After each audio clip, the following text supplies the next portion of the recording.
91. Out for Blood. Harry Crow disclaimer. A big thank you to JKR, the owner of Harry Potter, who permits us to construct our sandcastles on her beach. Whether those sandcastles resemble Hogwarts or a house of horrors can sometimes be purely down to the conjecture of the reader. One thing unites us all, though. None of us are making any money off our writing here. Please keep that in mind as you read our efforts. Chapter 90. One Albus returned to the ship, being greeted by a party of students who couldn't wait to inform him of Victor's condition. As he looked in on his sleeping champion, Albus had absolutely no intention of curtailing Victor's training inside Hogwarts. Lying there in an exhausted sleep was Albus' route into Harry's inner group of friends. Victor would need to lose a limb before he would even think of stopping his training inside Hogwarts. This was an unexpected but very welcome bonus. Albus was certainly not going to throw it away over something as trivial as an exhausted student. Being on the judging panel, and now having some influence on the design of tasks 2 and 3, was honestly all Albus had expected.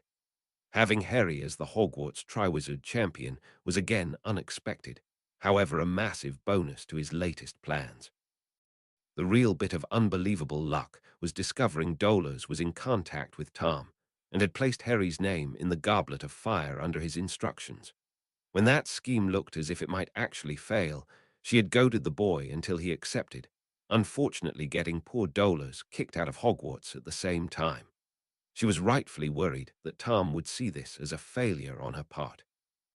Dolores would no longer be involved with the tournament, therefore unable to pass on information or carry out any tasks the Dark Lord ordered, since she would be forced to leave the castle too. This would certainly leave Dolores in a vulnerable position, and also without the goblin wards to prevent an attack from Tom or his 2 supporters. While his insides had been doing a happy dance to put all his other happy dances to shame, externally, Albus had appeared thoughtful as he masterfully entrapped Dolores further into his clutches. His proposal was simplicity itself, often the best way to do things, as there is less to go wrong. If Dolores gave Albus all the information she received from Tom, he would then feed her the latest inside news from the tournament to pass on. Dolores could tell Tom that she had some influence on whoever the new appointee was, and claim the information she passed on came from that source. Since Tom wouldn't harm her while she was still useful to him, Dolores fell on Albus' offer like a drowning person would grab at a thrown rope. For no outlay on his part, Albus was now back where he was supposed to be controlling all sides of the situation. He felt invigorated and could now see himself leaving this ship and moving back into the headmaster's suite in Hogwarts, his rightful place, by the end of this tournament. He would need to be prepared, though. Tom obviously wanted Harry in this tournament for a reason. Albus' task would be to try and unravel exactly what that reason was and act accordingly. Best case scenario would see a confrontation between the two, with Harry narrowly losing and Albus heroically stepping in to finish off Tom. That would place him back in power once more, and he could use the country's gratitude to start making inroads to these insane laws that had been passed in his absence. Discovering the new Gringotts branch in Hogsmeade was startling, not nearly as shocking, though, as seeing a couple of goblins walk through the village, and not one Hogsmeade resident batting an eyelid. When Harry fell, that would complete the prophecy.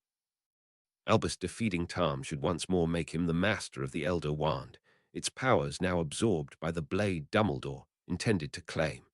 Albus was sure he could come up with something about wearing it to honor Harry's memory. The wizarding public would just love that angle. Albus thought Harry really only had himself to blame for this now inevitable outcome. Having that Horcrux removed from his head should have meant Harry could survive this. Not anymore, though. Time and time again, he'd spurned Albus' offers of assistance. Now he had publicly spurned his wizarding heritage too. That arse of a minister, Fudge, might have tripped over himself to accept this outrageous outcome, but Albus never would. A prominent old family being headed by someone who'd rather remain true to his goblin upbringing was an affront to their very way of life. Far better the family name be allowed to die out, and that would then see all this goblin nonsense buried along with the body of Harry Crow. While never a supporter of the idea that someone's blood made them superior, Albus certainly believed wizards should be able to lord it over everyone else. There was no doubt in his mind that, being a wizard, he was superior to any other being on the planet, magical or not. It wasn't common knowledge, but Albus had designed the fountain that proudly stood in the center of the atrium in the Ministry of Magic, a not-so-subliminal reminder to everyone who saw it of that very fact. Albus had come across a couple of his students venting their disgust at a goblin female being allowed to attend a ball in Hogwarts. When he'd asked them if they'd said anything at the time, both boys had looked at him as if he was crazy. Harry currently had more control over Hogwarts than Tom Riddle could ever have dreamed of possessing, and was using that control to push his own agenda, an agenda that was rapidly eroding wizarding values which had stood for centuries. That they had even managed to brainwash Severus was a measure of just how far the goblins were prepared to go in order to rule Britain, something that would never happen while he still drew breath.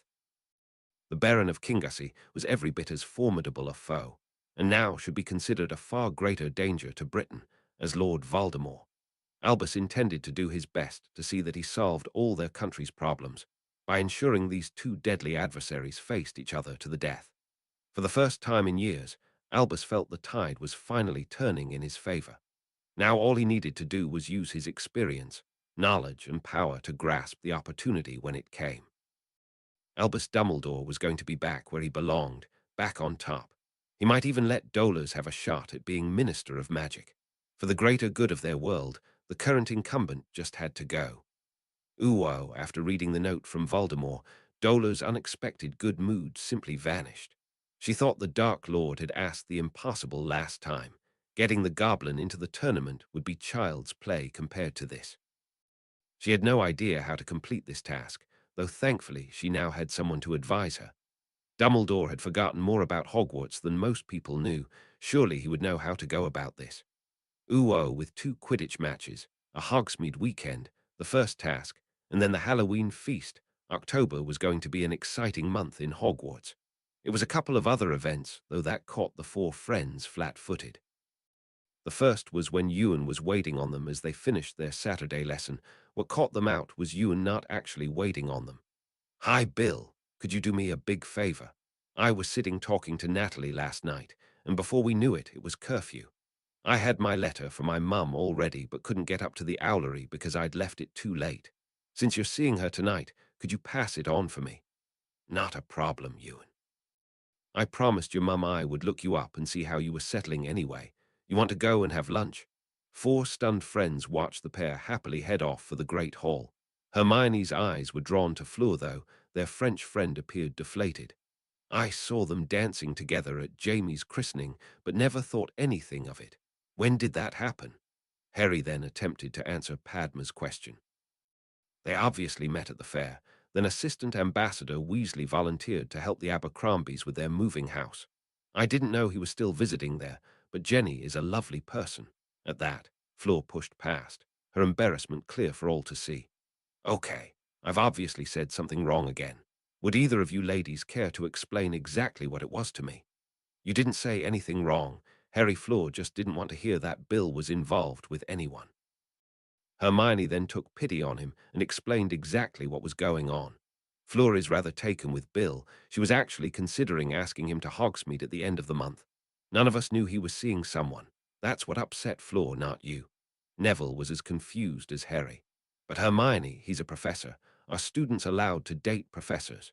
"Well, technically he's not a professor, and Fleur is now of age and considered an adult." Neither Neville nor Harry seemed totally convinced by that argument. Victor kept his own counsel on the matter, wisely saying nothing.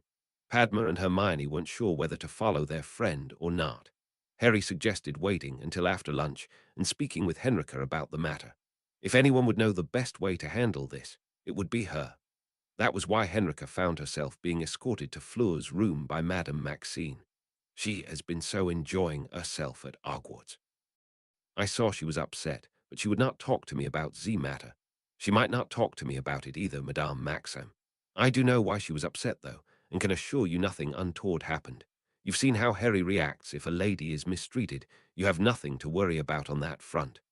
She found Fleur sitting on her bed, just facing the blank wall. The room was so small that Henrika really had to sit beside her on the bed. Do you want to talk about it? I Ave made a big fool of myself. How could I Ave been so stupid? That's not what I heard. Your friends are concerned about you and came to me for advice. They told me what happened and you did nothing wrong. I almost asked a professor on a date. What was I thinking? You weren't thinking, and you were at least a week or so from asking. Those four certainly won't breathe a word of this to anyone else. They came to me because I'm family. I would certainly count Bill as a friend, but even I didn't know he was in a relationship with Jenny Abercrombie. Arai says she is a nice woman. We all thought so. She and Ewan stayed at Kingassy for a weekend during the summer. We might be jumping to conclusions here. They may be nothing more than friends. At least I do not ave to worry now about. I am saying none because I am Vila. Oh, that would make no difference to Bill. Jenny is a muggle after all. Si, que vous êtes sérieux. You make joke, we.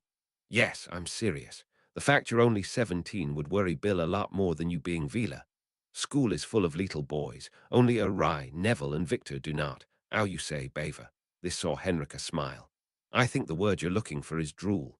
The students were like that with me when I first started. Give them time and it will soon settle down. I do not believe Arai would drool. You're right, only after Hermione. I know Bill is an attractive man, but you shouldn't be in such a hurry to grow up. If you continue training with Harry's group, you will be seeing him twice a week until summer. Get to know him first, and let him see the real you. Meanwhile, try and have some fun. Hanging out with Harry and the gang will allow you to meet nice people. If they're close to Harry, then you can trust them.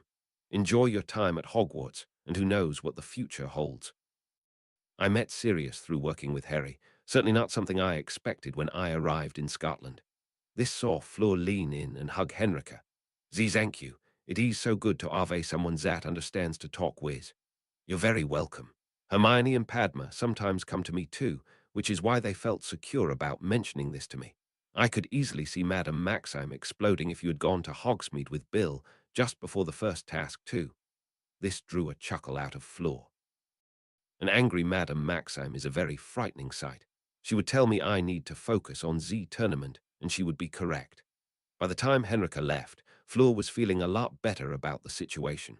Harry was still working on the situation later on that evening. He pulled Roger aside for a quiet word. Could you do me a favor tomorrow? Fleur has come here looking to make friends. Could you be one of them? Harry, that won't exactly be a hardship, mate. If you hit it off, there's a Hogsmeade weekend coming up. I get the picture, and she's a friend of yours. Fleur is becoming a good friend to both Hermione and I. Gotcha. Best behavior at all times. Roger, if I didn't know that would already be the case, I would have asked someone else. This actually saw the older Ravenclaw smile. Thanks, Harry. I really appreciate that vote of confidence. The second event that would have a far greater effect the group of four friends happened later that night. The Lady Helena waited until she got Harry alone before speaking to him. Young champion, I think we may have a problem. The castle's elves reported to me that there was another elf shadowing you during your training. They have identified this elf as belonging to that Umbridge witch. She has barred the castle's elves from entering her quarters, claiming her elf will look after her needs. So Dolores is spying on us. Not just spying, Harry. We think it's worse than that. Her elf was spotted going through your soiled clothes basket when you left for breakfast. The Hogwarts elves have told me your towel sometimes has blood on it. They are afraid that is what he's after. That seriously upped the ante for Harry. Whatever Dolores Umbridge wanted a sample of his blood for, he was certain it wasn't to do him any good. He sat and spoke to Helena for at least an hour, a plan slowly forming in his head. Harry would certainly send word of this development to his father. They needed more information, though, before they could do any more. Their first Sunday training went well. Victor and Fleur seeming pleased to discover the other four boys weren't miles ahead of them. Last week, neither Fleur or Victor had been up for lessons 2 days in a row. Bill finished with a 6-against-4 battle, and while the young quartet still won, the result was a lot closer than usual. Roger was joking with Fleur that she should bring some friends with her next week. Maybe then they would have a chance. Her laughter encouraged him to say what had been on his mind since Harry mentioned this last night. There's a Hogsmeade weekend coming up at the end of the month. Would you like to accompany me to the village? It won't be just the two of us, since there is still a threat of an attack, but we'll have fun as a group. I would like that very much. Will everyone be going? All except Harry, he's on duty. Seeing the blank look from Fleur and that Victor was listening in too, Roger explained his last comment. There will be joint Aura and Goblin patrols in the village for the entire weekend. Aura Tonks leads the ministry side of the operation, but Harry's in charge of the nation's response. Occasionally he'll have time to have lunch with us and his squad of warriors. I suppose it depends on how great they think the likelihood of an attack is. After what happened at the World Cup, I don't expect they'll be taking any chances. This saw Victor shake his head. The more I learn about Harry, more confused I become. The Ravenclaw could only laugh at this. He's certainly different from anyone I've ever met before. Last summer, the four of us actually holidayed with his group in Egypt, one of the best experiences of my life. Harry's philosophy is that we're all different, and it's how we embrace those differences that make us who we are. I saw you dancing with his goblin friend at Z-Ball. Sapphire, yes. We first met her in Egypt last year, then she holidayed in Kingussie for a week. She's been back and forth, but her family have now returned to Britain. She's lovely, and certainly one of my friends too. It's funny, but when I'm dancing with her, I don't see a goblin, I just see Sapphire. I think that's what Harry meant. Fleur actually took Roger's arm as they left the room. Here was somebody that might actually be able to look past her being Vila and just see Fleur. I think that is what a rye meant too. Victor followed on, still confused by the enigma that was the youngest champion. Bill watched them go, actually with a fair bit of relief. Ever since the first day he stepped back into Hogwarts, some of the older witches had been making eyes at him. He decided right from the start that dating someone who was still attending Hogwarts was simply something he couldn't do. He just mentally added the other two schools to that list when they arrived. Maybe in a couple of years he might find Miss Delacour interesting. Hanging about with Harry's crowd would certainly help her with any growing she had to do. He had the spectacular results of his twin brothers to back that assumption up. Ginny, too, had changed from all recognition to the young witch they were worried about sending to Hogwarts. Even Ron had finally pulled his socks up, got himself a girlfriend, and was boring everyone with how he was now the Gryffindor keeper. The opportunity to play against Victor Crumb had his Quidditch-obsessed youngest brother working those same socks off, not wanting to give McGonagall the slightest excuse to prevent him from playing. Their lesson with the Blacks that afternoon soon became a strategy session, with Remus, Tonks, and Augusta all being invited to hear what the Lady Helena had warned them of. None of them were happy about the blood issue, and Harry would be practicing with his armor activated until they discovered just what was going on here. They had a plan for dealing with that failing, a plan they spent the afternoon refining. It was the following Saturday before they could put those plans into action. Even though there was currently a Quidditch match taking place, the four were still training.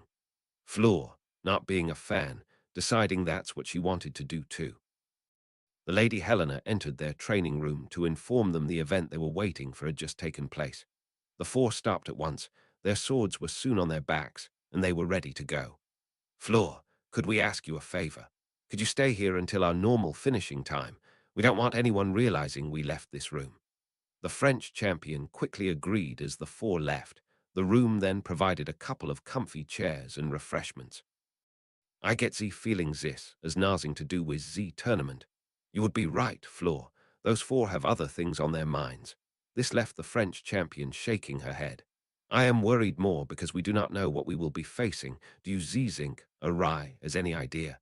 If he had, he would have told you. Harry will certainly want to win for the honor of Hogwarts, but he would find no honor in cheating to do so. I've gotten to know him pretty well in the last few years. I also work for his father. Those two are more alike than you would believe possible. Fleur had decided to take Henrika's advice and spent a very pleasant morning chatting with Bill. Dolores was very careful as she meandered toward Hogsmeade, continually stopping to look around the spectacular countryside. In reality, she was making sure she wasn't being followed as Dolores got ready to make her drop under the rock. For all she was being careful, though, not once did she ever think to look up. If she had, Dolores might have noticed she had a feathered aerial escort. Her drop finally done, she then headed off down the path to the village. They had certainly considered this possibility and then planned accordingly. Saber and Buff found suitable trees to perch in, keeping a close eye on whatever Umbridge had placed under that rock. Hover and Swift continued following the witch down to the village.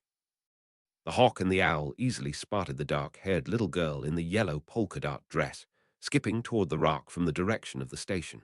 She appeared to be about 8 or 9, and was singing to herself as she skipped in time to her own beat. It was almost too casual the way she sat on that specific rock to pretend to take something out of her shoe. Both birds of prey easily spotted the girl lift the small roll of parchment, slipping it under her dress and into her knickers. As the girl headed back the way she came, Saber and Buff were careful to stay far enough behind that they wouldn't scare away whoever she was going to meet. She eventually reached the station, sitting dangling her legs over the edge of the platform. The two birds again took up positions where they could see everything. What they eventually saw was shocking and caught both of them unawares.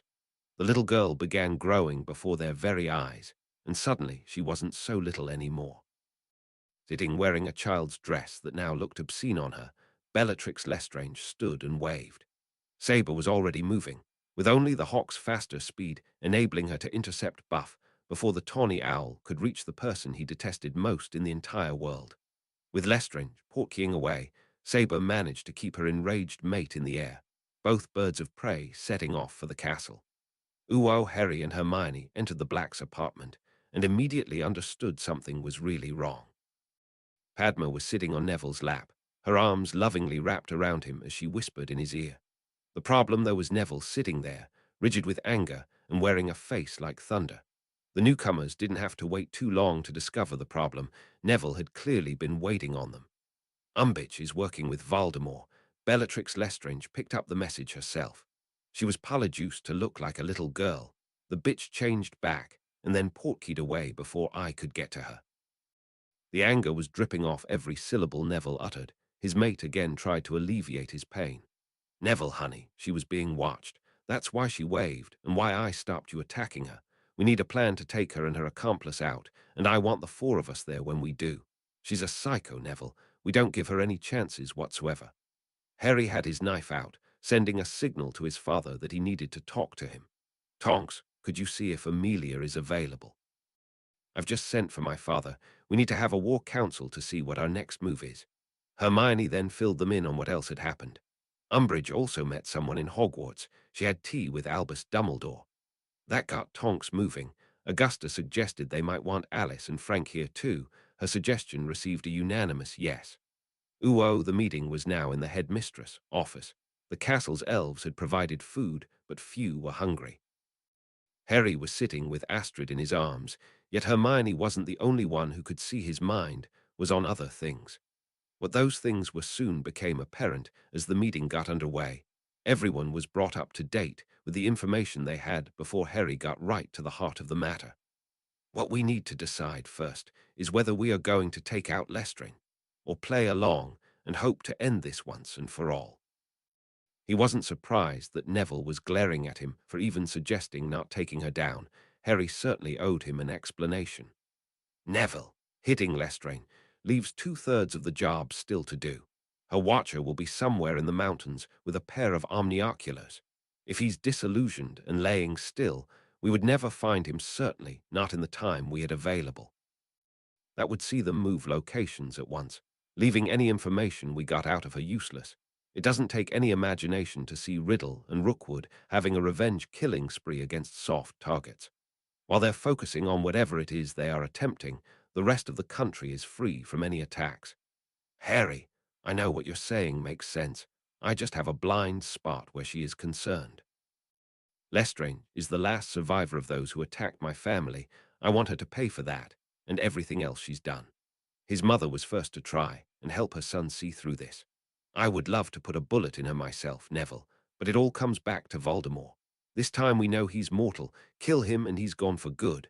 That has to be our main objective here, though I certainly hope that bitch goes down with him.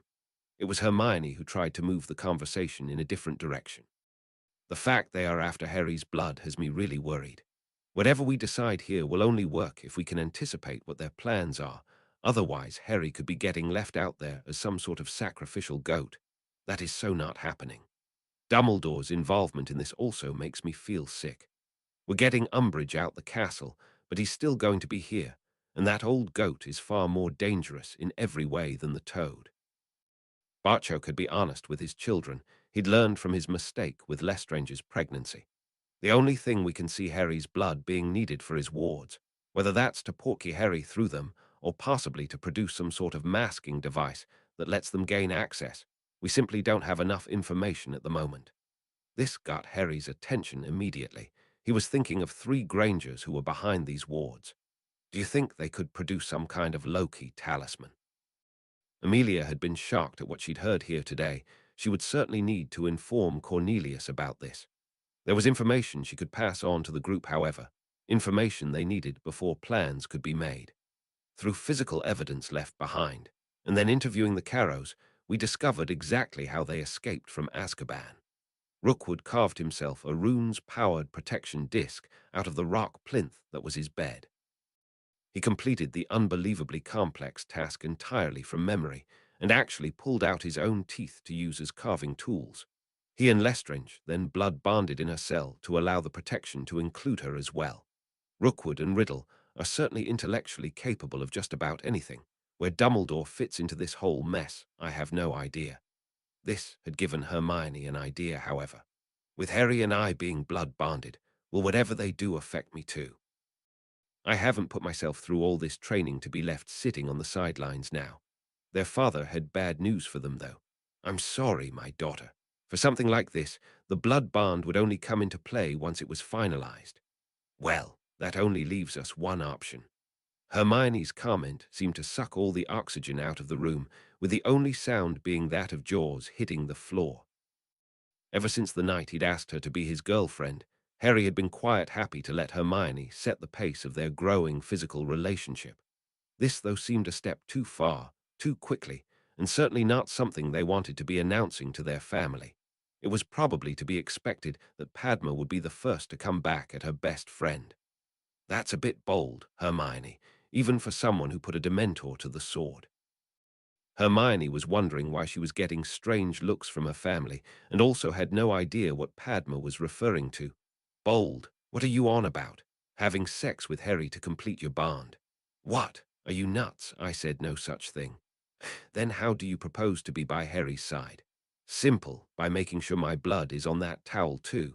Did you all think the same as Padma? It was actually Henrika who answered, thinking she had the best chance of doing so without hurting anyone's feelings. Hermione, there is not one person in this room who doesn't think you would do absolutely anything to help keep Harry safe. I'm really sorry, but I never saw that simple solution either. Padma got up and hugged Hermione. You know, that is going to be one bloody towel. I love your idea, and it saves me having to sleep with Harry to get into this fight. In your dreams, Patil. She looked round at Neville. Well, actually, no. Neither could hold their laughter any longer. That both their mates were now blushing just added to their amusement, and also released a lot of tension from the room. If these 4 were still laughing and joking with each other, then things couldn't be too bad. I don't remember any decision being made where we don't just arrest who we can, far less let any blood leave this castle. I'll tell you right now, I will need to be convinced before even considering that option. There are also 2 sets of parents missing who certainly deserve to be involved in this decision too. A serious just put everyone back on track. Harry actually agreed with his godfather. Okay, let's look at the threats. A portkey is certainly a threat we need to take seriously. The chances of anyone being able to slip me one inside Hogwarts are pretty slim. The castle will protect its champion. That Voldemort wanted me in this tournament would seem to suggest that's where the move will come from. We need to be all over it. The Triwizard Tournament is no longer a game. It could be a means to end this once and for all. Amelia, do you think the minister would go along with that? Harry, to help bring down Voldemort, Cornelius would give you anything you wanted. I'm assuming you have something in mind. Astrid had now fallen asleep in Harry's arms. She was probably the only person in the room who didn't experience a shiver down her spine at the expression her godfather wore as he answered Amelia. Riddle thinks he's setting a trap. I want him walking right into an ambush. Can I ask if the first task could fit into a stadium? I don't think I would be revealing any secrets if I said yes. What's on your mind? If we had a stadium, like the one built in Kingussie over the summer, we could have 5,000 people at the tasks. This, of course, would see security increased, wards strengthened, and a few surprises standing by. Dan, Father, and Frank, waiting on any appearance from Riddle with rifles in their hands, certainly springs to mind. This got a big double thumbs up from Frank. He wasn't going to pass up a chance to put a bullet in the Lestrange bitch. Barchoke too approved of that idea. The grin he wore was predatory. Harry was sure that idea would win approval, but he had even more. If we build this stadium, it would then seem logical to base all three tasks around it. Let the three champions put on a show for all the people that would come to watch. Have the Ministry chosen anyone to replace Umbridge yet? Amelia was shaking her head at that. We have a shortlist, but haven't approached anyone yet. Something tells me we won't have to bother anymore. This got a nod from Harry as he made his suggestion known. The less people who know what we're up to, the better. Augusta is already on the panel. We need someone else on there to back her up and block Dumbledore at every turn. I was going to suggest an order of Merlin holding aura, one who knows every inch of the castle, grounds, and who assisted at Kingussie over the summer. All eyes now turned to a totally shocked Tonks. Amelia, though, was thinking this could really work. She's already in the castle, and Dumbledore will think he can take advantage of her youthful inexperience. Mooney's already done that. This saw Sirius receive smacks to the head from both his wife and his cousin. Neville now wanted involved in this too, and had an idea how to achieve his aims. Harry, I know you never want to take someone close to a goblin as a hostage. What if there were volunteers involved, volunteers that you had to reach, but who would be in no danger? That could get us in there with you in case Voldemort makes a move. Padma made a move that saw her betrothed getting kissed. While Padma was busy, Hermione was running that idea through her head and liking where those thoughts were going. Neville, that's brilliant. Harry, say yes. When his mate looked at him like that, Harry had trouble refusing her anything. Providing they are in no danger from the tournament, I think it's a great idea. With the first task being in 2 weeks, and Voldemort not having any blood yet, I think we can assume whatever he's planning won't happen then. We take precautions, but step them up for tasks 2 and 3. That conclusion found general agreement amongst the group, though Barchoke took it further. With you now involving Hermione in this, the fact Dan will be there with a gun in his hand might be the only reason they'll approve. We will certainly be scanning everything to ensure there are no portkeys there. Some of Harry's blood on the bullets should see them pass straight through any wards bound to the same substance. Remus, Sirius, could you come up with a set of those mirrors that could keep all three shooters in touch with each other? We'll need to know who to target, and that could depend on where they appear. Being a keen shooter, and having competed in the Kingussie Stadium, Amelia could certainly see the merits of this option. None of the people in this room want to see Harry duel Voldemort. A bullet through the bastard's head worked just fine for them. We could build shooting platforms into the roof. They could be easily hidden and strategically placed to give all three shooters a wide field of fire. If we build the stadium exactly the same as Kingussie, the open end should face the castle. This would give us the arena and the area in between to set the second and third task, with everyone still being able to see what was happening. Tonks thought if she was going to be involved, it was time to add her opinion. She didn't expect Amelia and Augusta to begin chuckling at her. Sorry, Tonks, that's a great idea. What tickled me was the original plans for the second task. Amelia actually dissolved into laughter, leaving Augusta to fill everyone else in on what was so funny. The second task was to be under the Black Lake. The audience would have been sitting staring at nothing for the entire task. With the experience of the fair under their belts, everyone there could instantly see what a bad idea that would be. Henrika had just put Astrid in her crib for the night, and she had another reason to think that was a terrible idea. What idiot was going to have a Vila performing underwater? Please don't tell me there would have been a hostage down their floor would need to rescue. This ended the laughter and gave Amelia another idea. I think we need the Lady Black on the task design panel too. She is the wizarding world's recognized expert on matters of a goblin nature, and also a Vila. Since 2 of our champions fall into those categories, we need her on board. Why waste time designing a task, only for her to tell us we got something fundamentally wrong? Having her involved from the beginning should avoid that problem and also save time. Augusta was in complete agreement. Playing the Vila card should get Madame Maxime on board. Since Henrika was going to look over the task anyway, Dumbledore won't be able to object too much to her being involved from the beginning. He'll try, though, hoping to squeeze some concessions out of us over other matters. I'd like to squeeze his scrawny neck. Henrika's outburst had a smile on Amelia's lips, which is another excellent reason to have you on the panel. You may have to get in line, though. With more ideas being thrown around, a plan of sorts slowly came together. Amelia would need to inform the minister and chief warlock of what was discussed here, but didn't foresee any problems. She hoped to return on Monday, when construction of the stadium would begin. Since this had already been done before, Amelia was certain it would be ready for the Quidditch match next Saturday. It was just a pity they hadn't thought of it sooner. That Victor Crumb had been playing today would easily have filled every seat in the stadium.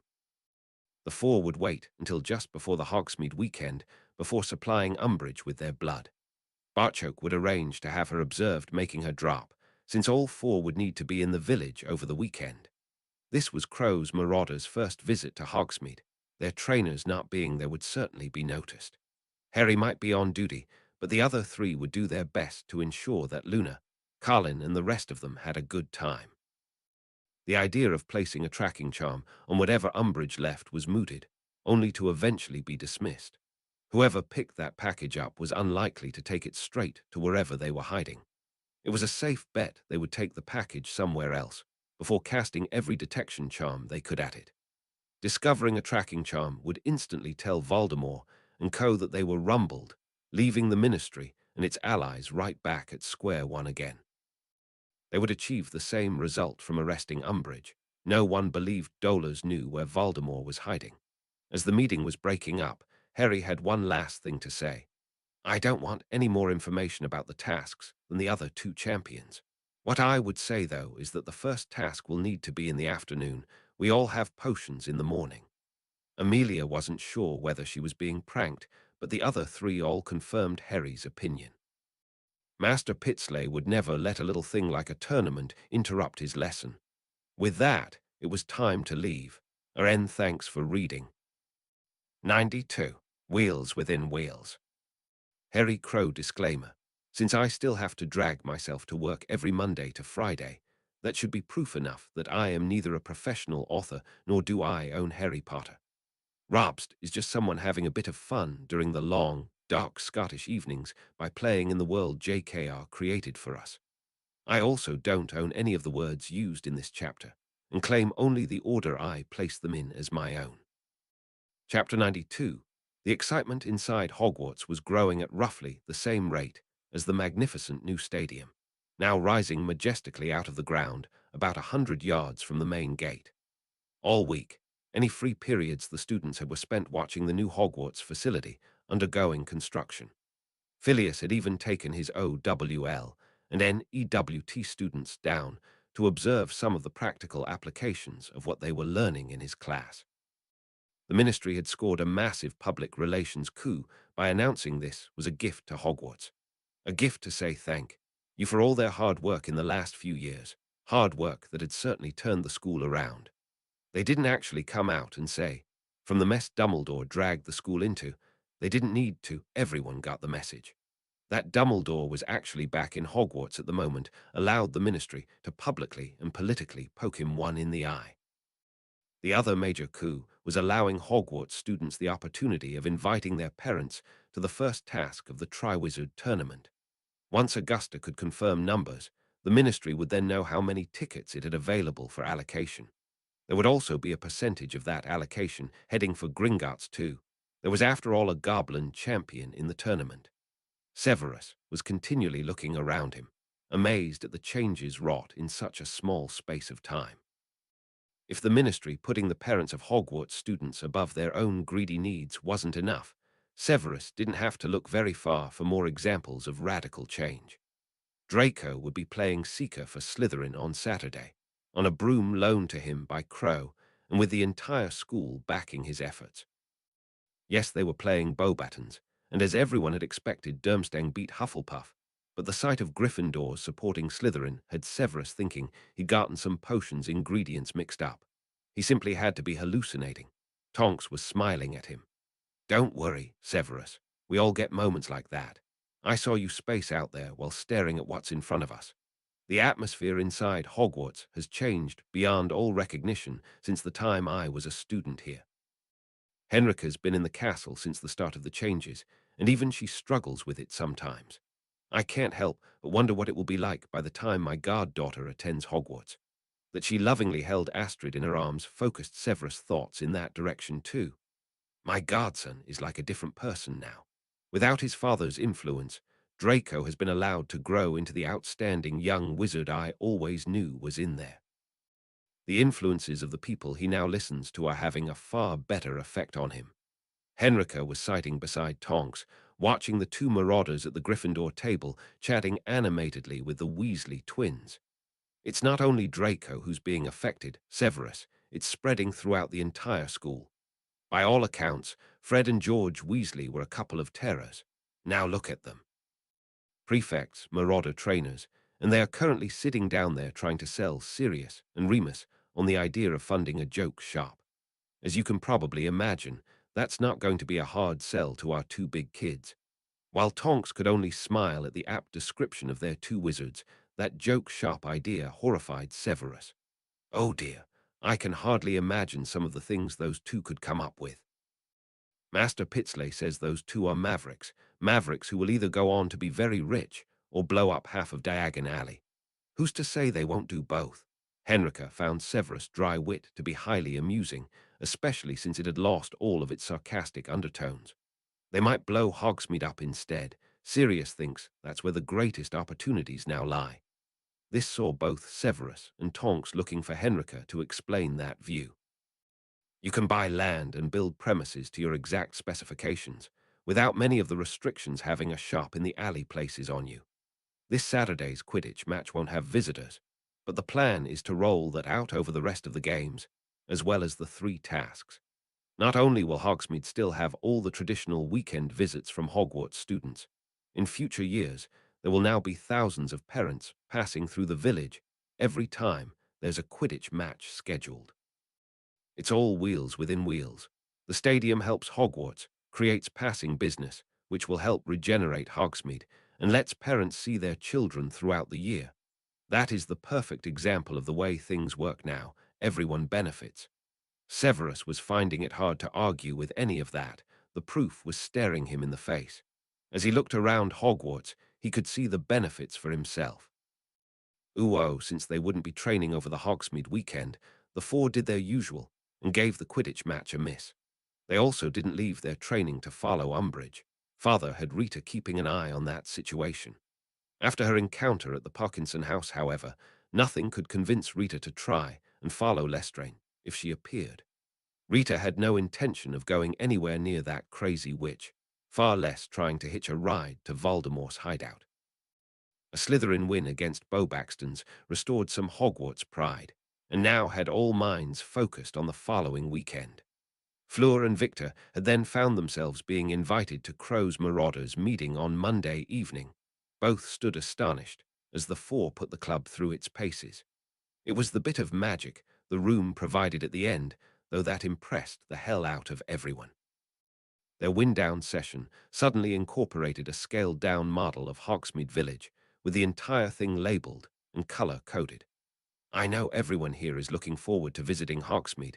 That doesn't mean, though, you should forget everything we've taught you. If an alarm sounds, get yourselves inside one of the buildings coloured green. You will notice the Shrieking Shack and Hogsmeade Station are coded red. These areas are out of bounds. They are just too far away from any protected buildings. Should an attack happen, anyone visiting there could be caught out in the open. Remember, too, your emergency portkeys will get you to safety if you need them. Having been taught tactics in this room for over 2 years, all could easily see Harry was right about the lack of cover. Their badges were still charmed as portkeys and would transport them to a secure room in Gringotts. Aura Tonks will have teams of auras on site. I will be leading squads of warriors through the village too. Should an alarm sound, I don't want to hear of anyone trying to play hero. Get yourself to shelter and let us deal with it. We teach you how to get away from trouble and not to go looking for it. That's what you will do at the weekend. Harry found a hand appearing on his shoulder, while a very familiar one also slipped into his Hermione, and Padma knew why Harry was doing this. Crow's Marauders was practically family to him now. He was determined nothing was going to happen to them, even if he had to scare each of them a little to ensure that. Hermione was going to say something, before realizing she didn't have to. The entire membership of the club were smiling at him, understanding exactly what was being said here. Luna stepped forward and kissed Harry's cheek. "We'll be careful, Harry, I promise." "I know you will, Luna. It's others I'm worried about. Carlin here still has those Gryffindor tendencies." This got some chuckles, but a smiling Carlin joked right back. "Yeah, I keep forgetting you need to be in Ravenclaw to slay trolls, basilisks, and dementors." That got some more laughs. Being a Marauders trainer had really seen Carlin start to mature, which was why Harry had singled him out here tonight. He was certain Carlin would act responsibly, but it was a reminder to those who might not. As the happy students left, Sirius and the two champions approached the four friends. "You worried about an attack at the weekend, Harry." "It's my job to worry, Sirius. All indications of the risk of an attack are very low. That doesn't mean we get complacent, though. We nearly lost Luna once. Once was certainly more than enough for me. Tonks is having a map made to go over this at dinner on Friday. I just wanted to make sure our lot heard it from us. No heroics. Everyone rushes to the nearest safe building and lets us deal with it. Voldemort comes after any of mine. Trust me, I'll deal with it." The focus and ferocity with which Harry made that declaration certainly let Fleur and Victor see where his true purpose lay. They could now understand Harry's attitude that the tournament was nothing more than a game he wouldn't even miss his potions class for. Compared to the mammoth task he seemed to have set himself, the tournament was mere child's play. As they walked towards their morning training, Hermione had switched to Goblin in case anyone was listening. "Are you sure about this plan, Harry? Why don't we give them squirrel blood or something?" "I have 136 reasons for doing this, Hermione. Starting with little B. Potter and the rest of the murdered Potters, 3 Dursleys tortured to death, the attack on Diagon Alley, and then the World Cup. 136 people have lost their lives. Wizards, goblins, and muggles, women and children, it makes no difference to these monsters. I have killed Hermione, but each of those 136 innocents murdered haunts me just as much as those lives I took. What do you think Riddle and his sidekicks would do when they discovered we had tricked them? Just think of the damage they could cause by apparating into the middle of a muggle city and pulling the same shit they did in the alley." This was a sobering thought for the friends. They certainly believed Harry when he said he took every one of those deaths personally. While they are working on this, they will be laying low, not wanting to risk the slightest possibility of them being caught before they spring their trap. Meanwhile, we know the where and when, and even who's working for him. I honestly think this is our best chance to end this. I will certainly understand if any of you want to change your mind." Harry was stopped from saying any more by Hermione kissing him. "That kiss is from us too, Harry, though personally I would have gone with smacking you around the head for even suggesting we bow out. Sticking together has brought us this far. It's time to take it all the way." It was then Padma's turn to be kissed from her proud betrothed. Hermione had another thought, though. "Harry, what if we're wrong? What if he goes after our families?" Goblin warriors have now been garrisoned in Kingassy to protect Crow's Nest and the goblin families living on our estate. Father, Smeeta, Alice, Frank, and Ramrow are all moving there too. Father has been asked to acquire some rifles Dan specified. I get the feeling there is going to be a lot of shooting practice at Kingassy. We're taking every precaution we can think of. Hermione, it's their turn to do the dying. The decision made, there would be a bloody towel being put in the soiled clothes basket today. The Hogwarts elves had already been instructed by Lady Helena to let Umbridge's elf take it. They were in their last class of the week, potions with Master Pitsley, when there was a knock at the door and Colin stuck his head into the classroom. "Harry, I was grabbed by Madame Umbridge and ordered to come and get you. The champions are meeting with the press. She said something about a weighing the wand ceremony. You don't have a wand, though, and I know you won't let old Ollivander anywhere near your knife." "It's fine, Colin. Go back and enjoy the rest of your free period. Madame Umbridge has no authority within the school. You don't have to take orders from her. I already told her I wouldn't be taking part in anything other than the tasks. She's just trying to rile me up before Monday. Not much chance of that happening, nor my missing potions." A smiling Colin then left, with no intention of informing Umbridge that Harry wasn't coming to whatever she'd arranged. Master Pitsley enjoyed his time in Hogwarts immensely. He was also one of the few who knew what the four had planned, leaving Hogwarts at the end of their 5th year. He'd been pushing this class hard, and they had all responded exactly as he'd hoped, by working even harder. It was now time to give them their reward. As you all know, Messrs. Weasley and Weasley here are sitting the Ministry's and EWT Potions exam at the summer. I expect them to do well. As for the rest of you, OWL level will be passed by December. You could sit that exam this summer and easily complete your NEWT by the following year. Do you want me to arrange these exams with Professor McGonagall? After getting over the shock of that news, an excited bunch of Ravenclaws, and of course Neville, all quickly agreed with that idea. Harry still had no intention of sitting these exams, though Hermione explained he would have to pass Muggle exams for entry to university. They intended to spend their 2 years between leaving Hogwarts and starting university studying to do just that, after they got married, of course. Fleur thought Hogsmeade Village was quaint. She was on Roger's arm and enjoying herself, though she couldn't help but notice her date seemed distracted and not by her. Are you looking for something or someone? Oh, sorry, Fleur. Just confirming where all the safe havens are. Those plaques are a brilliant idea. As well as having a good time today, I also need to make sure you're safe too. Harry might be able to take everything in with a glance. I need to study it a bit more. That woman was not happy. Arai never appeared yesterday. With Madame Longbottom saying he did not need to come, she got more angry still. Harry had already said he wouldn't attend. Maybe with her out of the castle soon, Hermione might be able to convince him that a ball is a good idea. They will still need to change the date, though. He will be going home for the holidays. If there is a ball, I hope you will let me accompany you. This had Fleur chuckling with laughter, a sound that did wondrous things to Roger's insides. I thought it was Gryffindors who charged in, not intelligent Ravenclaws. And this Ravenclaw's intelligence is telling him to ask first, before anyone else steals in there ahead of me.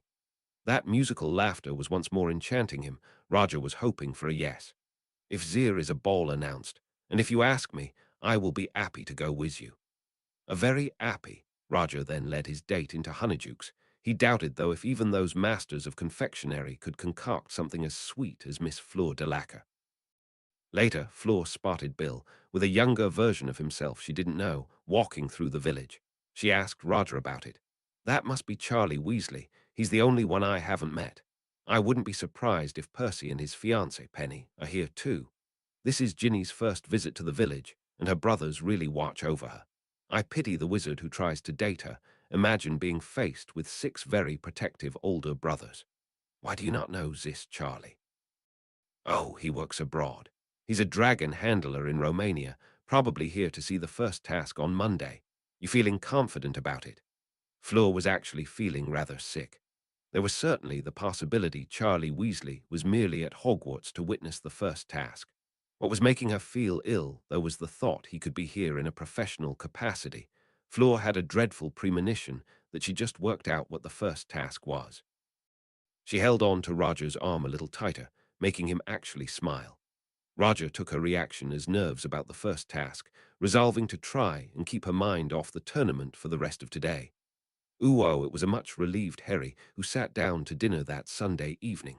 The entire Hogsmeade weekend had just passed without incident. Now he could relax and spend some time with Hermione and their friends. Only after potions tomorrow would he turn his mind to the tournament and the first task. Harry trusted implicitly in the people who would be standing by to intervene tomorrow. Should Voldemort make an appearance, it would be remembered as the shortest attack in history.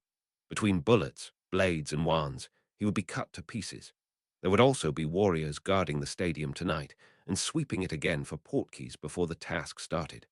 By all accounts, Tom Riddle was an incredibly intelligent wizard. Harry wasn't going to let that worry him, though. The combined smarts and downright sneakiness that his side of this contest brought to the table should be more than a match for the 3 criminals opposing them. He was disturbed from his musings and his delicious dinner by a very worried Lady Helena. "Champion, you are sorely needed. You must hurry, though." A golden Harry shot out of the hall, portraits and ghosts directing him where he needed to be. "Marco, no, stop. I thought we were only going to talk. You usually hold conversations with the boys you enter broom closets with. Using her embarrassment at that question, Marco captured her lips once more as his hands continued their predetermined tasks. This saw her struggles resume with increased force and determination. No, Marco, I mean it. I've never gone this far with a boy before. And that is VHYV are having this problem. You got tired of boys and decided to meet with a man. She had nowhere to go, and Marco was a great deal stronger than her. They nearly all said no at this point. Very few said no when he was finished with them. Those that did said it quietly, knowing he could destroy their reputation with a few well-chosen sentences. She was all for it. Only later did she begin crying, muttering something about cheating on her boyfriend. This one was really struggling now. Marco had her too far along his chosen course, though, to let that stop him. His little victory smile as he felt her tiring was short-lived as a shiver ran up his back. You, sir, are a cad. Unhand this young witch. I clearly heard her say no more than once too. If I will not listen to her saying no, V-hat makes you think I care. V-hat, a ghost says. Go and haunt someone VHO cares. Oh, youth is certainly wasted on the young. You are a fool as well as a cad. Inside Hogwarts, I have some very powerful friends. Well, once I am finished here, you and your powerful friends are welcome to haunt this cupboard. I will even leave this stupid witch in it, a reminder of things you can no longer do. Marco was too close to his objective now to let a little thing like a ghost watching put him off his stride. One last final effort and her resistance would be crushed. She would soon be his. Those thoughts were interrupted by the spell-locked door being ripped right out of its mountings. A golden hand, grabbing his shoulder, saw Marco, following the door's trajectory by flying into the corridor. He had such a tight hold of the struggling witch that she had no choice but to come along for the ride too. Even in the torchlit corridor, Harry was able to see everything he needed to at a glance. The clothing pulled open and buttons missing, the bruises starting to appear where the Durmstrang student's fingers had dug deep. The sword of Godric Gryffindor was leaving its sheath, and it cried out for justice. V-hat, she vanted it. She met me, and we willingly went into that little room together. Young champion, she repeatedly said no, and you can see she put up a fight. He was just too strong, and she had nowhere to run. You would believe the word of a ghost. Unlike you, Sir Nicholas de Mimsy Porpington is a man of honor, a ghost who charged a giant basilisk to save Hogwarts students' lives. I certainly believe his word over yours. Watching the blade that was coming slowly toward him, Marco began to fear for his life. He was saved by an unlikely source. The other three had been hot on Harry's heels. While not being able to keep up with Harry when he was magically enhancing his armor, the trio was still easily fast enough to leave the rest of the school behind. Harry, don't kill him. Hermione, if this was a goblin matter, he would already be dead. This incensed the downed wizard and saw him throw any caution to the wind. After all, Marco had standards to protect. If I had been in there with an ugly goblin bitch, I would want you to kill me. Hermione was now between Harry and Marco, probably the only thing that saved the imbecile's life. He wouldn't be thanking her for that, though. Hermione spun and her foot connected powerfully with his groin, the connection being clearly heard. A big black dog had just raced onto the scene. It transformed into Sirius right beside Neville. Oh, that's just gotta hurt. He deserves it, and more. Neville indicated where Padma was trying to offer some comfort to a distraught witch, while removing her black marauder's robe to provide bodily cover. Sirius instantly agreed with Neville. Hermione's concentration, though, was on the wizard, who was now rolling around the floor, clearly in agony. If you had gone anywhere near Sapphire, I can assure you that your wish would have been granted. I would have killed you myself. You clearly didn't learn from grabbing me that first night. I hope you learn from this. A kick this time wasn't quite as effective, since Marco now had both hands clutching his previously injured equipment. There was the definite sound of some fingers being broken, though. McGonagall had copied Sirius, and her cat form had outrun the masses that were following on behind. She was about to reprimand Hermione for her actions when she saw the sobbing witch in Padma's arms. Minerva headed straight over there, feeling like having a good kick at this brute herself. Tonks was soon with them too, though she and Sirius were quickly pressed into crowd control mode as the rest of the school arrived. Whispers soon spread back along the crowd, alerting those who could not see to what was going on. This led to a wizard elbowing his way to the front. He needed to see for himself. "You told me you had a headache and didn't want any dinner. Now I can see why. You had arranged to meet someone else." The angry redhead was soon faced with Neville. "Ron, I understand you're upset, but this is not the time or place for this." His twin brothers were soon at his side, leading Ron away from the sight of his sobbing girlfriend wrapped in Padma's cloak. An angry Harry then approached Tonks, changing language so the masses wouldn't understand. What are the chances of the Ministry being able to arrest this piece of shit? Knowing Harry wouldn't like what she had to say, Tonks was still truthful with him. In any case where only two people are involved, it comes down to his word against hers. That Lavender appears to have agreed to meet him, and probably went into that broom closet willingly, would certainly count against her. I'm not saying it's right, Harry, just how the law would look at it. If we took this to a trial, they would quickly drag Lavender's reputation through the dirt, and almost certainly be successful in him, avoiding being found guilty. Augusta had arrived with Poppy. As the healer headed for Lavender, she joined their conversation. Because he's not a Hogwarts student, the harshest sanction I can bring is to exclude him from the castle. Only Dumbledore can administer any further punishment. This wasn't good enough for Harry. Contact Amelia, see if we can get him shipped back to Bulgaria. If he wants to challenge that, he can face me in a duel. The honor of Hogwarts demands no less of me.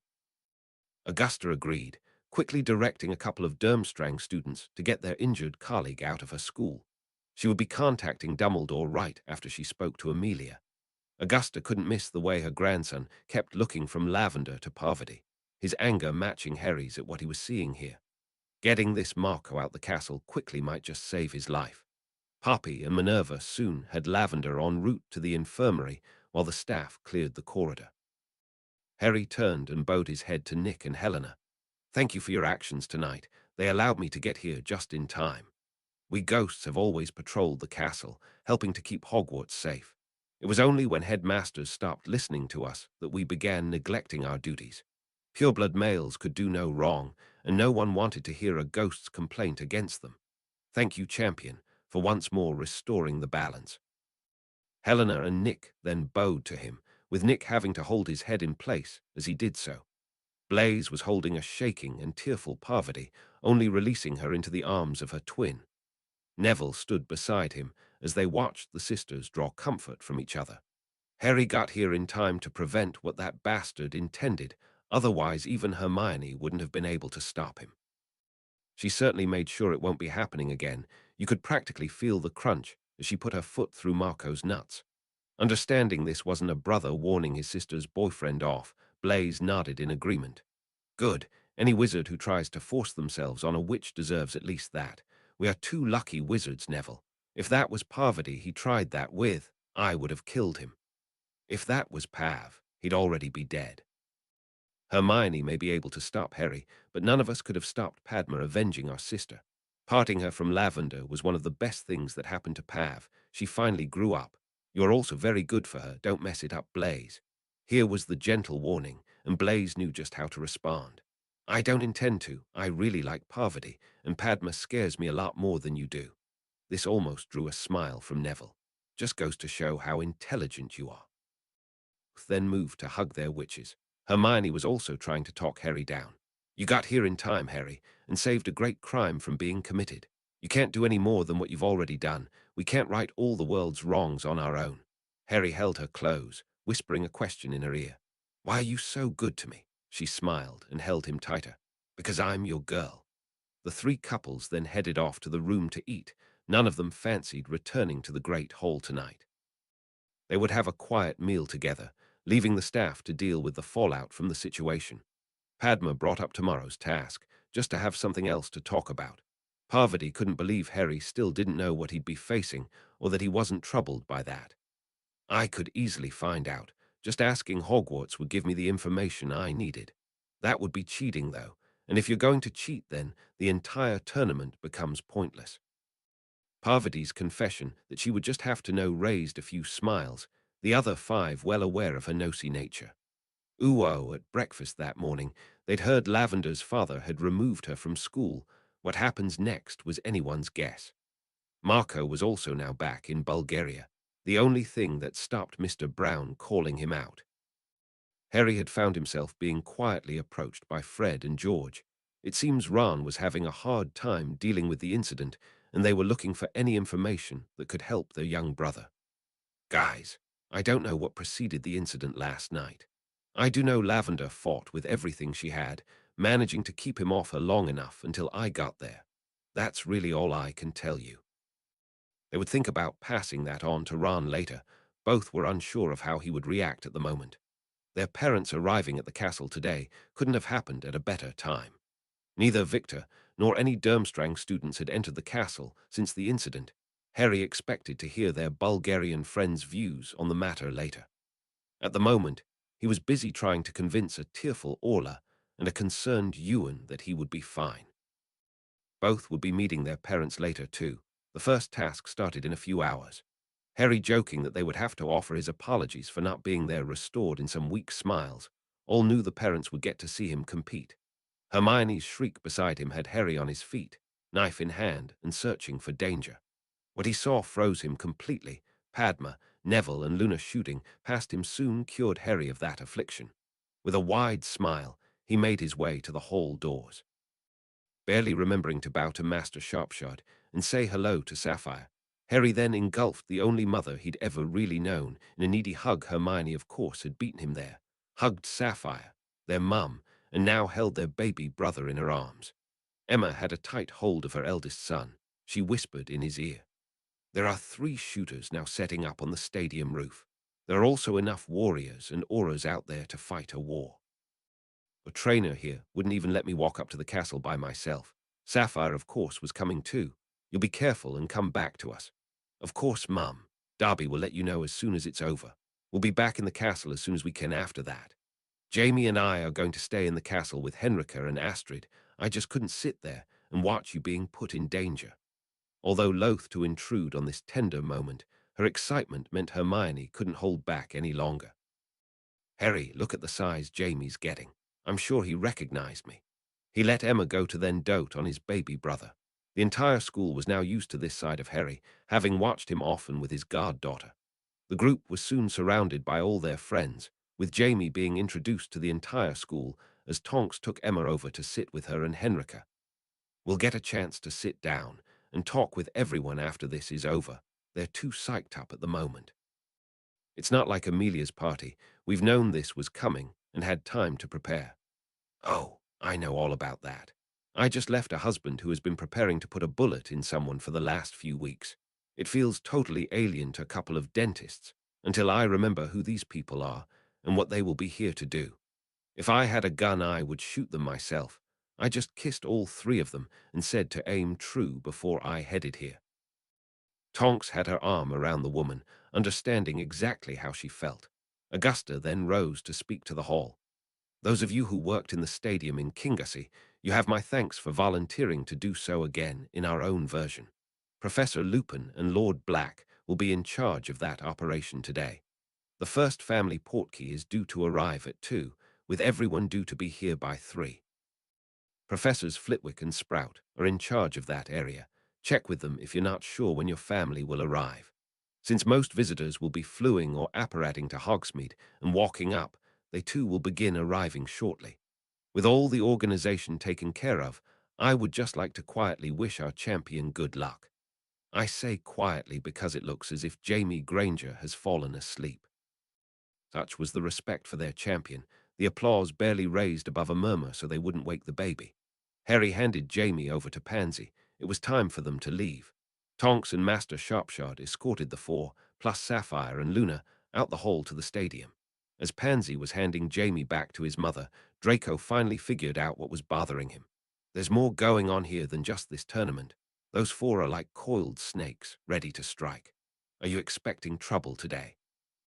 Emma wasn't really sure what to say. Henrika solved her problem. Harry's name was originally stuck in that cup for a purpose. We're just being careful. It all seemed to click into place for the Slytherin. Shit, Harry's using himself as bait. Seeming Emma flinch at his deduction told him he was right. Draco immediately regretted it, though as the pain on the woman's face was clear to see. I'm sorry, Emma. I wasn't thinking. You know Harry will be, though. Those four will have gone over all the possibilities dozens of times. I know, Draco. It's just hard to sit here and be confident. There's no way I could watch, however. The full implications began to hit the Slytherin. If Harry's the bait, then there will be a trap waiting to be sprung. Can we assume Amelia and Barchoke are involved in this too? Anard saw the couple leaving. Pansy couldn't miss the expression of or Draco wore. What's going on? The Order of the Avies are prepared for war, with the Ministry and the Goblin Nation fully behind them. The Dark Lord thinks he's holding all the aces. Harry, though, has switched the deck on him. Voldemort is left with nothing but a pair of jokers while Harry has a full house. Should they turn up today, the battle will be over as quickly as that night at Susan's party with 5,000 people watching. But they can't get through the wards, can they? Our mums are in no danger, or Harry would have done something. He might put himself up as bait, but he'd never do the same to someone else. Would you like to bet me the other three had to practically fight him to be included? I'm also certain no one else knows. Luna would be in a worse state than Emma if she thought those four were heading off to battle. Pansy had to agree with that. Luna certainly considered all four of them family. Pansy had been looking forward to today, not least because they would get to meet their mothers. Now she was going to be a bundle of nerves until the first task was over. Harry could feel the nerves in the changing room. Fleur tried to smile in greeting. It came across more resembling a grimace. Victor could barely look in his direction, obviously embarrassed by what happened last night. Amos and Umbridge entered the new changing room. It was time the competitors found out just what they were facing. Pulling out a purple silk bag, the three champions were given their instructions. In a moment, you will put your hand in this bag and draw out a model of what you'll be facing. There is a different breed for each of you, and it will also determine what order you face the first task. Once you draw, it will start the clock ticking. Whoever chooses the number 1 position will only have 30 minutes to form their strategy. Ladies first. Fleur placed her hand in the bag, withdrawing a tiny model of a Hebridean black dragon that had a number 2 around its neck. Having her fears confirmed, saw Fleur almost drop the animated model. Things then got a lot worse when Amos described exactly what they had to do with their real dragons. There are 3 dragons, all nesting females sitting on eggs. We have added a golden egg to their nests. Your task is to retrieve that egg. Victor then drew a Welsh green and pole position. Harry found himself left with a Hungarian horntail and the number 3 spot. This saw his eyebrows raise questioningly. He was well aware he got the most aggressive breed of dragon. Even his model was bigger than the other 2.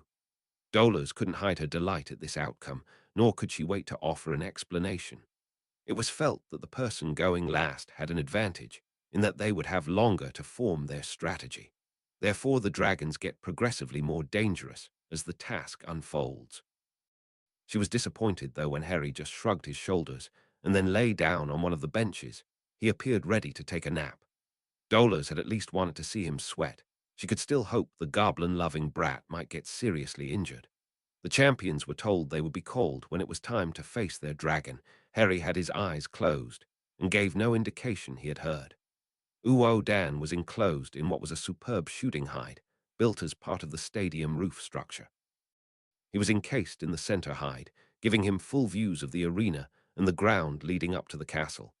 Barchoke was in another hide well to his right, Frank equidistant on his left. They had communication mirrors set, and Dan found himself using his as the first dragon was being maneuvered into the arena. Shit, how the hell is Harry supposed to face that? If I let that monster anywhere near our boy without shooting it, Emma will skin me alive. This drew a chuckle from Barchoke. Relax, Dan. Harry is a goblin. All our children study dragons in depth. He will know all its strengths and weaknesses. Okay, but you get to tell Hermione and Emma if anything goes wrong. Like his son, Frank didn't say much. Like Neville too, though, when Frank spoke they all listened. W were here to make sure nothing goes WW. Wrong. They all took that to heart. They were here to ensure nothing happened to their family. Each would have no hesitation doing that. As the best shot, Dan was in the middle and would target Voldemort. Frank had asked to target Lestrange, leaving Barchoke to take down Rookwood. That was ideal conditions, though. They had their mirrors in case things went wrong with Plan A. Albus sat in the stand, fuming with anger. Not only had that idiot Marco caused him heaps of trouble, walking into the stadium graphically illustrated just how far things had changed since he left.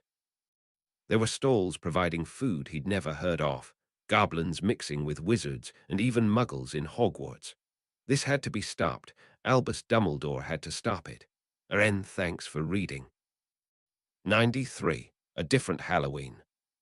Harry Crow disclaimer. I don't own these characters, and my writing certainly couldn't be considered canon.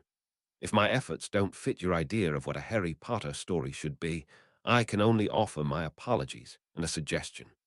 Writing your own, really, is the only way to ensure the story progresses exactly the way you want it to. It also gives the rest of us something to read. Chapter 93. Marley sat beside her youngest son, trying desperately not to embarrass him by pulling Ron into the motherly hug she thought he needed.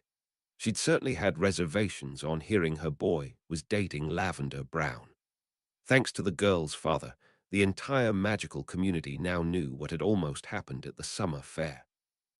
The only reason that she hadn't written to Ron forbidding this relationship was because Molly knew it would have the opposite effect.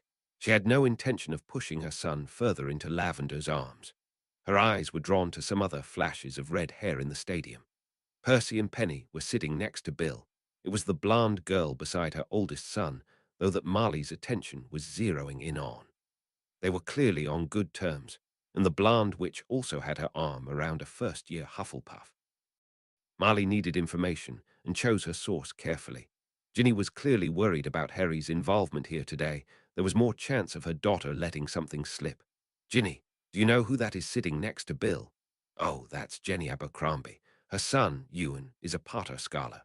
Knowing that pureblood Orla Quirk was also a Potter Scholar, and the stipulation Harry had placed on the scholarships, Molly then had another question for her daughter. Isn't Ewan the Muggle-born scholar? Yes. The conclusion Molly reached from Ginny's answer shocked the mother to her core. But that would make Ewan's mother a Muggle. Yes. Ginny didn't even turn her head around as she answered her mother, seeing absolutely nothing wrong with the situation if Bill and Jenny dated. Molly certainly saw plenty wrong with that scenario. Her eldest son dating a Muggle who was old enough to have a son at Hogwarts. What else was this Muggle woman hiding? Where was the boy's father? She was just about to loudly spout her opinion when a hand clamped on her arm. Marley, this is none of our business. Bill is a grown wizard, holding down one of the most important positions in Britain. He no longer needs or will tolerate his parents telling him what to do. But Arthur, no, Marley, I forbid it. Bill, myself, Percy, and Penny all have jobs that can and do place us in the public eye. As matriarch of the Weasley family, what you say and do in public can now affect all of us. Arthur gave this a moment to sink in before continuing. If you want to have a quiet word with him in private, that is certainly your right as his mother. If you go off on some rant, I think we both know how Bill will react. I also think you need a lot more information before jumping to any conclusions. She wasn't about to let that go unanswered. How am I meant to get this information when I hardly ever see him? Even today, why isn't he sitting with us? Marley saw she'd scored a point there when Arthur squirmed.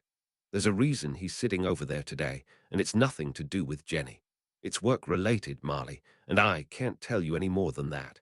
I shouldn't even be telling you this much, so not a word. She wasn't happy with that partial answer, but Marley knew she would get no more. Sometimes she missed Arthur coming home and telling her about his day. Marley never thought she would be saying that about biting teacups and back-flushing toilets. There was just so much of Arthur's work that was now classed as secret.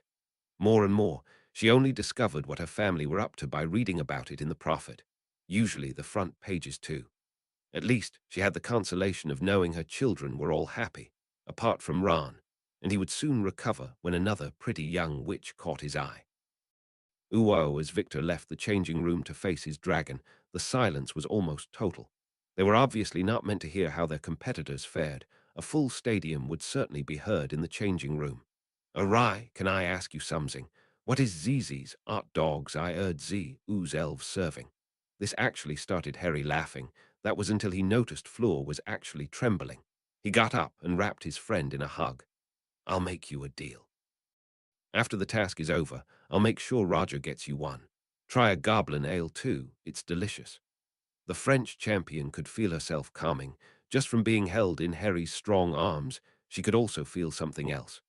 Harry wasn't affected in the slightest by her allure. It was quite the opposite.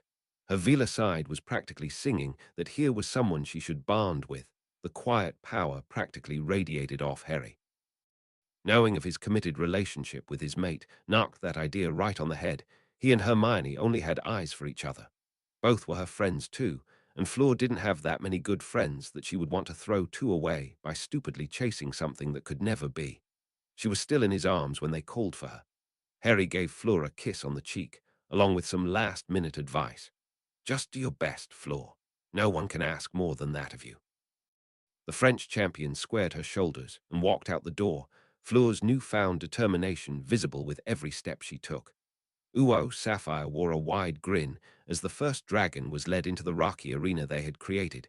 Seeing it was a nesting mother didn't even dent her smile. She put a comforting arm around Luna and pulled her clearly worried friend closer, trying to impart some of her confidence. Luna, Harry's a goblin. There's a reason why Gringotts has a dragon as our emblem. They are very important to us. So important, we are all taught about these magnificent beasts from a young age. This event is tailor-made for Harry. He'll know exactly what to do. A lot of their friends were now drawing some of that same confidence from Sapphire's words. Hermione, Padma, and Neville, though appeared to be concentrating on something else, their eyes were constantly searching the arena. They had hired a professional Quidditch commentator for today's task. The organizers didn't think it was fair to throw Lee in at the deep end, since there was no chance they were going to tell a student what the task entailed beforehand. The commentator might have had time to prepare by studying dragons, but Sapphire didn't think too much of his conclusions. While he was going into raptures about Victor Temporary blinding the dragon, the teenage goblin was rubbishing that approach. You have an opponent that is so much larger, stronger, fast as lightning, and can toast you on a whim. Why would you want to poke it in the eye and make it angry? That's just stupid. Her words seemed to be proven correct as the dragon went crazy, blindly sending bursts of fire in all directions. Victor was now scrambling for his life, barely managing to dodge the last couple of bursts of deadly flame. The dragon was so angry it had left its nest in search of the person who would dare attack it. Victor bravely made a dash for his target, collecting his egg and vaulting over the dragon's angrily swishing tail as he ran for the exit and safety. The dragon's tail, though, swung back and caught him totally unawares, throwing Victor 15 feet in the air before smacking into the wall, thankfully right next to the exit. He managed to claw himself to safety, much to the relief of the now cheering audience. That same audience was surprised to see Dumbledore and Umbridge award Victor 10 marks each, the other 3 judges posting a 9 and 2 8s. The Durmstrang champion hobbled back out to gratefully accept his 45 points before being helped to a seat so Victor could watch Fleur's attempt. Sapphire was far more complimentary over Fleur's tactics. Those around the goblin realized they had an expert in their midst and were listening to her, rather than a commentator who was just describing what they were already watching.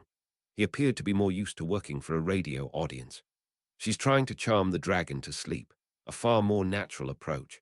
That commentator shouting with his voice enhanced and trying to whip up the crowd certainly isn't helping Fleur's efforts. Again, Sapphire was proven right. Fleur managed to get her dragon asleep before carefully edging out the golden egg from under the snoozing giant. The idiotic commentator screaming, "She's done it," at the top of his enhanced voice, got the exact response he'd hoped for. The crowd went wild. This had the unfortunate result of waking the dragon, just in time for the Hebridean Black to spot a witch stealing one of her eggs. A sprinting Fleur made the exit with her robes now on fire. A sheepish commentator had the decency to look embarrassed as he asked Madame Maxime for her mark.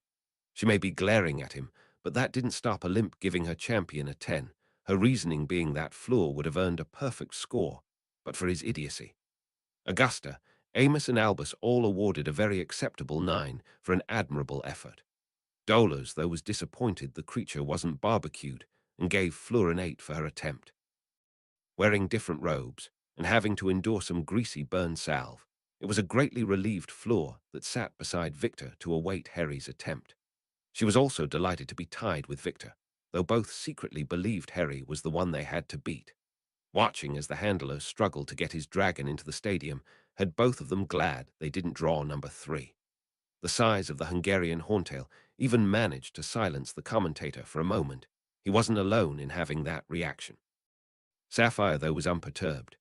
Okay, the horntail is probably the worst choice Harry could have gotten, but it's still a dragon. Yes, it's big, but also a lot smaller than that basilisk this lot took down. Luna was clutching on to her goblin friend, repeating to herself that Sapphire knew what she was talking about. The other 3 who had fought the basilisk were now on full alert. If there was going to be an attack, it would be shortly. Harry entered the arena to silence. How could you cheer for someone who was about to face this beast? He had a quick look around before spying what he was looking for, a position where the dragon couldn't see what he was up to. Using his knife, Harry soon had 2 rocks transfigured into baby Hungarian horntails. The smile was back on Sapphire's face as she figured out what Harry was up to.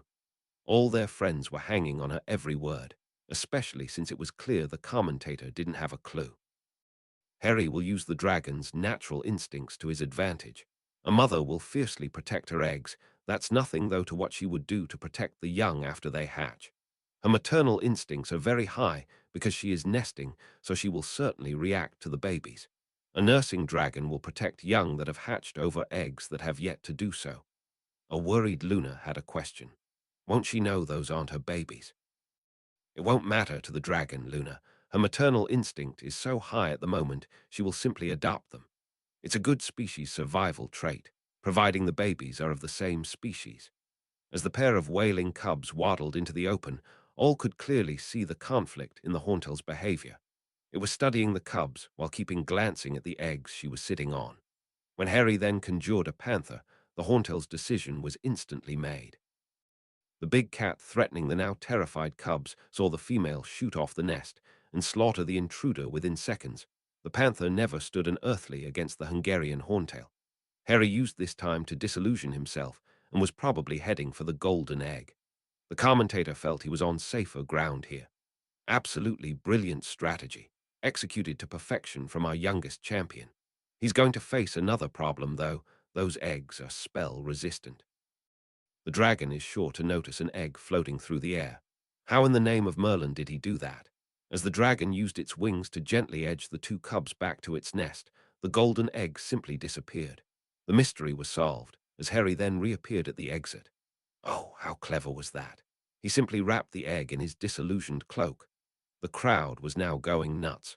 The champion most had come to see had just brilliantly outwitted a massive dragon without getting a scratch on him. Only those in the know realized just how clever Harry had been. By wrapping the egg in his robe, he didn't actually touch it.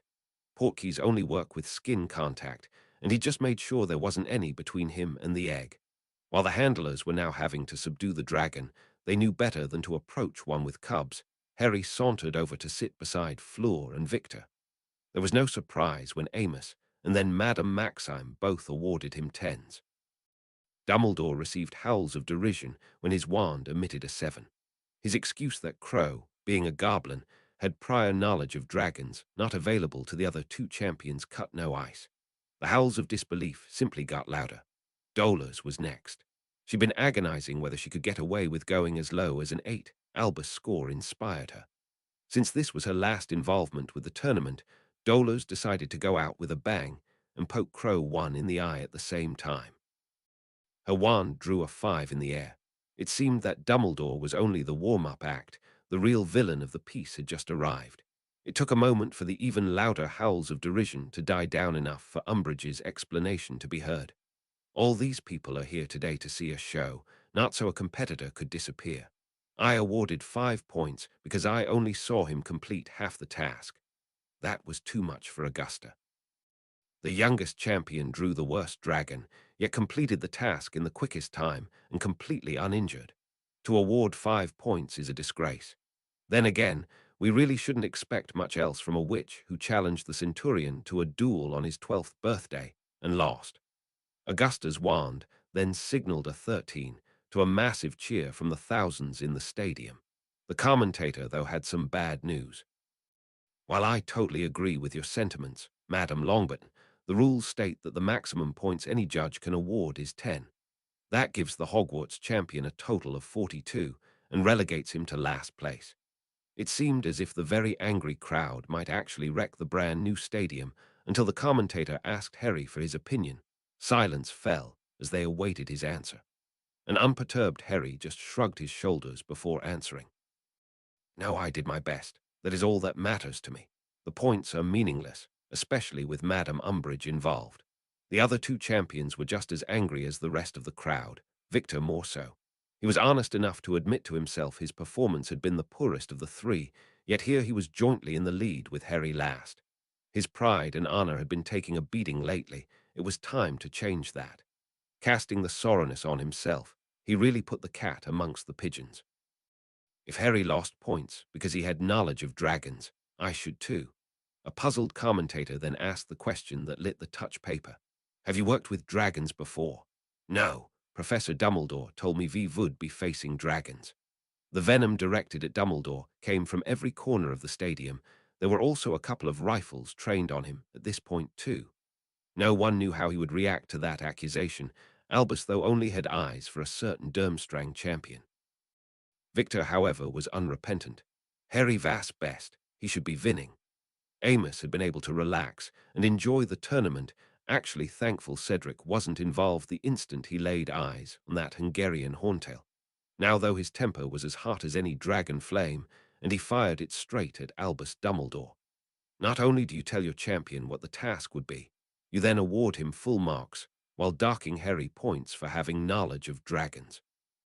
Your audacity and duplicity is only matched by your hypocrisy.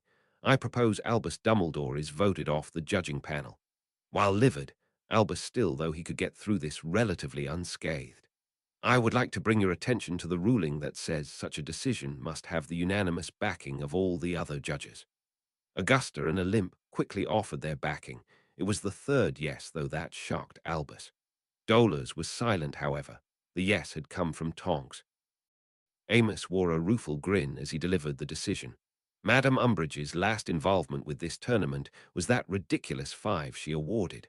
Aura Tonks then became the 5th member, 4th now that you are no longer part of this. Augusta thought she had an acceptable solution to their other problem. Mr. Crumb, that was a very brave thing you just did. I vant to win, madam, but will not win by cheating. I was going to propose we dock you 3 points, making you level with Centurion Crow and leaving Miss Delacour with a narrow lead. Harry shaking Victor's hand seemed to signify that decision was accepted. It also brought Olymp further on board with what they were trying to do. The Bulgarian champion wasn't quite finished yet, though. He still had one more card left to play. Madam Longbottom, I would like to request a favor. Could I transfer to Hogwarts for my final year? I must still represent Durmstrang in tournament and promise I will do my best. Spending the rest of the year with Professor Dumbledore is not a nice idea. Knowing this would have serious political implications, Augusta looked to Cornelius for some help before answering. The Minister of Magic had been a mere spectator here today. That just changed. With the incident in Hogwarts last evening and now this, Cornelius was well aware he could have Dumbledore out of Britain by tomorrow. The problem with that outcome was they would lose their information pipeline to Voldemort and his 2 Death Eaters.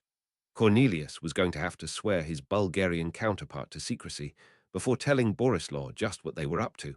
Otherwise, Albus was out of here. Mr. Crumb, I shall be speaking with your Minister of Magic shortly. I will be sure to mention that your actions here today have been impeccable and something all Bulgarians can be proud of. Unfortunately, the underhanded dealings of one of our fellow countrymen brought us to this point. That you wish to join Hogwarts to avoid contact with this individual is perfectly understandable and has no negative implications for the proud educational establishment that is the Durmstrang Institute of Magic. The quality of that school can clearly be determined by the outstanding young wizard that is her champion. We would certainly welcome your stay in our country. A much relieved Victor felt a friendly hand clamp on his shoulder. Welcome to Hogwarts. The 2 champions shaking hands was the sign for the crowd to start applauding too.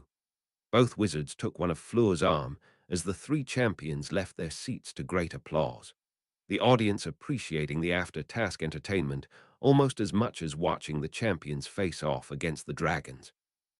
Fleur was walking as if on a cloud of air, a fellow champion on each arm, and now unbelievably in the lead of the tournament. To complete a fabulous day, her family were in the audience watching her compete. It didn't get much better than this. Hermione was ahead of everyone as she raced to embrace Harry. Only when he was in her arms did she relax and whisper in his ear. Watching and waiting was torture. I want to be involved next time. Knocking Dumbledore out the judging panel should make that easier to do now. She then switched to English and congratulated Fleur and Victor.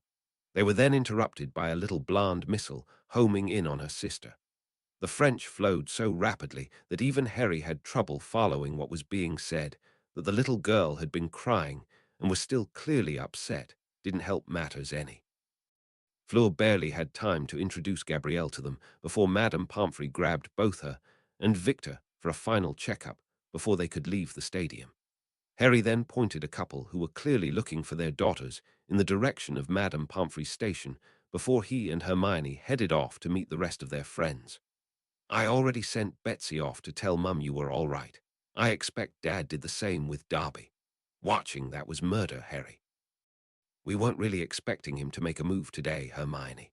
The second or third tasks were always going to be the better options.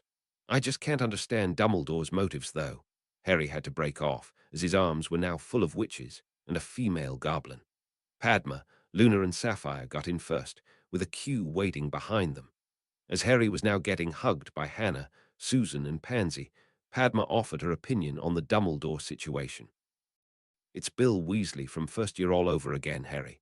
If Victor hadn't spoken out today, Dumbledore would then have been able to blackmail him because he cheated in the first task. This had Harry shaking his head. Neville, sometimes I worry about her. She's the most devious person I know, yet the hat put our Padma in Ravenclaw. That either means she's scarily clever or devious enough to fool the Sorting Hat. Why would I settle for just one? I'm deviously clever. And you also know I'm right about Dumbledore. He may have agreed with Padma about Dumbledore, but Harry's attention was taken up by a damsel in distress. He quickly headed for the crying girl. She was soon in his arms and clinging on for dear life. I'm sorry, Harry. She saw you having to face that dragon and has been crying non-stop since. She spent the entire task with her face buried in my robes, too frightened to watch. It was obviously a mistake to bring her, but she was desperate to see you, Hermione and Barchoke. He was trying to soothe the little girl. Hey, Danielle, I'm fine. That big dragon never got anywhere near me. How would you like to come to a Halloween party now? You can even meet our baby brother, Jamie. This got the little girl's attention, a party and meeting a baby. Danielle had been crying so hard, however, she was left unable to speak. She did manage to nod her head, though, and Harry put her down between him and Hermione. Holding each of their hands, the cavalcade headed up to the castle. Harry then felt a little hand slip into his free one, turning his head to see Maggie Creevy now walking beside them. I was scared too, Harry, but Colin and Denny's kept telling me you'd be fine. They were right. You have two very good big brothers, Maggie. You can trust them to look after you. Mary MacDonald then only half-jokingly asked Harry if he had another hand for her to hold. That last dragon was the scariest thing she'd ever seen, yet Harry had controlled it like some overgrown sheepdog. Natalie was rolling her eyes at her mum's antics as their entourage just kept growing. For the vast majority of the Muggle-born's parents, this was the first time they would get to see where their children disappeared to for over 9 months of the year. All were wearing wristbands that allowed them to see the castle, and not one of them was disappointed with Hogwarts. Emma and Henrika were waiting at the main door, for Harry, Hermione, and Padma were left holding the babies, as both mothers wanted to wrap their arms around the Hogwarts champion and assure themselves he really was fine. Albus wasn't fine. He couldn't remember when he'd felt worse. This actually surpassed the day Black punched him before his godson sliced through the Elder Wand with his sword. All Albus' plans had been foiled once more by a student attending his own school. He still couldn't believe the way Victor had acted. That stupid bitch Umbridge had started it all. Albus knew he was courting trouble awarding Harry a 7. He was counting on Dolars giving an 8. That would have left all 3 champions tied for first, something Victor wouldn't have objected to. Then Albus could have slowly applied pressure on the boy to be his inside person in Crow's group. But no, Dolors had to try and humiliate Harry by handing out a derogatory 5, sparking Victor's conscience and opening the entire can of worms. Albus felt someone sit behind him in the emptying stadium. A well-known voice then spoke to him. "I warned you, Albus, but you didn't listen. Things are changing and you can't stop them. You know why you can't stop those changes? Because people want these changes to take place." Albus was not impressed with that comment. People will want whatever they're told to want. Severus cut him off at that. "You still think telling the people what they want to hear is enough? That won't work anymore. Apart from the Dark Lord and his last 2 followers still being at large, the country has never had it so good. Parents have just been thoroughly entertained and are now getting to spend the rest of Halloween with their children inside the castle. That has never happened before. Did it look like they cared there were muggles and goblins in the audience?" The old wizard had no answer for that. With the flags, bunting, and a dozen or so of those little stalls where people could get food and drink, the entire day had taken on a festival atmosphere. That everyone appeared to be enjoying themselves and not caring who they were sitting next to was one of the things that shocked Albus the most. The prefects and marauder trainers have organized a tour of the castle for the visiting parents. There will be muggles and probably even goblins entering the slithering common room, yet not one member of my house came to me to complain. That's how much things have changed, Albus, no matter how much you wish to deny it. He then really looked at his former headmaster, and Severus came to a shocking revelation. Stripped of his political power and public adulation, the comparisons between Albus and the Dark Lord were striking. Both were undoubtedly still very powerful wizards, but they had also been marginalized by the changes sweeping through their society. One was now being aggressively hunted, while the other was being ignored. This to Severus was as striking an example of those changes as muggles being shown around the slithering common room. "Go back to Bulgaria, Albus. There is nothing for you here. You are now merely a spectator after foolishly putting your champion in that position. Had Marco achieved his objective last night, you would have lost a student too. Harry is a goblin, and they treat such matters differently. The rape of a young girl, not yet of age, would have seen Harry put Marco to the sword. He saw the gleam in Dumbledore's eye and extinguished it at once. That doesn't make him a dark wizard, Albus, just a goblin. In some ways, they are quite simple people. Cross certain lines, and you pay for it with your life. If Harry should discover you had anything to do with his parents' deaths, he will come for you. If I find out you had anything to do with Lily's murder, I will be at his side when he does." This seemed to shock Albus more than anything, but Severus was unrepentant. "My aims have always been to protect her son and avenge Lily's murder. Those aims have not changed though the world around me is. I owe neither you nor the Dark Lord allegiance now. I'm free to live my own life." "I thought you were smarter than that, Severus. No one is really free.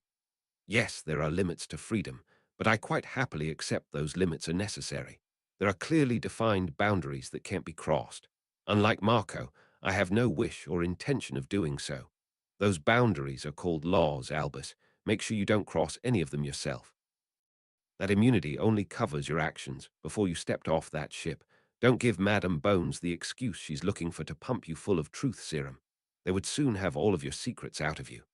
With that, Severus left Albus sitting there, alone bar a few stragglers making their way out the stadium. Unknown to both, Bartchoke had watched the entire conversation from on high. While not being able to decipher what was being said, it was still obvious this was not a friendly meeting. With inside knowledge of both Dumbledore and Riddle, it was perhaps time to bring Professor Snape more into their confidence. He would speak with his children about this before making a move. Uo Hogwarts had again done them proud when she provided a room for the students and their guests to enjoy Halloween together. The room was only similar to the one used for the Merlin Ball in that it was tiered. This one, though, had 2 tiers. Gone was the fountain and dance floor. All the space was taken up by tables in order to fit as many people in as possible. Gone, too, was all the gold gilt, replaced by a theme fit for Halloween. Harry wondered how much the room read his mind when creating this, as there were ideas clearly recognizable from the fair incorporated here too. Probably most striking was the use of giant skeletons, instead of pillars to support the terraces. That these skeletons had a floating, illuminated pumpkin where their hearts should be was a touch macabre, but they fitted perfectly to the entire theme of the room. He'd been thinking of what his usual practice for Halloween would be. Perhaps that's why the room appeared so heavily influenced by graveyards. Being Halloween, though, Hogwarts had adopted a spooky approach to the subject, much to the delight of the people in the room. Harry was sitting at a large table with his family, just enjoying the fact they were all together. They would sit down and go over what happened today at a later time, just as they had already arranged to visit his parents next Saturday during their time for lessons with Sirius. Tonight was to be enjoyed. Families all around them were doing the exact same. Apolline de Lacca was certainly enjoying herself. The change in her eldest daughter would make it hard not to. Fleur had introduced them to so many students she called friends that Apolline's head was spinning. That every one of those friends had greeted the de Laccas warmly was also unexpected. Gabrielle being introduced to some of the younger students was also a revelation.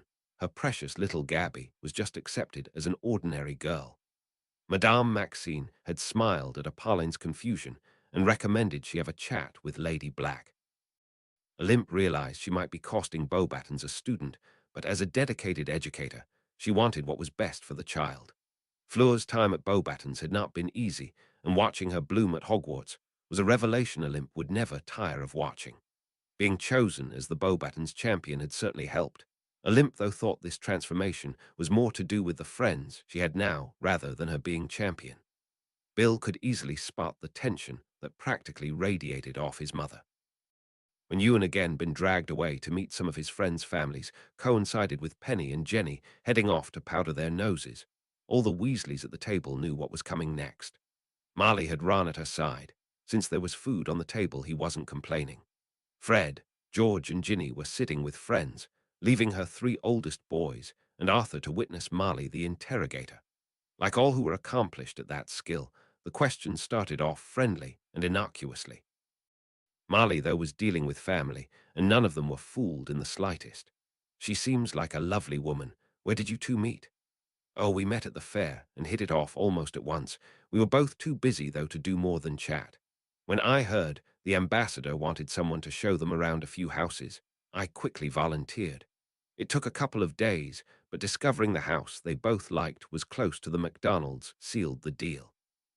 I then spent time helping them move in. Shrinking and household charms can make a great difference to that process. Jenny then invited me for a meal to say thanks, and we've grown from there. And what has the boy's father to say about this? All recognized the flash of anger in Bill's eyes. None, though, thought it was directed at his mother yet. No idea, and it doesn't matter. Jenny has no memory of becoming pregnant or who did it. The way Bill said that left no doubts in any of their minds what he meant. He wanted to be sure his youngest brother understood, though. Ron, repeating that would hurt someone very dear to me. I trust I don't have to say any more. Hey, I like Ewan and Jenny's really nice. Does that make Harry his magical guardian? His brother's nod sealed it for Ron. I owe Harry big time, both for Quidditch and saving Lavender. I won't say a word. Even Ron mentioning Lavender couldn't deflect Marley from her target. Bill saying someone dear to him set off even more alarm bells. Isn't she a bit old for you? Jenny is 28. I trust you know what age I am, Mother. Ignoring the signs that Bill had reached the end of his patience, Marley pushed further and brought up what really troubled her. But she's a muggle. All recognized she had gone too far. They didn't need to see Bill's shoulders squaring or hear his voice hardening. I am aware of that, Mother. Unlike you, I don't let that term define who someone is. Where you see a muggle, I see a beautiful woman who hasn't let the hard life she's had to lead drag her down. Instead, she rose to the challenge and raised a wonderful son on her own. She's warm, loving, funny, and someone I'm proud to have in my life. He was stopped by a hand on his shoulder. Bill, if this between us is going to cause problems, then perhaps.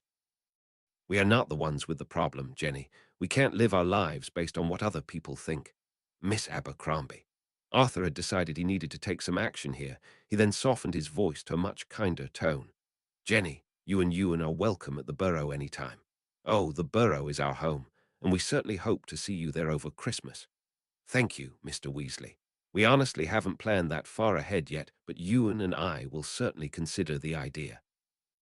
At that, Ewan arrived with his ever-present shadow, Natalie. "Mum, the McDonalds are getting ready to leave. Are you going with them, or is Bill taking you home?" Jenny now had an arm around each of the children, the McDonalds and Abercrombies having grown very close. "I'm staying with Mary and Roy tonight. I stay there a couple of nights a week now. We'll all feel much better after seeing your school and just how happy you are here. I'd better go and say good night to Harry and the gang." With that, Jenny faced the rest of the Weasleys. "It was nice to meet you all. Bill is always talking about his family, and now I can put faces to the names. Good night, and thanks for the invitation." Bill rose and accompanied Jenny over to say cheerio to Harry, leaving the rest of the table drawing daggers at Marley. It was actually Percy who rounded on her first. "I'm ashamed of you, Mother. That was totally uncalled for. It leaves me wondering if you only like Penny because she's a pureblood." That certainly played no part in me asking her to marry me. Charlie was next to have a pop. "I've spent a lot of time with Bill over the last few days. I can honestly say I've never seen him happier or so content. I also think the reason for that was sitting beside him tonight. You know him better than any of us, Mum. How could you be so stupid as to do what you just did?" This also pushed Ron's thoughts in a direction he didn't like. "What would you have said if I brought Lavender home as my girlfriend?" "Well, thankfully that won't be happening now." In a manner eerily reminiscent of Bill, Ron faced up to his mother. Lavender made a mistake. Once she realized it, she fought that Bulgarian with everything she had. That gave Harry the time to get there, and Hermione made sure the creep won't be trying anything like that again. "I don't know where Lavender and me are at. I'm learning to fight my Weasley temper and talk about things, rather than just shouting the first thing that comes into my head." This earned him a pat on the back from a beaming Percy. "I'm proud of you, Ron. That's a very mature attitude to take. I'm on the Quidditch team now, thanks to Harry standing beside me and stopping it being cancelled this year. He tore out of here to save Lavender, despite having to throw her out of Kingassy at the summer. Draco is now one of his best friends, and we all know how their first meeting went. I think what I'm trying to say is that people change, and Harry allows for that. If Lavender comes back, I'm going to talk with her and see what happens after that." Arthur had a firm grip of his wife's arm. Bill was more than able to deal with her ire, but Ron's burgeoning maturity wouldn't withstand such an attack. Since his youngest son maturing was certainly something Arthur wanted to encourage, Marley was not going to be allowed to verbally rip Ron's head off. He and his wife were already on a collision course over her behavior toward Bill. Adding Ron to the account would only extend the length of the argument. Since 4 of her children had all disagreed with her opinion, the ferocity of their forthcoming confrontation was never in doubt. Uwo, another mother, was having a much more pleasant Halloween. Bella was sitting telling stories of former Halloweens to her baby. These stories started innocently enough, describing Halloween parties from her early childhood. That those descriptions soon turned to darker times was disturbing, to say the least.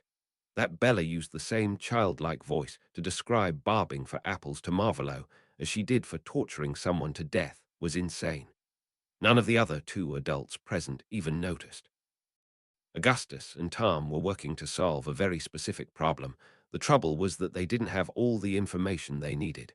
There were now plans to rectify that, though. Umbridge may be getting chucked out the castle, but her assurances she would still be able to supply them with information was being believed. More than that, however, here was someone who could now get them the books they needed to complete this project. Bella and Augustus would soon be paying her a nighttime visit, another reason why Bella was in such a good mood.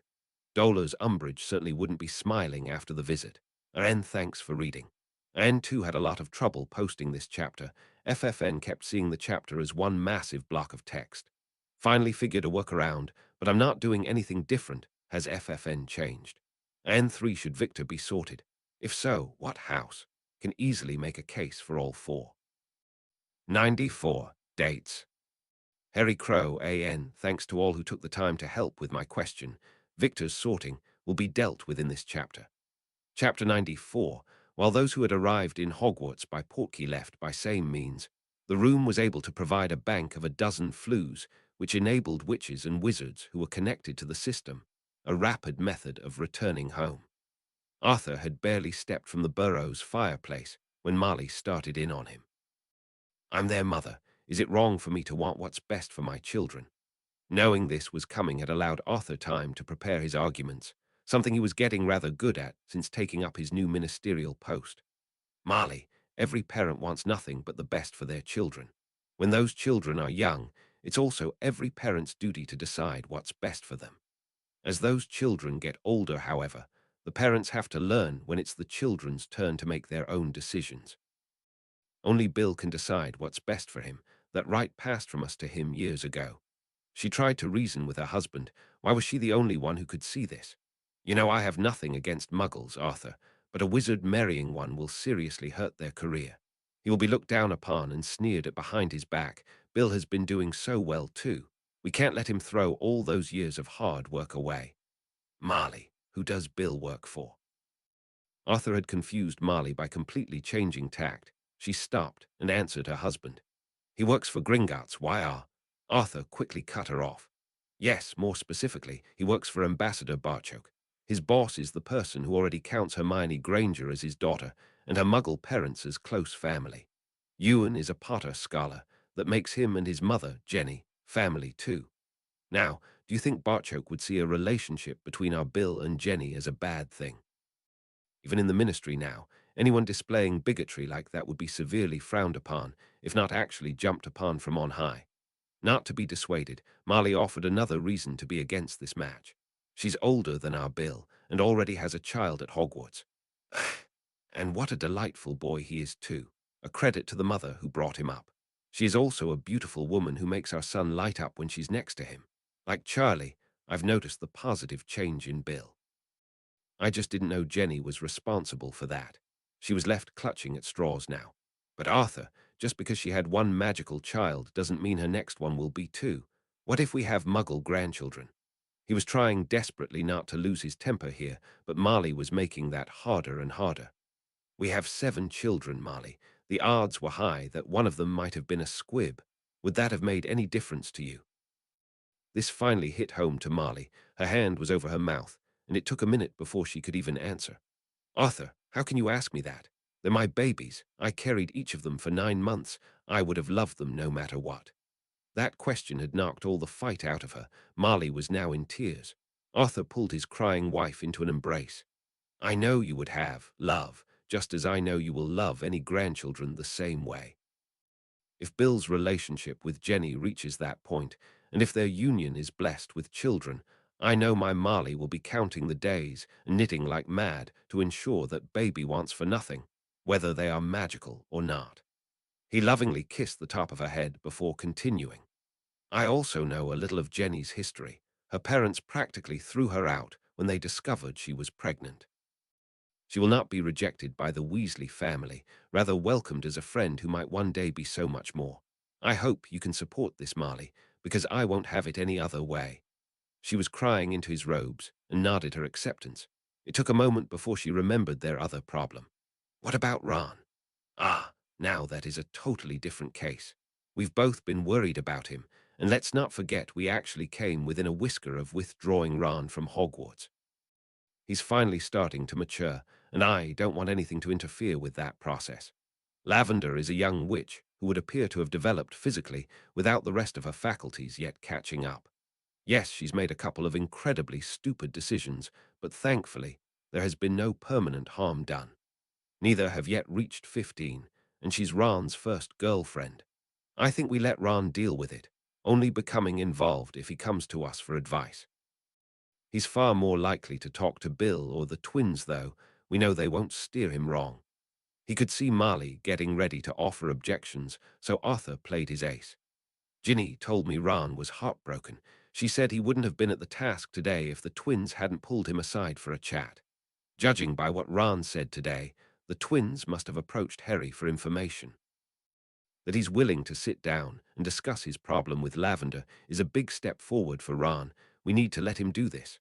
The girl might not even make it back to Hogwarts, so let's not cross any bridges before we have to. Marley didn't answer, so Arthur took that as a good sign. You have a seat, love, and I'll make us some cocoa before we head off to bed. She had one last question, though.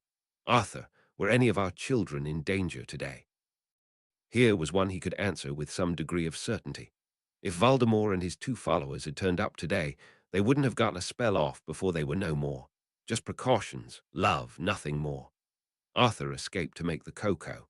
Uo breakfast was interrupted by Augusta standing to make an announcement. Since Mr. Crumb asked to become a Hogwarts student yesterday, he and I had a discussion, and we reached this decision. While Mr. Crumb stayed in guest quarters last night, he himself was very keen to undergo the full Hogwarts experience for his last year of schooling. That means we have a sorting to do. As McGonagall came forward with a hat and stool, there was much good-natured ribbing for Victor as he walked toward her. He looked comical sitting on the stool, designed for first years with the hat on his head. The joking slowly died down as the hall waited to see where he would be going. There was rather a long wait before the hat finally spoke. "Well, if you're sure, better be. Hufflepuff." The Badgers went crazy as a high-profile student was sorted into their house. In an unprecedented move, the other three tables stood and applauded Victor as he joined his new housemates. Cedric made a place beside him, a place Victor gratefully accepted. Madame Longbottom, too, was applauding, however she had more to say. Now, while Mr. Crumb is a member of Hufflepuff House, he will still represent Drumstrang in the Triwizard Tournament and the Quidditch competition. That last comment drew some playful boos from the Gryffindor table, mainly because they were next to play Durmstrang. Without Victor playing, they would have been confident of victory. Now they had to do an Ireland, score so many points that the Seeker's contribution couldn't win Durmstrang the match, something that was easier said than done. Uo, the bloody Baron, inviting Severus to Madame Longbottom's office that evening intrigued the potions master. Discovering his godson and Pansy had been invited too really piqued his interest. On entering her office, "The gang's all here," was the first thing that went through Severus' mind. Longbottoms, Blacks, Grangers, Pattles, Barchoke, Tonks, and Amelia Bones. Only Lupin was missing, but he had the first-year marauders at the moment. It was actually Barchoke who started things off. "You four have been invited here tonight for different reasons. Parvati, we know what Padma keeping secrets from you caused last time. We trust you won't talk to anyone not currently in this room about this matter.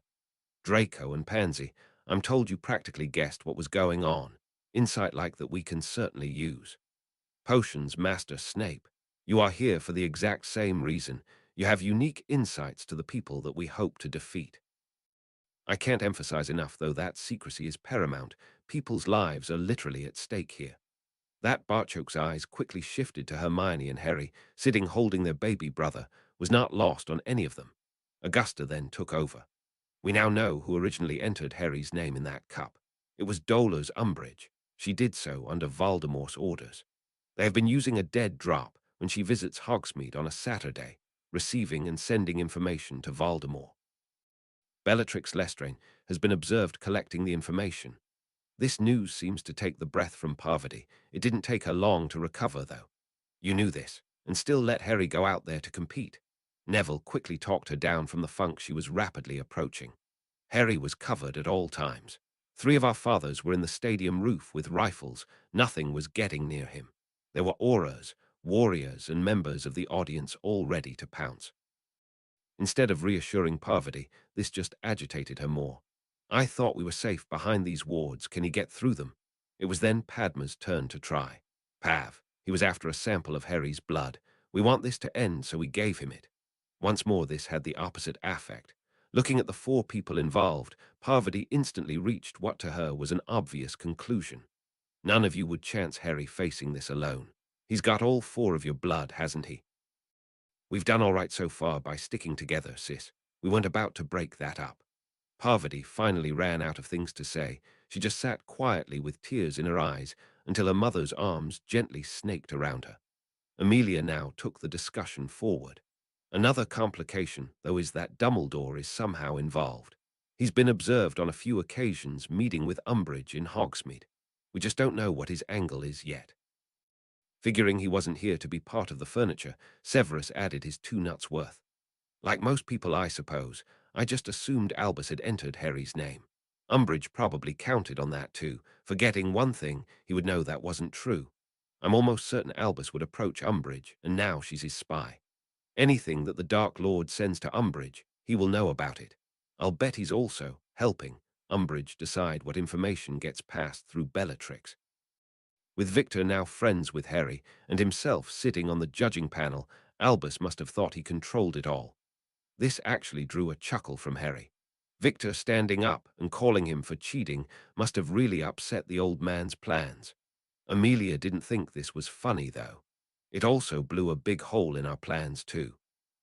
Cornelius had to contact the Bulgarian Minister of Magic and inform him what was going on.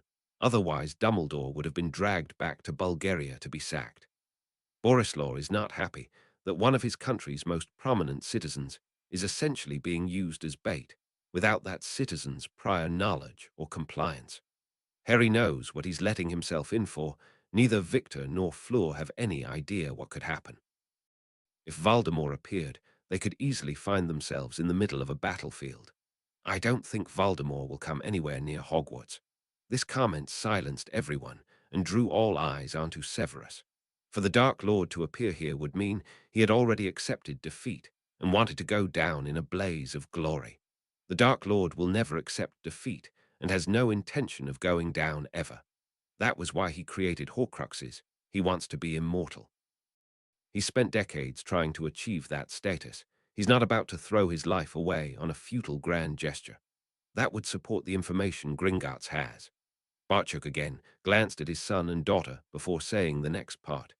That's also why Harry wants to end this.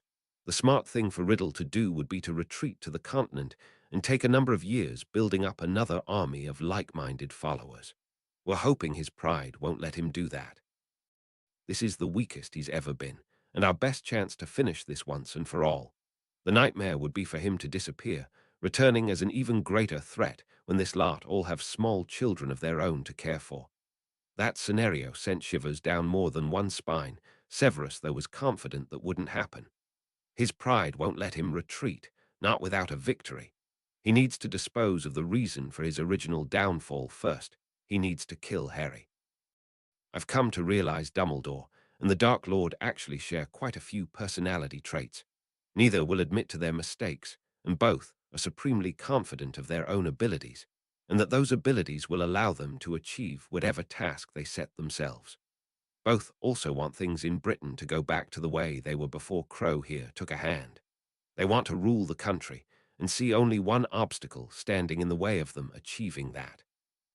It was Alice who asked Severus to clarify his last point. Do you think Dumbledore would actually kill Harry? No, not personally. Now, if you'd asked whether I thought he'd let someone else do it, you would have gotten a different answer. Like a shroud being lifted from his eyes, Sirius could see it all laid out before him. Dumbledore's playing all sides, pulling the strings to get the result he wants. Sets up the confrontation and then rushes in to save the day, but too late to save Harry. It's Halloween 1981 all over again, this time though he's not getting away with it. That was a sentiment they all agreed with. Dumbledore is far too wily a character to put under any kind of sustained surveillance. He'll expect his every move inside the castle to be watched, and it will be. Harry nodded in agreement with his father, letting Bartchok know that was already being taken care of. Dola's Umbridge, however, is another matter entirely. She is the weak link in this entire conspiracy. It is only because we in Gringotts think she is too stupid to pull it off that we aren't recommending the Ministry arrest her, and then force Madame Umbridge to work for our side. Dumbledore would spot the difference the first time they met. Amelia agreed with Bartchok's assessment. It still left the Ministry hanging, though. What do we tell the Bulgarian minister? Is there anyone here who trusts Victor and Fleur enough to let them in on the secret? Since it was his life that was potentially on the line, Harry felt he needed to answer that. While I like them both, this is just too big to drop on anyone's shoulders. Everyone in this room has earned the right to be here. They haven't. I also don't see how you could include Fleur without bringing Madame Maxime on board too.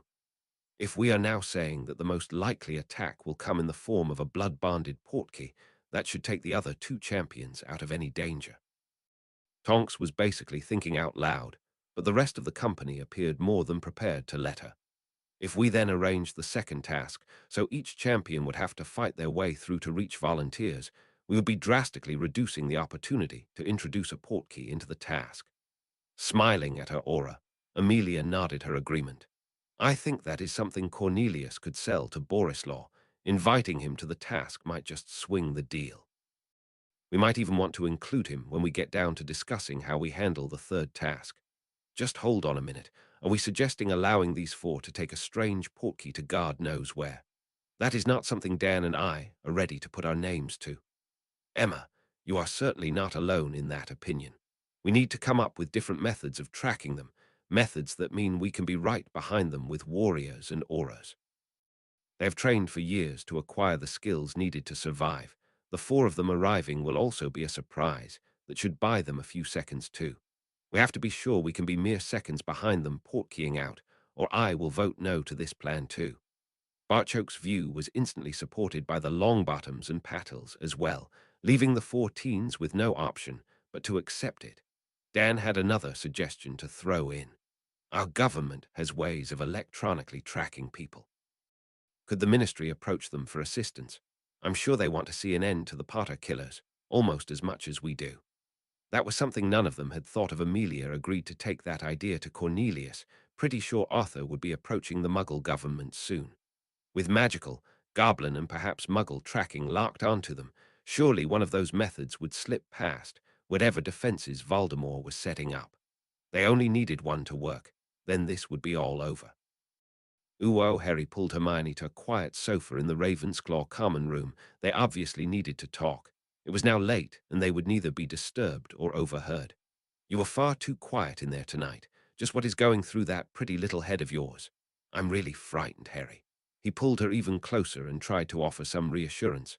We're all frightened, Hermione. We'd be fools not to be. No, Harry, it's not that. You want to know what really frightens me? Being left standing there while you are portkeyed to wherever Voldemort and his cronies are waiting for you. That's what will give me nightmares, Harry, not being with you when the time comes. Of course I'm frightened of facing them, but I am absolutely bloody terrified of not being there to have your back. You are mine, Harry, and I am yours for the rest of our lives. There will never be anyone else for me. That means you can't leave me ever. Harry could feel his mate's tears dampening his shirt, but was at a loss of what to say to reassure her. Hermione, we're doing everything we can. She cut him off right away. No, we're not, Harry. Our mixture of blood on that towel is at best a gamble. It might not work as we hope. Suppose they have a means to separate it out. I can't lose you, not when we have a foolproof method that would ensure at least I would be there too available to us. This puzzled Harry before realization struck like a lightning bolt. Surely you don't mean. Yes, Harry, I do. I'm kicking myself for not thinking of it before Padma mentioned it. I've been thinking about it a lot since. Completing our bond would guarantee any blood-bond portkey would accept me too. Harry's mouth was making shapes, but there was no sound coming out. The longer this went on, the more upset Hermione was becoming. Don't you want a bond with me? There was only one way for Harry to answer that. He lifted Hermione's chin and put all the love he had for her into their kiss. This certainly kissed goodbye to her doubts. I hope I'm on safe ground, saying I dream of completing our bond. Quite a lot, actually. In my defense, I would like to say that my mate is the most beautiful girl in the world, and I love her with all my heart. How could I then deprive this girl of her dream, completing our bond on our wedding night? It was then Hermione's turn. She kissed Harry with all the tenderness she possessed. My real dream is having you beside me for the rest of my life. Going to university, forging careers, raising our children and watching our parents spoil them. That's my dream, Harry, one I'll fight anyone for. It all comes crashing down, though, if you're not there to share it with me. I need to be with you when you face him, Harry. Completing our bond will ensure that I am. Hermione, completing our bond would automatically change your status in the nation. That means Father would know. If only you and I portkey out, everyone inside the stadium, the entire bloody country would know what we'd done. I don't think I could do that to you. This did not sit well with Miss Granger. You would rather chance leaving me standing there than risk embarrassing me. We're mates, Harry, with our wedding date already planned. We need to face him together to double our chances of us both making that date at the altar. I need to be there when you face him, and only you can ensure that I am. Realizing this was one argument with Hermione he wasn't going to win, and a large part of his teenage psyche was also screaming for an immediate and unconditional surrender. Harry tried a different approach. Let's try and look at this logically, love. For the second task, we'll still prepare a welcome for him and try to eliminate the possibility of any portkeys. Getting you involved in the task too will certainly help keep me safe. With all those precautions in place, I don't think we need to complete our bond before the second task. Agreed. Somewhat reluctantly, Hermione nodded in agreement. She hated when Harry used logic against her, leaving Hermione no room to argue. Now wearing a smile, Harry continued. The third task is traditionally held nearer the end of summer term. That gives us until then to consider all our options. That's what your suggestion is. Love an option. An unbelievably mind-blowing, wonderful, beautiful, self-sacrificing option that will provide me with many pleasant dreams for months to come. The look of bliss Harry was now wearing would, at any other time, have had Hermione in fits of giggles. She was still waiting on her answer, though. Harry understood and then got straight to the point. We'll wait until nearer the third task before making any final decision, but I'll make you a promise right now. For the rest of our lives, you'll always be at my side and never left behind. The relief appearing on Hermione's face was instantaneous. That's all I ask, Harry. That's all I'll ever want. The two kissed and cuddled for some time after that, talking well into the night. Betsy woke them in the morning, having covered the sleeping couple with a blanket late last night. They awoke in each other's arms, happy and content. Both knew they had to move, though. Padma discovering them like this would lead to endless teasing. Wearing wide smiles, both headed up to their rooms to prepare for their morning training. Arthur Weasley found himself having a strange morning, one to match the evening he'd just spent with Marley. He'd hardly arrived at his office when he had a visitor, Adam Brown. Man sat and rambled, leaving Arthur with no clue to the reason behind this unexpected visit. At one point, Arthur felt his stomach clench in fear. Adam was mentioning his daughter, and Ron, and children. While his youngest son was finally maturing, it would be a good few years yet before Ron was able to handle that step. If Ron had somehow gotten Lavender pregnant, Marley would flay him alive. It was finally with some relief that Arthur deciphered the real reason why this wizard was in his office. Mr. Brown, can I stop you there? You seem to be laboring under a misconception. While we Weasleys are an old pure-blood family, there are certain traditions that we just don't hold with. Betrothal contracts are certainly one of those. Finding their wife or husband will be solely my children's responsibility. While he had known exactly what to do last night when Marley burst into tears, Arthur was completely lost on how to deal with a crying wizard. Even so, he had no intention of offering Adam Brown a hug and a kiss. Adam would just have to make do with a cup of tea and a biscuit. As the tea worked its magic, Adam even munched on a biscuit as he regained his composure. He tried to apologize. I'm sorry, Arthur. I just want to see my little girl settled, and she is sweet on your youngest boy. She's not a bad girl. Lavender doesn't have a bad bone in her body. She's just not wise to the ways of the real world. We both know the terrible world our children were born into. My wife and I have tried our best to shelter Lavender from that. Once he'd started unburdening his soul, Adam couldn't seem to stop. Lavender's head is full of fashion, shopping, and boys, but not in the way that we know the world really is. She spent years reading her mother's harmless romance novels. At least we thought they were harmless, until we discovered Lavender thinks that's how the world really is. Thinking back to Ginny with her Harry Potter book, and the damage that had done, Arthur could understand where Adam was coming from. The next part drew even eerier parallels between their daughters. Lavender then goes to Hogwarts and meets Harry Crow, a boy who is the walking embodiment of everything she believes to be true. Heroic, honorable, and unfortunately already taken. She becomes his friend, though, and her world changes. Shopping, parties, fabulous holidays. Her mum and I were really happy for her. That all changed at the summer. After that, we were delighted to hear she had a boyfriend, one both my wife and I approved of. Now, I don't know what to do. At last, Arthur felt he could offer the clearly desperate wizard some advice. If you intend for Lavender to return to Hogwarts, I would suggest contacting the school and thanking Harry for saving your daughter twice. Hogwarts is a different school now. Your daughter won't have to suffer the kind of reaction to this that went on in our day. Adam then asked the question that was at the forefront of his mind. And what of her relationship with your Ron? The worried father had since discovered his attitude after the fair incident had left his daughter isolated in Hogwarts. She may not have been bullied, but loneliness could be just as bad for Lavender. Her relationship with this young wizard would be the deciding factor on whether Lavender actually wanted to return to Hogwarts. I won't lie, Adam. Ron was deeply hurt by this. He's decided, though, to wait and talk with Lavender before saying or doing anything more. His mother and I support his decision and will also support the outcome. Should Lavender turn up at our house as Ron's girlfriend, she will be made most welcome. Arthur knew he was stretching the truth a bit with his last comment, but he would have until at least Christmas to work on Marley if that outcome actually happened. A relieved Adam was on his feet, hand outstretched to Arthur. That's more than I could have hoped for, more than we probably deserve. You're a good wizard, Arthur, and I would be a proud father if my daughter one day joined our two families. He may have been smiling, but inside Arthur was trying to come up with any excuse not to tell Marley about this conversation, and failing miserably. He could see them having another argument tonight. Uo Dola's Umbridge was also having relationship problems. She was howling up a storm too. This had nothing to do with a wizard gazing on her bare breasts for the first time in many, many years. It was more about what his girlfriend was currently doing to those breasts.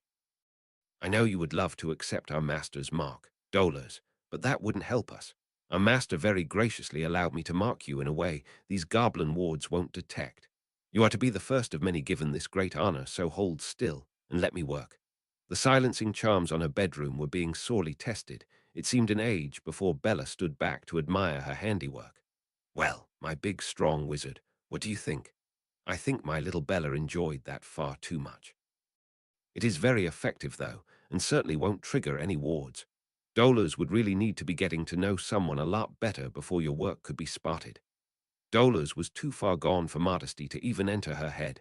She lay there exhausted, drenched in sweat and blood, her bare breasts now sporting an L and a V on their underside, carved there by Bellatrix Lestrange's blade. If I ever get my hands on Crow's tramp, I'll carve mudblood across her chest, and then kill her very slowly. As Bella's blade delicately carved letters in the air, she was happily imagining torturing Crow's mate. Augustus gave Dolas her instructions. He'd also brought a written set, anticipating Bella's ministrations producing this reaction in Dolas. Umbridge gave Augustus the impression of a witch who would enjoy inflicting pain onto others. Receiving it, though, was an entirely different matter. Only his Bella seemed to appreciate both equally, the giving and the receiving. As the two left, the bug hiding behind the curtain thought that would be a good thing to do too. Only knowing she had an emergency portkey had kept Rita there. Using it, though, would have meant blowing her surveillance and ending Dola's usefulness to Voldemort. Peeking around the corner of the curtain, Rita could see she was in no danger of discovery. A troll could have entered that bedroom and Dolas wouldn't have noticed. The witch appeared almost comatose as she lay spread-eagled on her own bed. Rita still kept low, though, as she scuttled under the door to make her escape. She had a report to make to Barchoke. Uwo, it was well known, Harry only had one free period a week. He was somewhat surprised, then, to find himself being asked to visit Madame Longbottom's office during it. Knowing Augusta knew they had no secrets from each other, Harry didn't think she would mind if Hermione came along too. Their surprise jumped a few notches when spotting Adam Brown waiting there too. There was no surprise that McGonagall appeared ready to rearrange his facial features without using her wand. Augusta was doing her best to see things didn't get out of hand, though she clearly held similar thoughts to her deputy headmistress. Centurion, Mr. Brown asked to speak with you. After demanding to know why, I decided to give him this opportunity. Clearly reading the undercurrents here, Adam got right to the matter in hand. Centurion, I want to thank you from the bottom of my heart for saving my daughter and apologize for my behavior at the summer. Harry just stared coldly at the wizard before giving his answer. No. The three adult blank stares that answer produced meant Harry had to explain. He let Brown sweat it out for a minute or two first. I didn't know Lavender was in that cupboard, just that someone needed help. Help will always be given at Hogwarts to those who ask for it. As to your apology, no, I don't accept it. Adam Brown then got to see up close just what a dangerous individual Centurion Crow really was. Your behavior over that matter hurt someone very close to us that might still have been forgivable. That your actions then deliberately targeted this person, all in an attempt to protect your daughter, cannot. Sir, Tried to besmirch the name of a young witch who is family to me, not a good idea. Parvati admitted that she had done wrong, accepted her not inconsiderable punishment, and has also learned from her mistake. Lavender clearly didn't and hasn't. You must take some of the blame for that too. Harry then respectfully bowed to Augusta and Minerva before offering Hermione his arm as they left the office. It was a shell-shocked Adam who stood there watching as he had just been dismissed by a student too.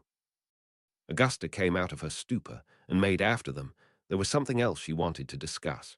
Seeing Adam Brown's condition, Minerva then added her 2 nuts worth.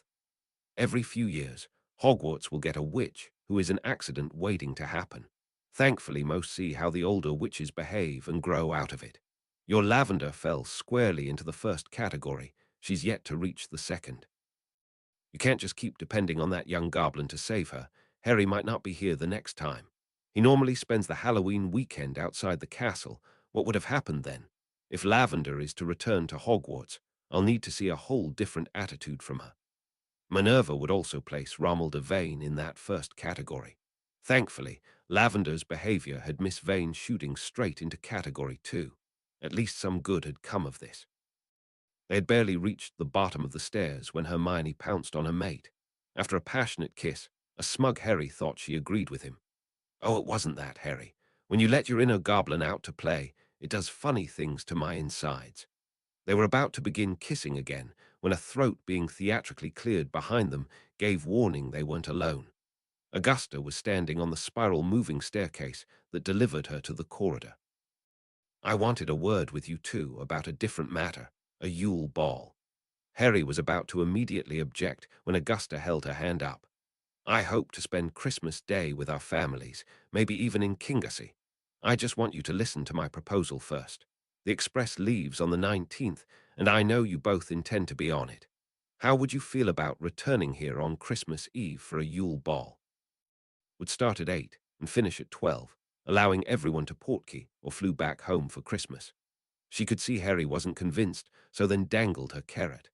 I understand you wanting to spend your holiday at Kingassy, but I'm hoping a few hours isn't too much to ask. I also know when striking a bargain with a goblin, it's customary to offer something in return. You do this for the tournament, then I will guarantee the second task will be held on the 29th of January. An excited Hermione squeezed him tight while trying not to squeal with joy. Say yes, Harry. Please. He, though, was staring straight at Augusta. You clearly know the significance of that date. You also know the year. Since I consider this person a very dear friend, of course I do. Augusta was using all her experience not to smirk at him. It was just too funny watching Harry struggle, though. Desperately wanting to say yes, but at the same time not lose face. Hermione had no such qualms and was practically jumping up and down beside him. You drive a hard bargain, Madam Longbottom. How could I not accept? They were all wearing wide smiles now, as everyone got what they wanted. I shall need to check with my fellow judges that this date is acceptable, but don't foresee any problems, do you? With Tonks and Cedric's father there, none at all. Even Madame Maxime got a ball out of this, at no cost to Beauxbatons whatsoever. None of them could see any problems with this. The date of the second task will need to be kept secret until nearer the time. Me announcing the ball, though, will also signal that date has been confirmed. The respect Harry had for the grand old witch was oozing out of every pore as he bowed deeply to her. Madam Longbottom, a goblin would be proud to strike a bargain like that. A very happy Augusta took the stairs back up to her office, hoping Minerva hadn't spilled Brown's blood on her carpet. An ecstatic Hermione was holding on to Harry and jumping up and down in a way that felt wonderful to him. Oh, Harry, we're going to get to see Father on his birthday, his 60th birthday too. I've never been able to celebrate it with him before. He always says it's not a good enough reason for us to leave Hogwarts. This year, he'll be coming to us. We need to throw a party. A kiss from Harry silenced her. That was to say thanks, Hermione, for being so understanding. You've accepted me as I am, and love Father for who he is too. I remember a boy on a train, trying desperately to work out whether I was pranking him after saying my parents were healers who worked on people's teeth. You accepted me as I am, and my entire family too. Just one of the many things I love about you. They headed back to the hall to collect Padma and Neville. It was nearly time to head for defense. They may have just lost their only free period, but neither was complaining. Uo Lavender's return that Friday morning was news only until Madame Longbottom stood and made her announcement. A Christmas Eve ball was far more interesting than a student's return, especially at the Ravenclaw table. All eyes might have been on Harry, but it was Padma who beat everyone to the question. Roger was too busy congratulating himself for already having asked Fleur to be his date for any ball. So, the mystery of why you and Hermione have been walking around with smiles on your faces is finally solved. You were dead set against this ball. What changed? Let's just say we were made an offer we couldn't refuse. Your Gran is some negotiator, Neville. And you're not going to tell us anything about these negotiations. Well, there will be a Yule ball held on Christmas Eve. Padma, playfully cuffing the back of Harry's head for simply parroting what Neville's Gran had just announced. This saw Hermione jokingly getting ready to defend her mate from attack as the table laughed along with them. Feeling a hand on his shoulder, Harry turned his head to see Victor standing there.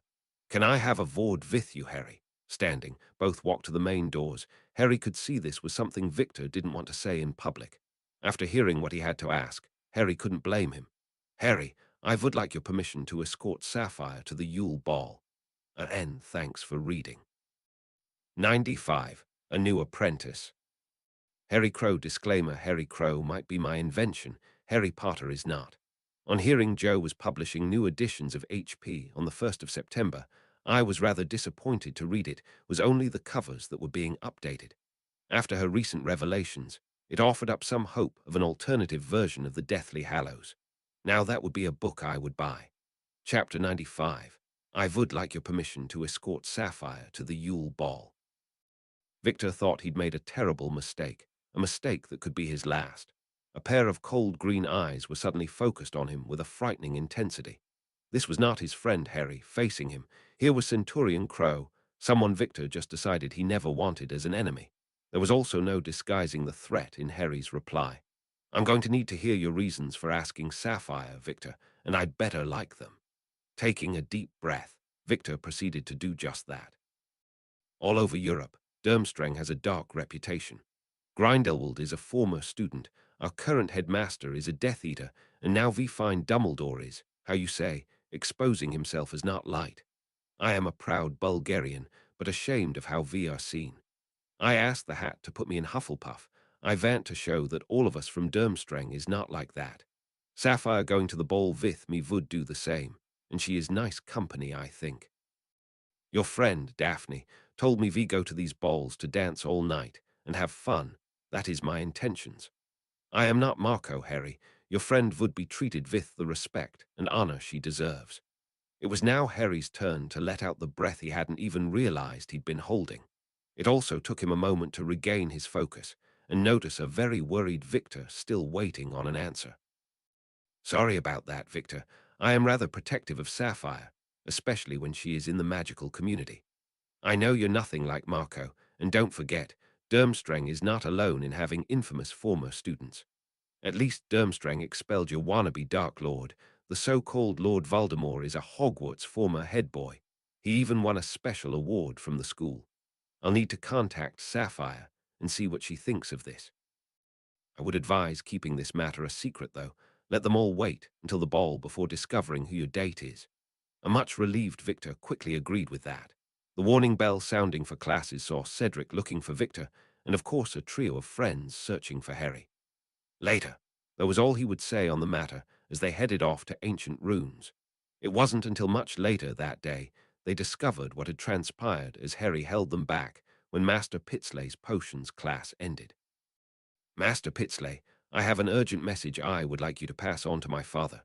It has been announced there will be a Triwizard Ball in Hogwarts on the 24th of December. This morning I was approached by the Durmstrang champion, Victor Crumb, seeking my permission to ask Sapphire to this ball as his date for the evening." This not only surprised the Goblin Potion's master, Hermione, Padma, and Neville were all pretty stunned by that news too. Master Pitsley was left shaking his head, trying to clear it rather than indicating a no. This may be a step too far for her father. It may be a step too far for the nation too. Victor's intentions are entirely honorable. Otherwise, I wouldn't even have considered this request. He is a Quidditch star in his country and admired by many, Victor walking into that ball with Sapphire on his arm sends out a very powerful message. Sapphire will arrive in Hogwarts with the four of us and leave with us too. There won't be a single minute of the entire evening where she will not be under my care. I would take my blades to anyone who behaved inappropriately toward her. Hermione's hand slid into his. We all know that, Harry. What we don't know are Victor's intentions toward Sapphire. What is he expecting of her, and how do you think she will respond to this? Victor is hoping for a night of dancing and fun with someone he's hoping will become a friend, nothing more. Sapphire is a goblin. She will be expecting nothing else until the day she meets her mate. She already told you this.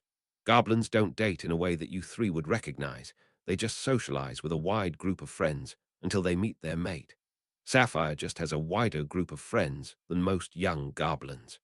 It was Padma who brought another point up for consideration.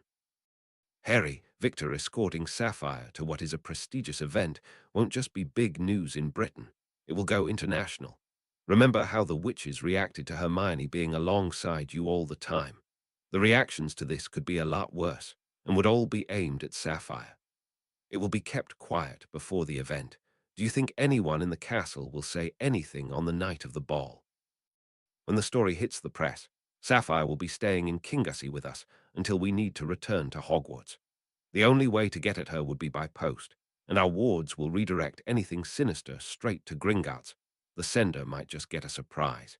We'll be there to deal with any hate mail. There's sure to be a fireplace nearby to put it into. When the political side gets sorted, it will then be Sapphire's decision whether she wants to attend as Victor's date. This drew a chuckle from Hermione. She already has his autograph, Harry. I don't think Sapphire will be saying no. The quiet man of the quartet then spoke his mind. Master Pitsley, Sapphire is not just our friend. There will be many more in the castle who consider her their friend too. She will be surrounded by friends the entire evening and perfectly safe. If, for whatever reason, she can't accept Victor's offer, I have a spare arm she would be welcome to. Harry needs to sit at the top table, but we would be honored if she chose to spend the evening with Padma and me. This received a deep bow from Master Pitsley. Well spoken, friend Longbottom. Young Sapphire is indeed fortunate to have friends such as you four. I fear, though, your mate is right. Such an occurrence would become international news. We'll have to involve the director in this decision before going anywhere near Sapphire with it. Knowing she's still welcome to attend the ball means that a no is not the end of the matter for her. The four then went for dinner, and it was left to Hermione to bring another subject up. How did you react when Victor asked you that? Not well. I had to fight my inner goblin not to draw my blade there and then. Only hearing what Victor intended allowed me to calm down. I think I may have given Victor a fright. If he's taking our friend to the ball, that's maybe not a bad thing. Padma's smirk told Harry there was more to come. At least you missed Colin asking Luna to be his date for the ball. He dashed over the minute you left with Victor. He'd been caught out already today, so Harry wasn't rising to that bait. Is there any of you who think I need to have a quiet word with Colin? The four walked into the great hall, all with smiles on their faces. It was at their run the following morning before Fleur got a chance to speak with Harry. I want to thank you for saying yes to this ball. Awry, our Christmas would have been dull without it. This puzzled the four Hogwarts students exercising until Fleur explained further.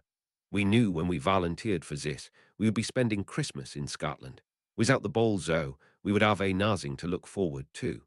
Harry had actually stopped running to stare at the French champion. You're not going home for the holidays. I thought Christmas was all about family. He looked toward Hermione for help with this. This will only be the fourth year Harry has celebrated Christmas. It's not part of a goblin's calendar. He doesn't go in for the religious side of the holiday, but just loves the idea that entire families get together to celebrate. That certainly appeals to his inner goblin. Nothing is more important to them than family. This was something that certainly resonated with a certain Bulgarian. As I am now Hogwarts student, I could possibly go home. That would not be fair to other Durmstrang people, so Cedric invited me to his house for holidays. It was like a light going on behind Harry's eyes as he turned to Fleur. You could spend Christmas with us in Kingassy. Harry, no. If you're going to do this, then Fleur needs to know. He just smiled at his mate, leaving Hermione to do the explaining and asking. I know him very well, Fleur, and can see what he's up to. We have a rather peculiar family. That had Padma laughing. Peculiar doesn't even begin to describe it, Hermione. We Patels are Indian, the Grangers are Muggles, and then we have Crow's goblin father and friends. Throw in a werewolf and a couple of Swedish villa for good measure, and you have quite the mixture. Thank you, Padma. Now, Fleur, how would your parents react to a mixture like that? She'd been confused before, but now Fleur was totally flummoxed.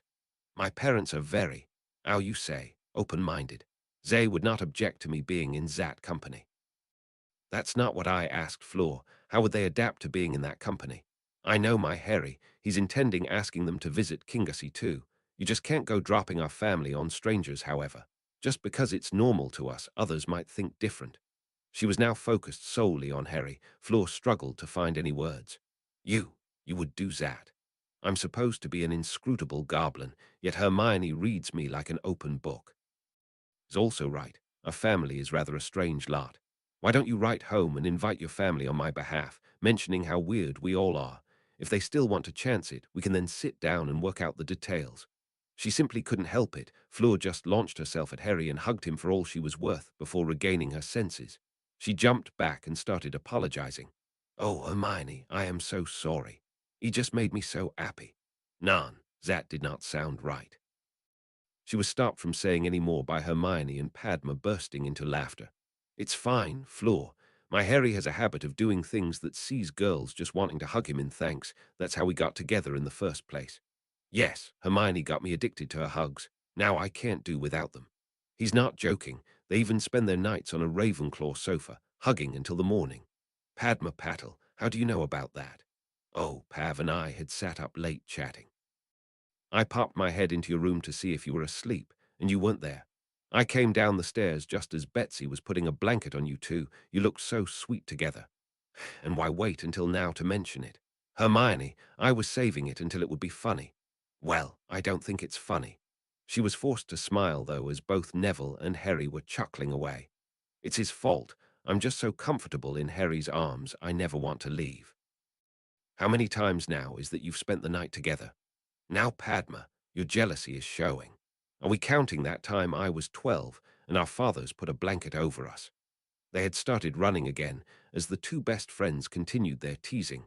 Harry and Neville learning long ago not to get involved as these two tried to get one over on the other. It always ended with them both in fits of laughter, the one who succumbed first being adjudged the looser. As the teasing got more outlandish, Fleur's jaw was hanging open, and even Victor appeared perplexed. Padma did say our family is nuts, didn't she? Neville, I think your family is fantastique. I shall be writing, as soon as we finish air. This certainly drew a smile from Harry. We will be trying to spend Christmas Day and New Year together. There will also be a wedding at Kingassy over the holidays. The Diggories will be invited, and that invitation will include any guests they have staying too. Her Christmas had just shifted from dull to spectacular. Fleur, though, was curious about how this came about. If Madame Longbottom did not tell you about us not going home, how did she get you to agree to the ball? Oh, good luck with that one, Fleur. He hasn't even told Padma or I how Gran managed it. Hermione, buckling with laughter, was immediately followed by Padma doing the same. They literally were holding each other up while they laughed. Both Harry and Neville just split either side of the laughing obstruction on the track and continued running. Harry offered his reassurance to the other two champions. Don't worry, they'll catch up. This is just their way of letting off some steam. I don't think those two could be angry with each other if they tried.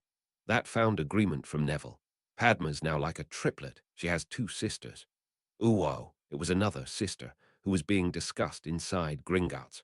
I'm very worried about this. It is one thing for my daughter to attend these functions as the Centurion's guest, quite another to be on the arm of a famous wizard who's also an international sports star. My guarantee still stands, Goldskin. My son would gut anyone who attempted to harm your daughter, be they wizard or goblin. The director then said his piece. Your Sapphire will attend with my blessing and my public support. As well as Centurion Crow, there will be another 3 friends of the nation in attendance too, all of whom are very fond of your daughter.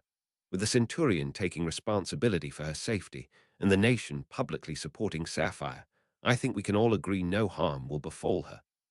Barchoke could just imagine this story whizzing around the magical world. A goblin on the arm of Victor Crumb in Little Backward Britain would shock many and surprise most. It certainly surprised him. I realize the position this puts you in as a father, Goldskin, but please believe me when I say Sapphire has many friends at Hogwarts. She will dance and have fun, returning to Kingassy along with my son and daughter. With the director pushing for this too, Goldskin was helpless to resist. He did have one condition, though, one he would not be shifted from. If I agree to this, the final decision must still lie with Sapphire. Absolutely. Please tell her also friend Longbottom has offered that Sapphire can accompany him and his mate to the ball.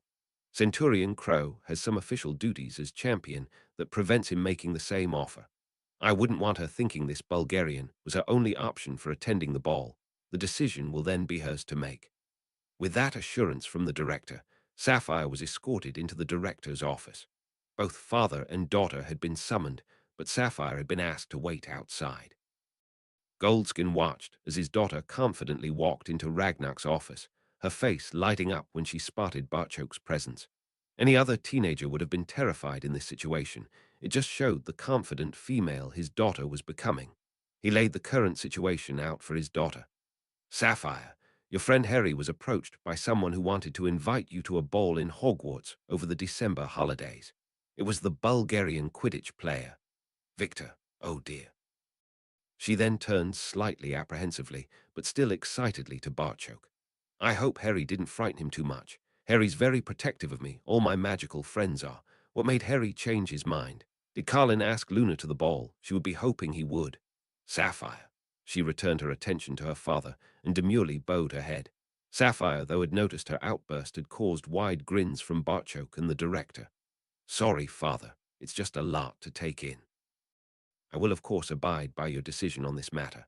I'm assuming Victor is trying to make a statement by asking me, since I've barely spoken to him. Yes, and the Centurion has guaranteed your safety. Sapphire tried not to roll her eyes at that statement from her father. Like most teenagers, though, she didn't quite manage it, and it widened the grins of other two goblins watching this discussion between father and daughter. You can refuse and still attend the ball with friend Longbottom and his mate. We have all agreed the final decision will be yours. There was no need even to think about it as far as Sapphire was concerned. Being seen and photographed in Harry's company is helping the nation become more accepted in Britain. I think me doing this could only help that effort. Harry might be leading the fight, but I'm more than willing to play any part I can. This drew a deep chuckle from Ragnar. Well said, young Sapphire. You are a credit to your family and friends. I fully support your decision, and the jewelry you wear to this ball will publicly say so. Sapphire found herself kneeling alongside her father, facing the director, both overwhelmed at the honor they were being shown here. She couldn't leave it at that, though. I am honored, director.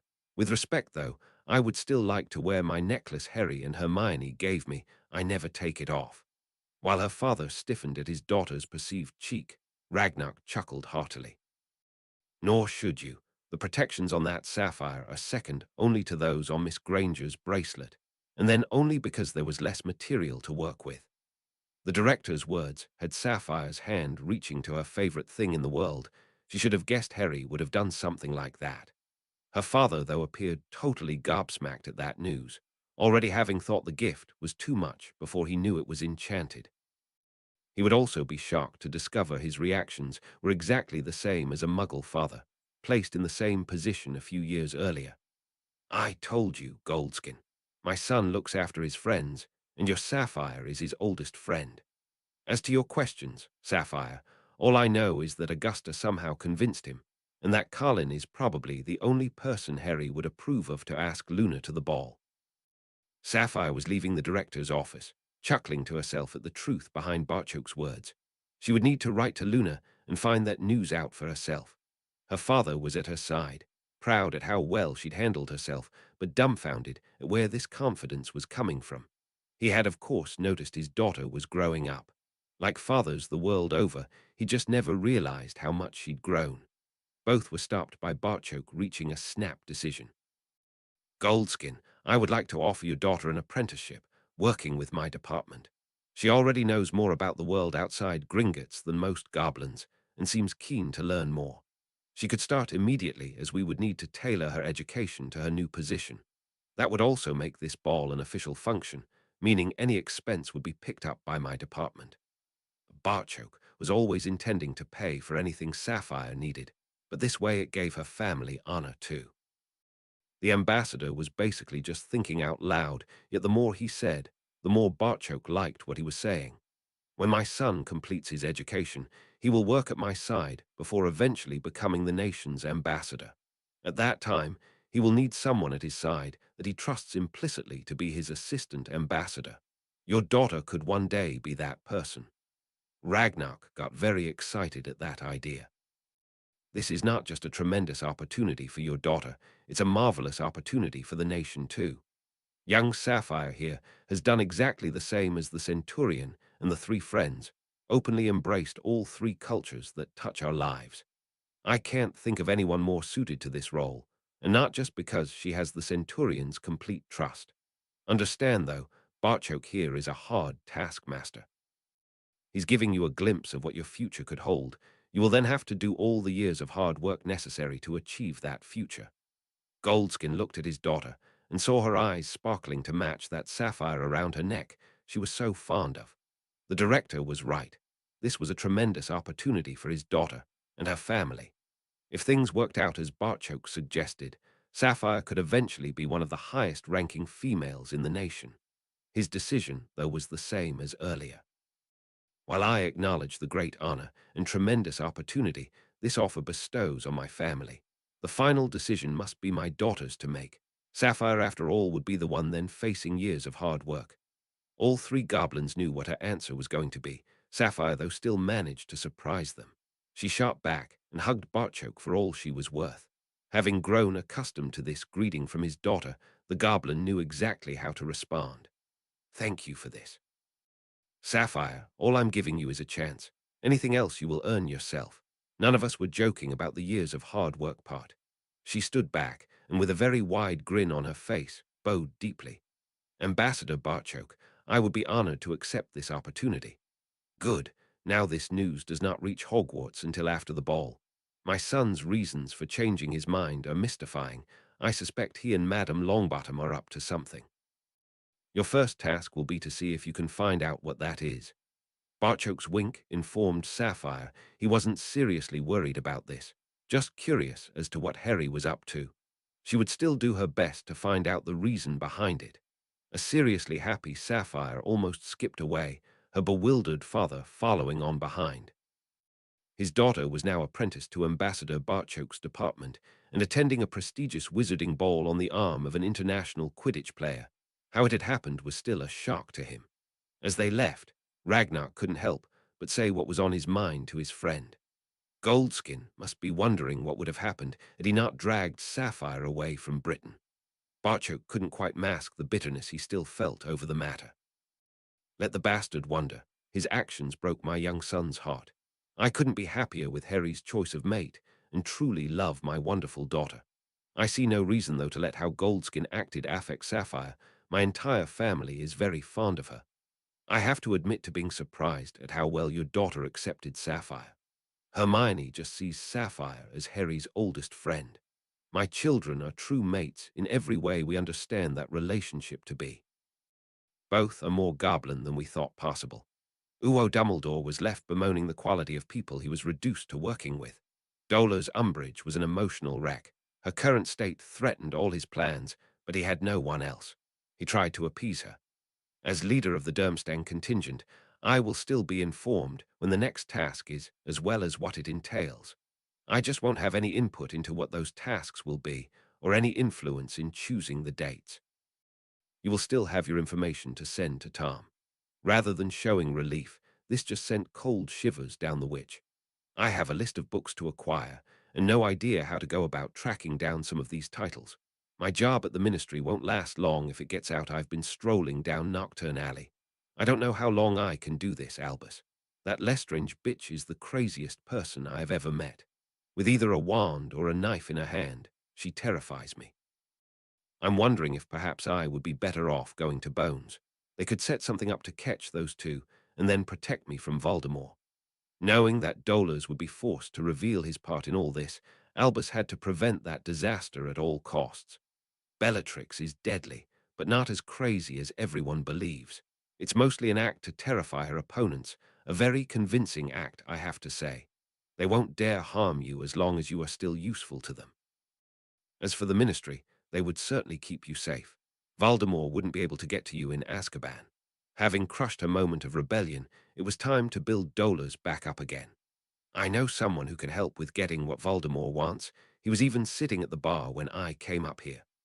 Albus had indeed spotted Fletcher, leaning on what passed for a bar in the Hog's Head.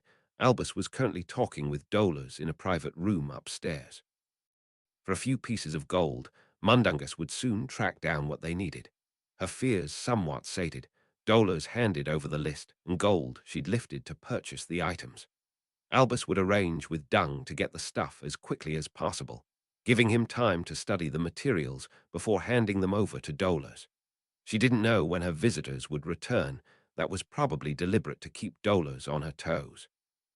Even if they returned before Albus handed everything over, it couldn't be helped. It was imperative he figured out exactly what Tom was up to. What was a little torture of Dolores when compared to that?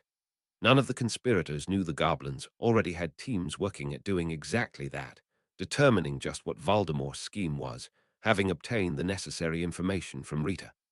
Rita herself was keeping a low profile at the moment, staying well away from Dumbledore too. When Dolores had headed for Hogsmeade, Rita wasn't tempted to try and hear any conversations. Just seeing Dumbledore enter the same building was all the confirmation she needed. Luna needed some confirmation and knew just where to go to get it. She plunked herself down beside Harry for lunch, asking a question right away before the other Potter scholars arrived. Harry, I received a letter this morning from Sapphire. Sapphire says she's going to the Yule Ball as Victor Crumb's date. We're trying to keep that quiet at the moment, Luna. No problem, Harry. I guess the mystery of why you agreed to bowl has now been solved. Not even close, Luna. Victor thought that one up all on his own. I hear you have a date for this ball too. I'm assuming that Sapphire was asking you that question as well. The little blonde now had a smile on her face. Carlin asked me as soon as the ball was announced. I think Ginny and Lyra were disappointed at that. As long as you're happy, Luna, and your date behaves himself. Harry's voice had risen slightly. It was certainly loud enough for a now red-faced Colin to hear as he sat down at the table. This earned Harry a hug, followed by a kiss on the cheek. You know he will, Harry, and thanks. I see what you mean about Z-Uggs and kisses. Hermione, you're awry as a way with Z-witches. Oh, it's not just witches, Fleur. My mum's been hugging and kissing him since the first time they met. This drew a fair bit of laughter from the Potter scholars gathered to have lunch together, a ritual that had just grown into an everyday occurrence. They all knew Emma Granger, and the fact she considered Harry her son too. Well, he can expect to be ugged by my Marza and sister too. I eared back from Zem. They want to come whenever they can. We finish up on the 19th, returning on the 3rd. Your family are welcome to stay in Kingassy for as much, or as little of that as they want. The chalet is being fitted out as guest accommodation, and we're hoping to avoid needing wizarding tents in our training room. This saw Denny's and Ewan interrupting. Those tents were great. Harry, me, and my mum loved them. Our dad wanted to buy one for going camping over the summer. We couldn't really take it onto a camping site, though. 5 creevies getting out of something that size would be sure to cause questions. Natalie agreed with that, too. My dad said Professor McGonagall should take one of them when she tells Muggle-born they're witches or wizards. He thought his back was going to suffer that weekend, until he went inside. 3 furnished bedrooms, a bathroom, and even a working kitchen, all in that little space. The McDonalds would certainly be happy staying in one of those tents again. This left Hermione shaking her head. We thought we were putting our guests at an imposition, asking them to stay in tents. It never occurred to us that they see so little magic. This would appeal to them. It's a bit like me, Hermione. I've only celebrated 3 Christmases. The first was with you and Harry in Crawley, the next at Grimmauld with Sirius, and last year with the Longbottoms. I don't really care too much where this year's is, just as long as we're all together. A tropical beach might make a nice change. No point in hinting, Padma. I've already given Remus and Tonks use of the island for their honeymoon. Harry then turned to all the Potter scholars. We haven't got our plans finalized for the holidays yet, but we hope to see all of you at Kingassy for at least part of the holidays. That led to a load of yeses, and all are walking about with a beaming smile on her face for the rest of the day. By dinner time, the rumor sweeping the castle was that Lavender Brown was going to the Yule Ball on the arm of Ronald Weasley. Ginny confirmed this news in her own inimitable style. If that bitch cheats on Ron again, after him giving her another chance, I swear I'll scalp her. The little firebrand calmed down somewhat when Dean Thomas approached and asked her to the ball. Dates were being arranged up and down the hall. Victor found himself having to fend off a few pushy Beauxbaton students. I half already asked someone to the ball. They said yes. He then found one of the benefits of being in Hufflepuff, as his new housemates rallied round to offer him protection. Even so, some of the witches were dying to know just who the lucky girl was. All Victor was saying on the matter was that a gentleman never tells. They would all see his date at the ball. Arthur was having a ball. The Muggle government had offered them anything they wanted for the chance to catch the Potter killers, even military assistance. That was why Arthur and Bill found themselves in a special government electronics lab, one that had a clearance so secret the people they were working with could certainly be trusted with the knowledge magic exists. The three people they were currently working with were really skeptical, but their orders had come from the very top. When Bill disapparated right in front of them, all that skepticism vanished with him. They were now every bit as excited as Arthur. This was as new to them as all their gadgets and equipment were to the ministry official. That same ministry official was astonished as the large screen was suddenly zooming in on an aerial picture of Ottery St. Catchpole. The flashing dart, he was told, indicated Bill was walking alongside an area of the map that appeared not quite as sharp as the rest. After the previously agreed upon 5 minutes, Bill entered the Burrows wards, and the signal disappeared. That's roughly what we would have expected to happen. Wards disrupt signals for electronic equipment. There are a few charms some witches and wizards born to non-magical parents have come up with, specifically to allow television and radio signals through. The people we need these devices for, though, would need to be tracked to an area that will be deliberately masking any and all signals. We have our own way of placing tracking charms. Those, however, will certainly be targeted too. While Arthur was now fairly knowledgeable on the Muggle world, the conversations he was listening to hear were way above his head. After a while, Arthur really had to say something. Let me see if I've got the gist of this. It should be easier because only the transmitter and not the detection equipment will come into contact with shields and magic. Also that there might be 4 sources helps. And yes, I think they will be able to activate their transmitters just before the event. Good. That means we can have them cycling through multiple frequencies and methods, something that is murder on power requirements. That they can switch them on, and we don't have to make them minute, will help with that problem too. A returning Bill had a set of ward stones from Gringotts. Both Weasleys marked an area of floor in a nearby cleared room before placing the stones on the floor and activating them, giving the technicians a defined warded area to work with. Arthur and Bill then left to report to their bosses on what was a very productive meeting.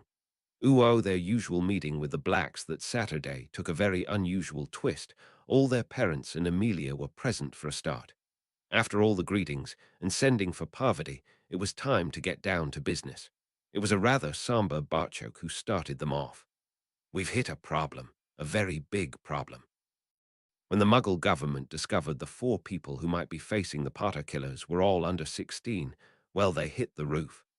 They are pulling all their cooperation and making threatening noises against the ministry for even contemplating such a thing. We really don't know what to do next. Their trackers were showing the best promise. There's certainly something Riddle won't deliberately shield against. The group assembled had gotten so used to treating their children as adults, their actual ages were sometimes forgotten. Dan at least could see how his government could reach their decision. To support the use of what they see as children being used as soldiers could easily bring down any Westminster government. It's something that's really hard to argue against, especially since none of us in this room are happy or even comfortable with the situation either. It was left to Harry to try and put things into perspective. With or without their help, Voldemort is going to make his play. Knowing this could be our best chance to end the war, I'm still going to take that chance. I am an adult in 2 of the 3 societies that affect our lives. The Muggle government are not going to be able to stop me doing this. What if we set up some kind of meeting on our terms, though? If they tried to take us four into protective custody, or something silly like that, things could go bad so quickly. Hermione liked that idea, already knowing she would be facing Voldemort at Harry's side. Who are we dealing with? Could we invite them to Kingassy for the weekend? This drew a groan from Emma. What happened to the girl who got her knickers in a twist because Harry asked the Minister of Magic to his birthday party? Now that same girl wants to invite the Prime Minister of Britain to stay for the weekend. Harry was off his seat and hugging Emma. Mum, that's bloody brilliant. Let's invite the Minister and the Director too.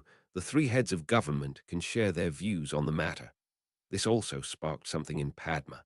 Why don't we invite Borislaw as well? The Bulgarians certainly want Voldemort's head on a stick after what happened at the World Cup. If the British government refused to help us, Borislaw could approach the Bulgarian one for help. This had serious beaming. I've taught them well. I also remember Minister Murphy vowing to help. That means we have the Irish as an option too. Meeting this lot, talking with their parents, and then discovering that there are other governments willing to help should put enough pressure on this Prime Minister to see him cave. What about inviting Professor Snape too? Neville's words silenced everyone. All knew, though, he wouldn't have mentioned this without a good reason. Who knows more about Death Eaters and what they're capable of than a former Death Eater? Mum and Dad can share some of their experiences, but they're my parents. We need someone impartial to give that kind of information. Why don't you just go the whole hog and invite the Queen too? This focused all eyes on Emma again. It was a joke, people. No, it was just a joke. Please, don't take that serious. Ren, thanks for reading Ren 2. The school where I have worked for the last 32 years has just been threatened with closure. Needless to say, I am heavily involved with the fight against the bulldozers. I currently have no way of knowing how much of my time this will take up. I'll do my best to retain my posting schedule. As usual, though, I have not one word of the next chapter written. 96. Vignettes. Harry Crow, AN, thanks for the offers of support regarding my job prospects. I'm in no danger of having to find another one right away. We're just at the proposal stage of this merger, but it's here we need to stop it. If passed, it becomes almost impossible to get that decision reversed at a later date. They want to merge two very good schools into one large, new one. Disregarding all the other issues that action throws up, they want to build this school for almost 1,600 students right alongside a toxic waste containment facility. This facility consists of nothing more than a giant hole they poured tens of thousands of tons of toxic waste into, and then stuck a hill on top. All this is being done in the name of saving money, since no one else would be stupid enough to live on this piece of land. I know it sounds like a plot for mutant children or the X-Men, but even fan fiction authors aren't crazy enough to come up with something like that. Needless to say, we're busy getting organized to try and stop this madness. Chapter 96. As Emma's voice slowly became a whine of protest, she was soon drowned out with the family's laughter at her self-induced predicament. The laughter had barely died before Padma kicked it off again. She was sitting with her godson on her lap, a godson who had apparently just filled his nappy. Wrinkling her nose, Padma's comic timing was superb. Emma, even Jamie has managed to show what he thought of that idea. It stinks. The laughter resumed, but Darby soon had Jamie popped away and changed. It only took a moment before the now fresh baby was back in Padma's arms. It was a moment, though, that changed more than Jamie. Hermione was first to notice Harry staring into space, as if he'd just had an epiphany. This had her worried. Harry, you don't really think the Queen could help us, do you? Without breaking his focus, Harry issued an instruction. Call for Betsy. The little elf appeared the instant Harry mentioned her name, and well before Hermione had time to call her. Harry knelt beside Betsy, looking right into the elf's large eyes. Betsy, can you find Hermione, no matter where she is? Betsy always knows where Mistress is, and if she needs her Betsy. Now was the million-galleon question. The entire extended family had gone silent. Realization of where Harry was going with this began to permeate the room. Betsy, could you take someone to help Hermione if a bad wizard stole her away? The little elf was soon clinging to Hermione. Someone is trying to steal Betsy's mistress. Who would do such a terrible thing? The Dark One is going to try and steal me, and Hermione will be by my side. Could you bring Father or Dan to wherever he takes us? Darby popped into the room at hearing that. You his family. Darby can find you too. Darby can take Master Dan and his guns to wherever the evil one takes Darby's family. Two more elves popped in, one proudly wearing the Potter crest, while the other was clearly from the castle. The Potter elves will be able to find their lord and lady, and able to take help to them if that is what Master wants. The Hogwarts elf was not about to be outdone. You are Hogwarts champion. The castle elves stand ready to help its champion any way elves can. We can find our champion. Hogwarts champion is our family. It was Amelia who broke the silence that followed these revelations. The answer was right in front of us all this time. We ignored it because we ignore the elves until we want something. Hermione was trying to comfort and upset Betsy. He only thinks he's stealing us, Betsy. We know what he's up to, and with all your help, we can beat him. Betsy will bring Father as soon as she can. Evil One took Mistress Lily. He's not getting you. She was clinging to Hermione as if that would stop the entire incident happening. Darby and Master Dan will be there also. Evil One will not harm Darby's family. It was Alice who saw the possibilities. Getting an advanced squad there as quickly as possible would also allow us to put trackers on them. We could have 100 warriors and auras there within a minute. A smiling Harry thanked the elves before turning his attention to Barchoke. Father, I think we should tell the Muggle government we respect their customs and ask that they respect ours. We four are considered adults in our own societies and are clearly doing this of our own free will. Harry's gaze shifted to Hermione, still trying to comfort and upset Betsy. No offense to your queen, Emma. With Hermione's life at stake, I'd far rather put my trust in someone who loves her as much as we do. We've come this far relying on our family, that same family can now take us all the way. Harry now had the bit between his teeth as he addressed the room. This bastard almost wiped out the Potters, Bones, Longbottoms, and had a damned good try at eradicating all the Muggle-borns too. My brother and my goddaughter would be killed without mercy or remorse. It's time to stop this, and that time is now. Even Dan and Emma could feel the power radiating off Harry as he declared his intentions. Hermione, of course, was now at his side, but Neville had moved to stand behind the couple, being joined by Padma cradling Jamie in her arms. It was a powerful scene. Neville's words then added to the visual effect. I remember Hermione once asking Harry why it was always him who had to do what he did. Harry replied that it was because only he could. Only the four of us can do this, and that's the way it has to be. Tonks wasn't buying that. She had an idea. Harry, Hermione and I have blood-bonded linked portkeys. Could that be used to get me in there too? My job is to guard his back, and I'm not happy about them leaving without me. This led to a question from Ramro. If that can be done for Tonks, couldn't we add more linked portkeys to theirs? These questions snapped Barchoke out of the stupor he'd drifted into. Like everyone else, he'd been focused on the Muggle tracking systems as their best option for finding their children. From the feedback they were getting from Arthur and Bill, a weekend in Kingassy wasn't going to change any Muggle minds over this matter. They were horrified at the ages of the four who would face Voldemort, and there really was nothing to be done about that. Now his son had just come up with a tracking method that was practically foolproof, and something the Dark One wouldn't even think to guard against. He was sometimes in awe of the way the youngsters saw things their elders missed, simply because they had a different view of what was all around them. It was time to get back to business, though. Ramrow, this type of portkey, normally only work in pairs. It took a lot of effort to get that number up to 3. Adding even one more would severely weaken what was already there, weaken to the point it no longer worked. Tonks, that's a brilliant idea, but I don't know the answer. You can bet we'll be looking into it, though. At the moment, our best guess is this blood-bound portkey will take its victim to an area that's heavily warded. These wards will be keyed to the sample of blood they already have, and even the elves won't be able to get us past them. This had Harry worried, though not for himself. It took Voldemort and 24 of his Death Eaters at least a couple of minutes to pull the wards on Amelia's property down. That might be how long we'll need to fight before you can get through to us. A strong hand clamped on his shoulder at that. We can do this, Harry. Don't even think about leaving us behind. I'll set Padma on you.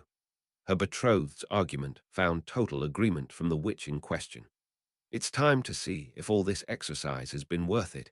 Hit and keep moving. They won't be expecting four of us. We can hopefully use that surprise to take one of them out. Then it will be 4 against 2.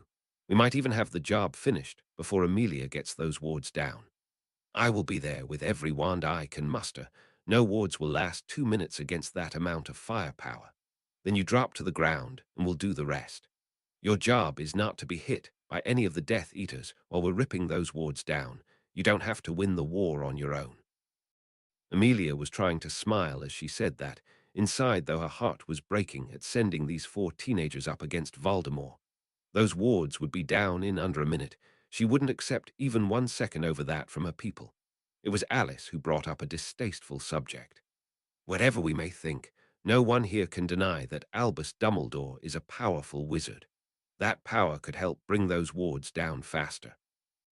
As Amelia just mentioned, we will be in a situation where every single second will count for our children. That idea hung in the room like a bad smell, one that was a lot worse than Jamie's nappy. Though they could see her point, no one was quite sure what to make of Alice's suggestion. Amelia was the one who finally tackled the problem. Yes, Dumbledore is powerful, but can we really trust him in what would certainly be a critical situation? If I have to assign 3 auras to watch him, that's 3 less wands that could be attacking those wards. Frank then surprised everyone by speaking out. WWE could do it. Shoot the BB bastard if he tried anything. Oh, how Bartchoke liked that idea. I could also have some warriors there to support Frank and Alice, with their blades poking into Dumbledore's ribs. Let Dumbledore think he can redeem himself by helping us bring down those wards, and then we can arrest him as soon as Voldemort is dealt with. A final manipulation of the wizard, who considers himself the great puppet master. The family liked that idea, Augusta, Tonks, Harry and Hermione, knowing they had until the end of January to refine any plans further. While all expected the third task would be Voldemort's targeted event, they would be taking every precaution for the second task too. It would be foolish not to do so. Recognizing they'd done all they could for the moment, they broke into smaller groups as the family caught up on just what had been happening since they last all got together.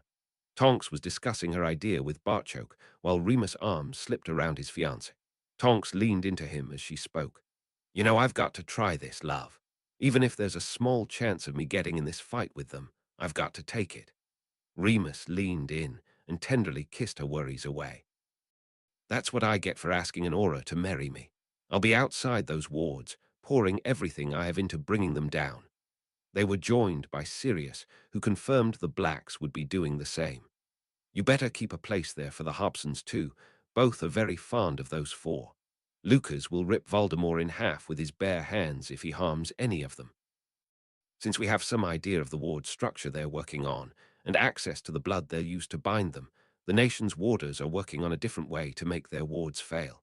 I'm with Amelia on this. There is no way our children will be in there with Voldemort for 2 minutes. The director has decreed this task is the nation's top priority from now until we end this. He will be delighted to know we now have a reliable way to track them. The Granger females were watching their men. Both Harry and Dan looking extremely comfortable, chatting to each other with a baby in their arms. I can't believe how big Jamie is getting. He seems to be growing by leaps and bounds. Emma, though, was concentrating on Dan, standing with Astrid cradled in his arms. I remember when your father held another little girl in his arms like that, and it doesn't seem so long ago either. You're one to talk about leaps and bounds, love. You've been growing and blooming ever since we took you to King's Cross that first time when you were 11. Now you're ready to go off and fight a war. Mum, Harry is my future, my life. I couldn't stand there and let him go off to fight without me, no matter how much you, Dad, or even Harry himself wants me to. It would destroy me. I need to be there.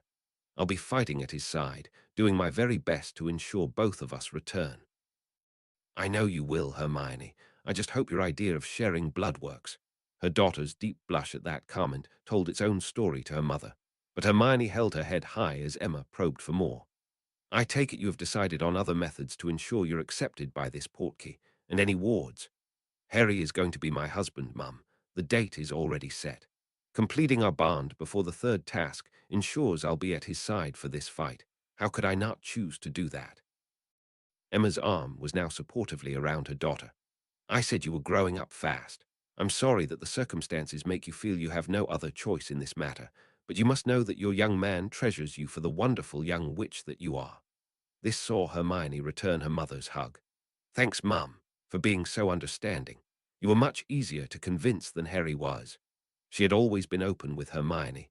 They had a bond of trust where her daughter knew she could come to her about anything.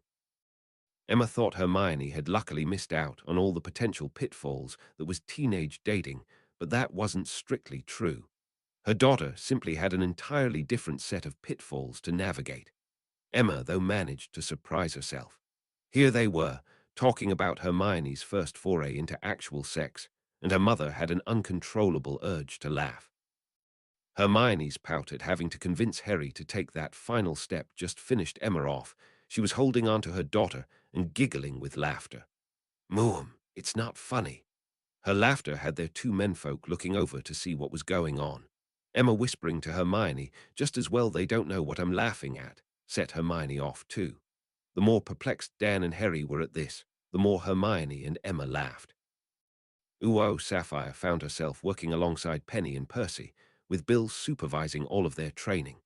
The wizarding couple had both been raised in pureblood environments, while Sapphire, of course, had a goblin upbringing. Percy and Penny had been working using Henrika's book on goblins as their guide. Having Sapphire added to their group certainly increased their learning curve. For Sapphire, having a witch and wizard she could ask questions of was a great help. All three, though, were lacking on any muggle background. Bill was now able to help with that. He'd been seeing a lot of Jenny and had no intention of letting any cultural differences scupper their growing relationship. Barchoke had immediately given his approval for Jenny to be in Gringotts 1 day a week as a muggle consultant to their department. She refused all payment for this, citing she was already indebted to them for Ewens and her scholarships. Barchoke, though, ensured his assistant ambassador took Jenny for a nice lunch, and then dinner after work. Since he stipulated that at least one of these meals should be in the Muggle world, and the rest of the department were required to attend, he easily justified the expense involved as training. By wearing a hat to cover her ears, Sapphire was able to blend in enough so as not to draw any unwanted attention. The streets of Muggle London were full of the weird and wonderful, one of the reasons purebloods could get away with their outlandish attempts at Muggle dress. In London, where there was a new version of art around every corner, it was rather hard to stand out. Sapphire was loving her apprenticeship, even more so since Barchoke decreed that time spent at Kingussie would be considered work. Just by hanging out with her friends and having fun, Sapphire would still be learning about their different cultures. That would mean Sapphire could still join her friends during their holidays in Kingussie, and of course she was looking forward to this ball. There were goblin teenagers who had once taunted Sapphire because she was friends with Harry when they were youngsters. Those same teenagers were now intensely jealous as Sapphire appeared fast-tracked for success. That was revenge worthy of a goblin. Even some of her own family were now looking at her in awe. Sapphire could hardly wait to see their faces when she was pictured on the arm of Victor Crumb. Fleur de Lacre was another young lady whose outlook had changed since meeting a certain goblin. The Beauxbatons champion couldn't remember a time when she had been happier. Not only was she making friends at Hogwarts, she would be spending the Christmas holidays with those friends and her family. After their training one morning, while Harry and Neville were showing Victor the basic positions for wielding a sword, she heard from Hermione and Padma why Kingussie was so important to them. "It's not the biggest house Harry owns, but it's the one that feels most like home to us. Last summer, it felt as if half the country visited our home over the weekend of the fair. We have goblin families living and working in Kingussie now too. Our brother was christened there, and the four of us are getting married in Kingussie the summer after next. Our family and friends know they're welcome any time and tend to drop by more often than not. Harry appears happiest when the house is bursting at the seams, which again it is more often than not. And poor Hermione never seems to get any alone time with Harry because of it." Padma was chuckling as she teased her best friend. "Don't let her fool you, Fleur. Hermione is very much the lady of the manor and loves the company as much as Harry. The first birthday party she threw had the Minister of Magic and the Director of the Nation in attendance, as well as a few hundred other guests she invited. Hey, Harry invited both of them. He didn't even tell me about it till the night before. This drew a loud "What?" from Fleur, causing the three guys to look over. She lowered her voice before asking the question she really wanted answered. How did you cope with that? Oh, I was angry, but it's hard to stay angry at Harry for long. He was actually right not to be worried about it, and I learned a valuable lesson. Kingussie is our home. Crow's Nest is the way it is, and we are the way we are. Other people might find it strange, even unusual. It's our home, though, and we wouldn't change anything. Well, perhaps a few more rooms for all the guests your mate keeps inviting. Padma, it could be the size of Buckingham Palace, and Harry would still somehow manage to fill it. Receiving a pair of blank looks forced Hermione to explain. Buckingham Palace is the official London residence of the Queen. I seem to remember it has over 250 bedrooms, though a lot of them are set aside for servants. Next time we're in London, I'll take you to see it. It's just along the mall from Trafalgar Square. This at least gave Padma some sort of reference, having visited the square before. It also led to another question. Will we be visiting London to do any shopping before Christmas? Oh, I dare say we could convince these two to take us. Padma then had another idea. What about a day in Harrods? We could invite everyone. I'd love to see Pansy's face when she walks in those doors. Hey, Paddle, I still remember your first trip into Muggle London. You were pretty starry-eyed yourself. I can't believe you remember that. You were far too busy holding Harry's hand and staring into those green eyes you love so much. Fleur was now getting used to these two and wanted to get her question in before this escalated.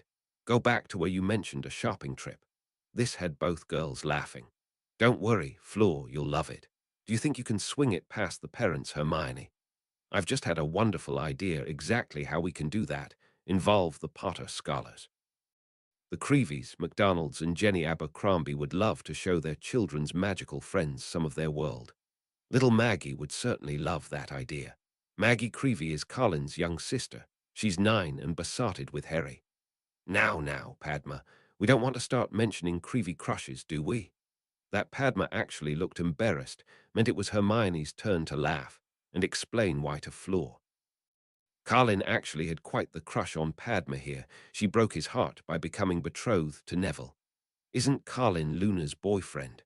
Fleur's question silenced both girls.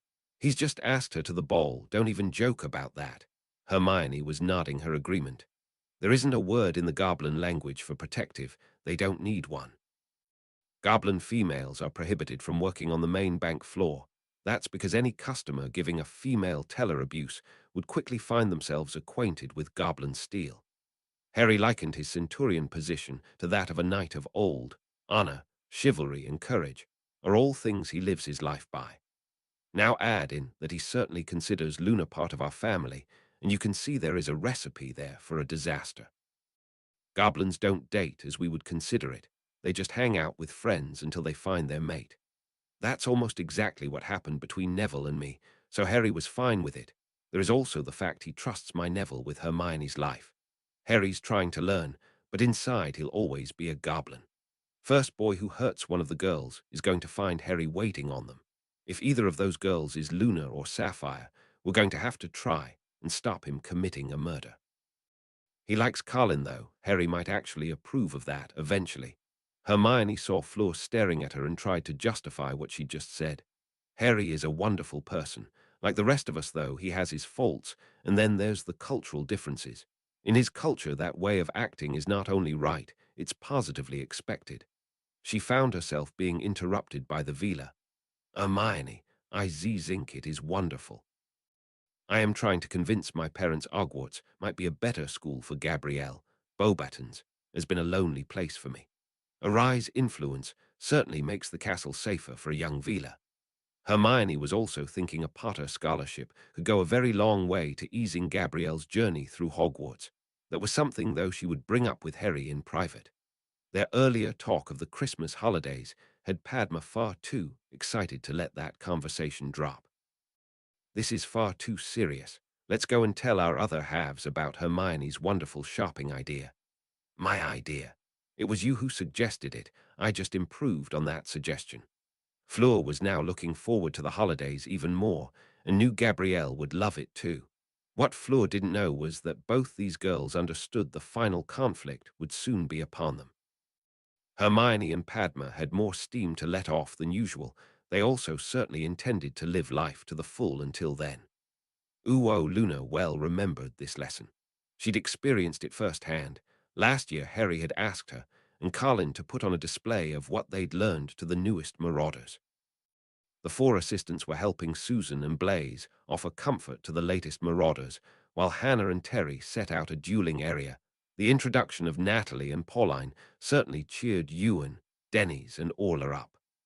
Watching the 2 second years go at each other meant the pain of those stinging curses would soon be forgotten. Here's what was achievable if they just worked hard. There were loud cheers for the two girls after Susan called time on their fight, meaning it was a happy bunch of marauders who then left the room at the end of the meeting. It took a few moments before Luna noticed Colin appeared to deliberately delay their departure, until it was just the two of them left. This made her slightly nervous and more than a little excited.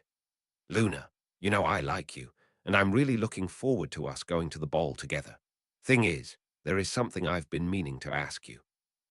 Would you like to go to that ball with me as my girlfriend? She didn't really trust her voice at that moment, so Luna just nodded. A much relieved Colin then asked a follow-on question. Would it be okay if I kissed my girlfriend? Again, she could only nod, though considerably quicker this time. Colin leant in, and a gentle kiss later, both had a wide smile on their faces. Taking her hand, Colin led his new girlfriend out of the room to escort Luna back to Ravenclaw. Now all I've got to do is tell Harry. Colin, will you deliberately hurt me? What, never, you know that, Luna. I know, so leave Harry to me. I'll have a chat with him. They walked hand in hand to the Ravenclaw dorm, where another gentle kiss was exchanged as the new couple said goodnight. Luna practically bounced into the Ravenclaw common room, drawing attention from all who were there. She made straight for Harry. He was, of course, sitting beside Hermione.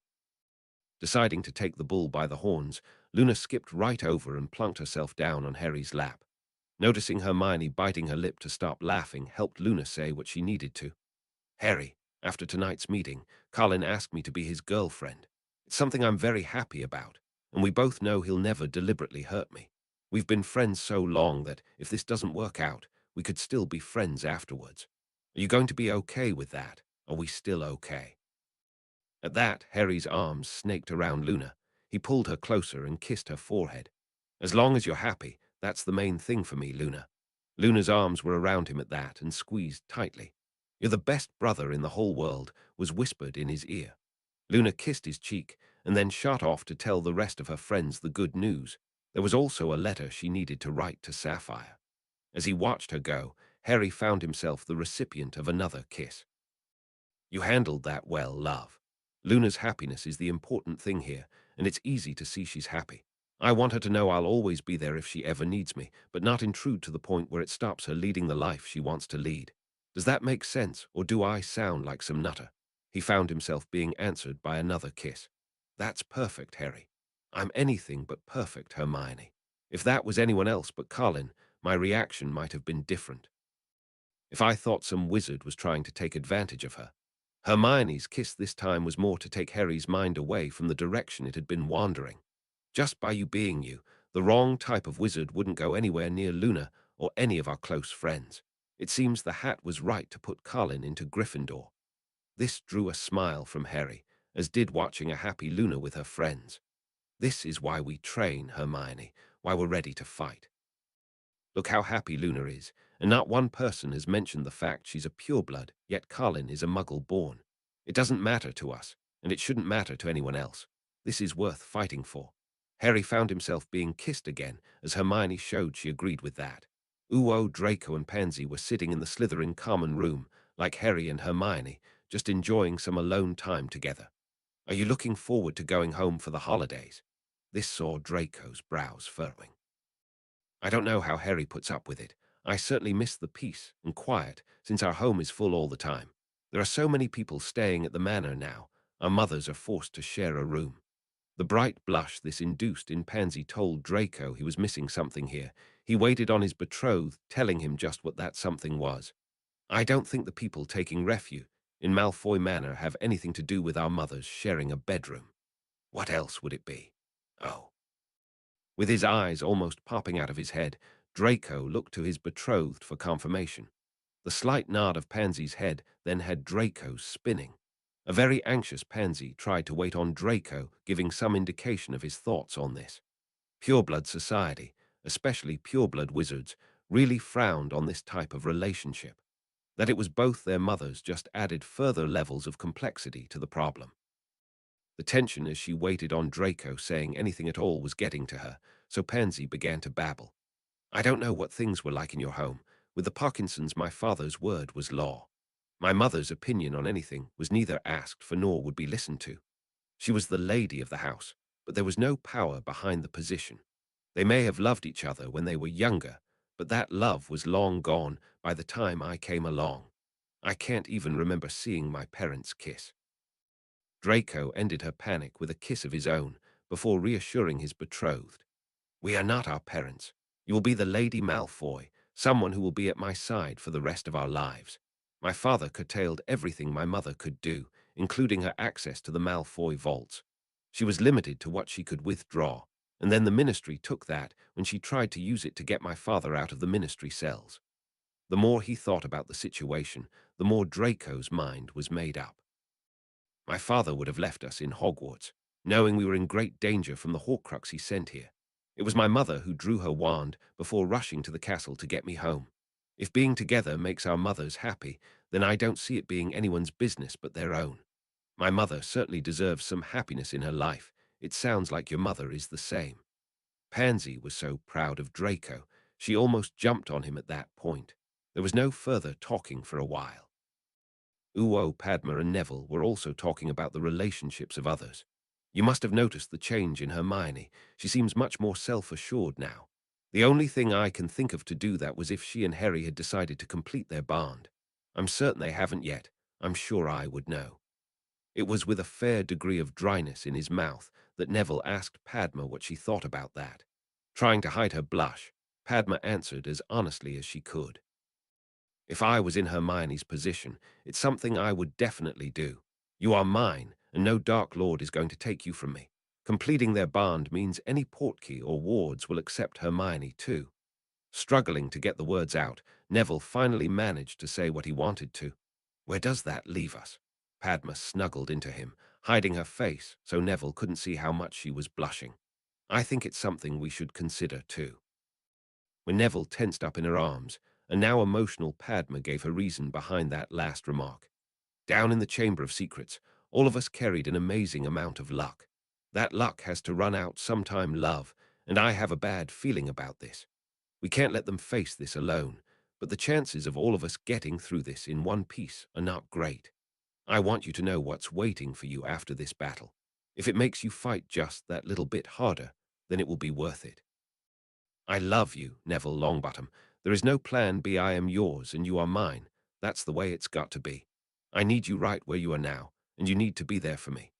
Neville lifted her face to his, gently wiped away the tears that were forming in the corners of her beautiful eyes, before kissing Padma with all the tenderness he possessed. You're right. There's no way we could let Harry and Hermione face this without us.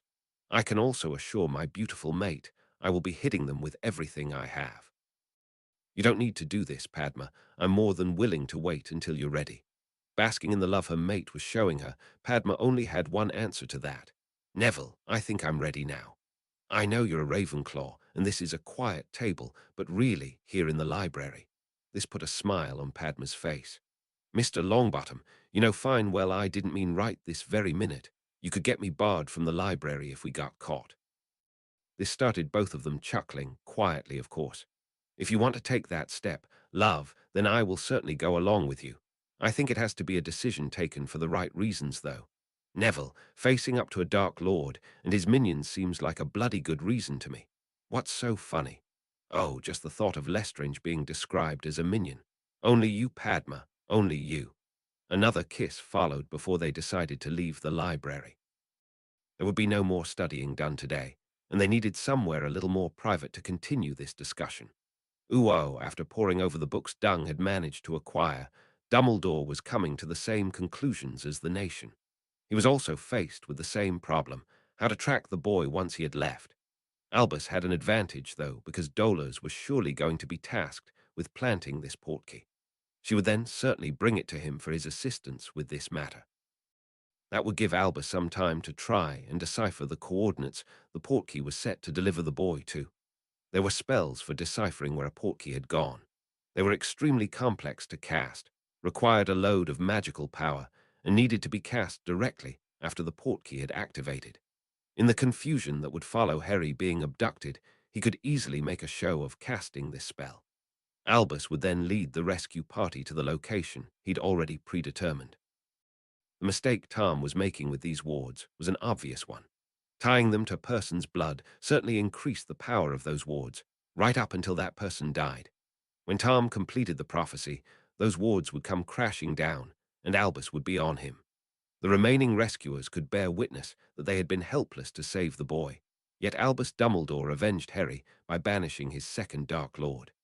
That should see his waning star shoot straight back to its former stellar orbit. And thanks for reading, and I would also like to mention the reader who took the time to nominate me for the latest round of fan fiction awards. While flattering, ever since I started writing, my answer has always been the same. After receiving news of my nomination from the organizers, I asked for that nomination to be removed. I write purely for my own enjoyment and am constantly amazed that others actually like what I do. That is better than any award to me. 97. Balls. Harry Crow disclaimer. While Harry Crow might be my own invention, Harry Potter belongs to JKR. Chapter 97. Fleur had heard talk all week of this event. Now she was seeing it for herself. The wondrous room that they trained in every morning and had hosted the Merlin Ball now contained a fabulously festive ice rink. Her date was chuckling at her side. We're getting used to this room, if that's at all possible. This is our third Christmas having a party in here. Our reactions were pretty similar to yours the first time we saw it. Roger took Fleur over to the tables where the skates were waiting on them. Holding hands while skating around the massive Christmas tree would never get old. There were a few staff members proving that point by skating alongside their students. The French champion made another discovery when they eventually sat down to eat. Fred and George introducing their girlfriends made Fleur realize she knew far more members of the lower years than she did tonight's crowd, which was reserved for the 6th and 7th years. What was strange, there was none of the group that had Harry at its center acted younger than the people here tonight. Quite the opposite. Alicia and Angelina seemed far more interested that their boyfriends knew Victor than that they took lessons with Avila every Sunday, a refreshing change for Fleur. It would also be a change to board the Hogwarts Express tomorrow, heading home with Harry and Hermione for the holidays. Her family would arrive a day later, and she was really looking forward to that. Gliding along the ice with Roger at her side was also very pleasant and boded well for the ball next week. She had dreaded going with someone who would have drooled all over her for the entire evening, the Gryffindor boy McElgan coming to mind. She would be there with Roger, Harry and Hermione, Victor, and of course his mysterious date. The girls here tonight were all watching the Bulgarian champion like hawks, each hoping for some clue as to who he was taking to the ball. If his date was here tonight, she was a superb actress. Neither she nor Victor were giving anything away. Hermione still had her planner out as the express sped toward London. Okay, the Delacours are arriving tomorrow. The Creevies, McDonald's, and Abercrombies on the 23rd, then it's just family until the evening of Christmas Day. After that party, we have Tonks and Remus getting married on the 27th, and New Year will be celebrated at Kingassy too. That's a lot of work, Hermione. I know my parents offered to host New Year. It was Harry who quickly cut her off. No, Padma. Until this is over, we need to keep our families close. Our home may have the same wards as Crow's Nest, but it doesn't have squads of goblin warriors based there. We're getting so near to a final solution. Now is not the time to be taking the slightest chance. Harry stopped, as they were interrupted again by people popping in to wish them a Merry Christmas. When it was once more just the four of them, he continued. We know this is going to be over soon. Until it is, let's keep everyone together as much as possible. I want this to be our best Christmas ever. None of them mentioned it might be their last. The thought was there in the back of all their minds, though. Platform 9 and 3/4 was a happy place, as families were once more reunited. Harry couldn't help but notice Orla's accent slipping right back to where it originally was the instant she started talking with her parents. Harry wanted to make sure the Quirks understood they were welcome at both the Christmas and New Year events being held in Kingassy. He was promised Orla's owl would let them know their decision beforehand. Tonks was waiting for them on the platform. Her portkey would take all of them to Kingassy, where their families were waiting. Hermione and Padma were left chuckling at Harry, who was trying to ignore Luna kissing Carlin goodbye. Bill was standing beside a very happy mother and son, his gaze, though, still picked up Ginny watching Luna with her boyfriend. "How's my favorite sister? Those Marauder trainer robes look good on you, Ginny. Just remember what I said. No dating until you're 26.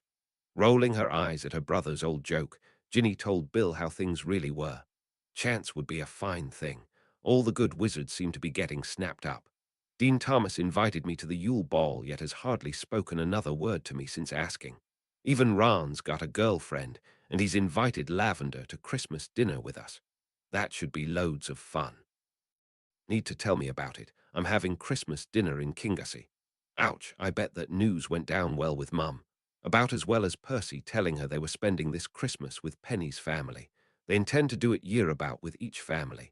Not a bad idea, though Mum didn't seem to agree. Is Charlie coming home? Not this year. Oh, great. I'm beginning to wish I'd stayed in Hogwarts. It would certainly be more peaceful. At least tell me Dad's not having to work during the holidays. He couldn't help but smile at his sister. After all their initial worries, she was growing into a fine witch. Like teenagers the world over, though, Ginny was in such a hurry to grow up. We're not working on anything at the moment that has the potential to see Dad missing the holidays. That's at least something. You here to take us home? Sorry, Ginny. Percy's here for that. I'm taking Jenny, Ewan, and the McDonalds home. I will be at the Burrow during the holidays, though.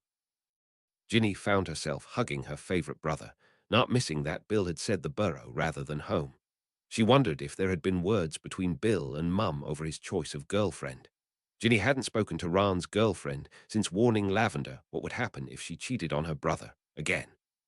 Now Ginny was going to have to spend Christmas Day in Lavender's company, and that, combined with her 3 missing sons, would put her mum in a very bad mood too. Ginny couldn't see Christmas in the Burrow being very merry this year. The situation in Kingassy couldn't have been more different. The joy was evident the instant they portkeyed into the training room. They might have been keeping up with some of the family during Hogwarts meetings, but this was the first time since Jamie's christening they'd seen Sapphire, Lucas, Moa, and Zeno. It is a bit much to take in, but it will calm down a bit once everyone gets reacquainted. Ah, hello, Mrs. Granger. Hermione warned me, but that did not prepare me for this. I would like to thank you for inviting me and my family. Fleur, it's just Emma, and the Grangers are guests in this house too. It belongs to the Baron of Kingassy and his mate, Hermione, of course. They are the ones that invited you.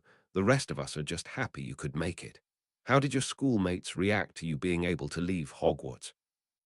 To be once, Emma, I think I have made more friends in my short time at Hogwarts than I have in my years at Beauxbatons. Another witch was favourite to represent our school. She has not taken me being chosen champion very well. That, I am currently in the lead, has stopped the critique for a while, but we will just ave to see how that goes after the second task. Thankfully, they, Ave becomes so obsessed with who Victor is taking to the ball that I Ave been getting peace. It will not last Zizo. Her laughter may have surprised Fleur, but Emma just couldn't help it. I think Victor's date will still have them talking well after the second task. It was clear Emma knew who Victor's date was, that she was looking at the group of girls just confused Fleur more. All of those girls already have dates for Z-Ball. There is no way a Rye would let Hermione go with someone else. Oh, you're right about that. You just missed one of the girls. It hit Fleur like a sledgehammer. Sacré bleu, Sapphire. That stopped all conversation and saw everyone looking toward the French champion, leaving Fleur no choice but to ask the question that was already on her lips. Sapphire is Victor's date for the ball. This saw the goblin in question laughing. That was supposed to be kept quiet, Emma. Not even 10 minutes. No one here is going to spoil your big entrance, Sapphire. Fleur really needed to know, though. With Harry, Hermione, Roger, and Victor already at the top table, adding Fleur will give you total support amongst the champions. We, I know Roger already counts you as a friend. I hope I can be one too. It was a smiling Harry who settled the matter. Fleur, you're in Kingassy now. We're all friends or family here. The girl in question couldn't help but notice that fact later at dinner. Outside her home, Fleur was struggling to remember when she'd eaten a meal in friendlier company. Harry was having a wonderful dream where he and Hermione were getting really friendly, only to discover he wasn't dreaming. His voice was barely above a whisper as he asked the first question that came into his newly awakened brain. Hermione, what are you doing? I would have thought that was obvious, Harry. Okay, why are you in my bed and doing what you're doing? Don't you want me to be doing this? Hermione, I'm holding on to my remaining senses here by a thread. You never do anything without a reason, though, and I want to hear that reason before I don't care anymore. Hermione snuggled in close, her whispering in his ear wreaking further havoc to Harry's already weakened defenses. We agreed to finalize our bond before the third task. I don't really want my first time to be in Hogwarts. This means so much more to us. It will make us husband and wife. We shouldn't be sneaking about the castle's corridors looking for a quiet room to do that. The reason why the Blacks, Hobsons and Delackers are all sleeping in the new chalet accommodation begin to make sense. You have no idea how difficult it was to organize everyone so not to have others sharing our bedrooms. I'm almost frightened to ask, is that why Neville has a room to himself too? When no answer came, Harry just held her closer. I know how important this is for us. We were never going to be sneaking about Hogwarts in the middle of the night. Nor are we going to do this while sneaking around Crow's Nest. This is our family home, and it just wouldn't feel right with all our family here. How are we supposed to face them in the morning? He could practically feel the confusion and disappointment radiate from his mate, not a situation he would ever tolerate. Harry quickly banished both conditions. The weekend before the third task, we will leave Hogwarts after our potions class on Friday. That weekend will be spent on the island where, if my beautiful mate still wants to, we will finalize our bond. It took Hermione a moment to answer, and even then she was barely coherent. Really, really, love. This way I know I won't be worrying about the final task and what we think that will bring with it. Be far too busy looking forward to that special weekend. I hope this will give you something to look forward to as well. Hermione's passionate kiss was all the answer he needed, and almost destroyed his resolve to wait there and then. That sounds absolutely wonderful, Harry. I wasn't really happy sneaking about to do this either. I just couldn't think of any other way. I'm certainly looking forward to that weekend now, and the island will be the absolutely perfect location to finalize our bond. This seems to be something you and Padma have discussed. Should we make this weekend open to them as well? The Paddle Beach Chalet is at the other end of the row to the one father and I use. We can have all the privacy we want. Glad it was dark to hide her blushes. Hermione thought that would be a good idea too. Padma approached me, guessing I want to complete our bond to make sure I'd be at your side. She and Neville are considering doing the same. None of us know how this fight is going to turn out. She wants to go into it, though, as Neville's wife. Having something to look forward to is also a wonderful idea. Sometimes I wish I'd never included you three in this. Harry had to put his hand over Hermione's mouth as she was ready to tear strips off him, and they still needed to be quiet. Then I think of all the things I would have missed out on having you here in my arms, our two best friends and their families staying in our home. I'm sorry, Hermione. I might be being selfish here, but I wouldn't change a thing. He replaced his hand with his mouth and demonstrated the love he had for his mate with that kiss. It was some time later, and a rather breathless Hermione who eventually answered him. Sometimes, Harry, we have to be selfish. You go right on being so because I'm not going anywhere. Hermione didn't go anywhere, at least not, until Betsy woke her in the morning before the house began stirring. It was cold that first morning in Kingassy, but Fleur was getting used to her morning workout. The five ran around the estate, wherever possible using the landscape as shelter from the biting wind. When they reached the growing goblin village, they were practically ordered into one of the houses for a warm drink. Sitting sipping hot goblin ale, and surrounded by the children who were all delighted to see them, Harry was pleased to observe the French champion just accepting the goblin hospitality in her stride. Living in the southern part of France hadn't prepared Fleur for December's weather in the Scottish Highlands. Out of the five of them, She was the one most in need of the hot drink. Harry was also pleased none of the children asked why they weren't flying today. That was something he wanted to keep up his sleeve for the moment. There was no escaping, though, from the children dragging their new friend, Fleur, off to see their favorite exhibit in the Gringotts building. The children got the reaction they were looking for. All were chuckling away as Fleur's chin practically hit the floor. While Harry and Hermione made a point of speaking with the goldsmith and armourer who now had businesses in the building, Padma and Neville were at a still shocked Fleur's side. No matter how many times I see it, I still get shivers right down my spine. Since the goblins rendered the basilisk, and their tailors make most of Neville and my formal clothes, it's about as accurate a portrayal of the situation as it's possible to make. Neville had his arm around Padma to help his mate with those shivers. It certainly helped him too. I prefer to think of my happy memory from that incident. I was scared witless. Then Padma grabbed me and kissed those fears away. I was still scared, but knew I would do my best to help us all get out of there. All our lives changed that day.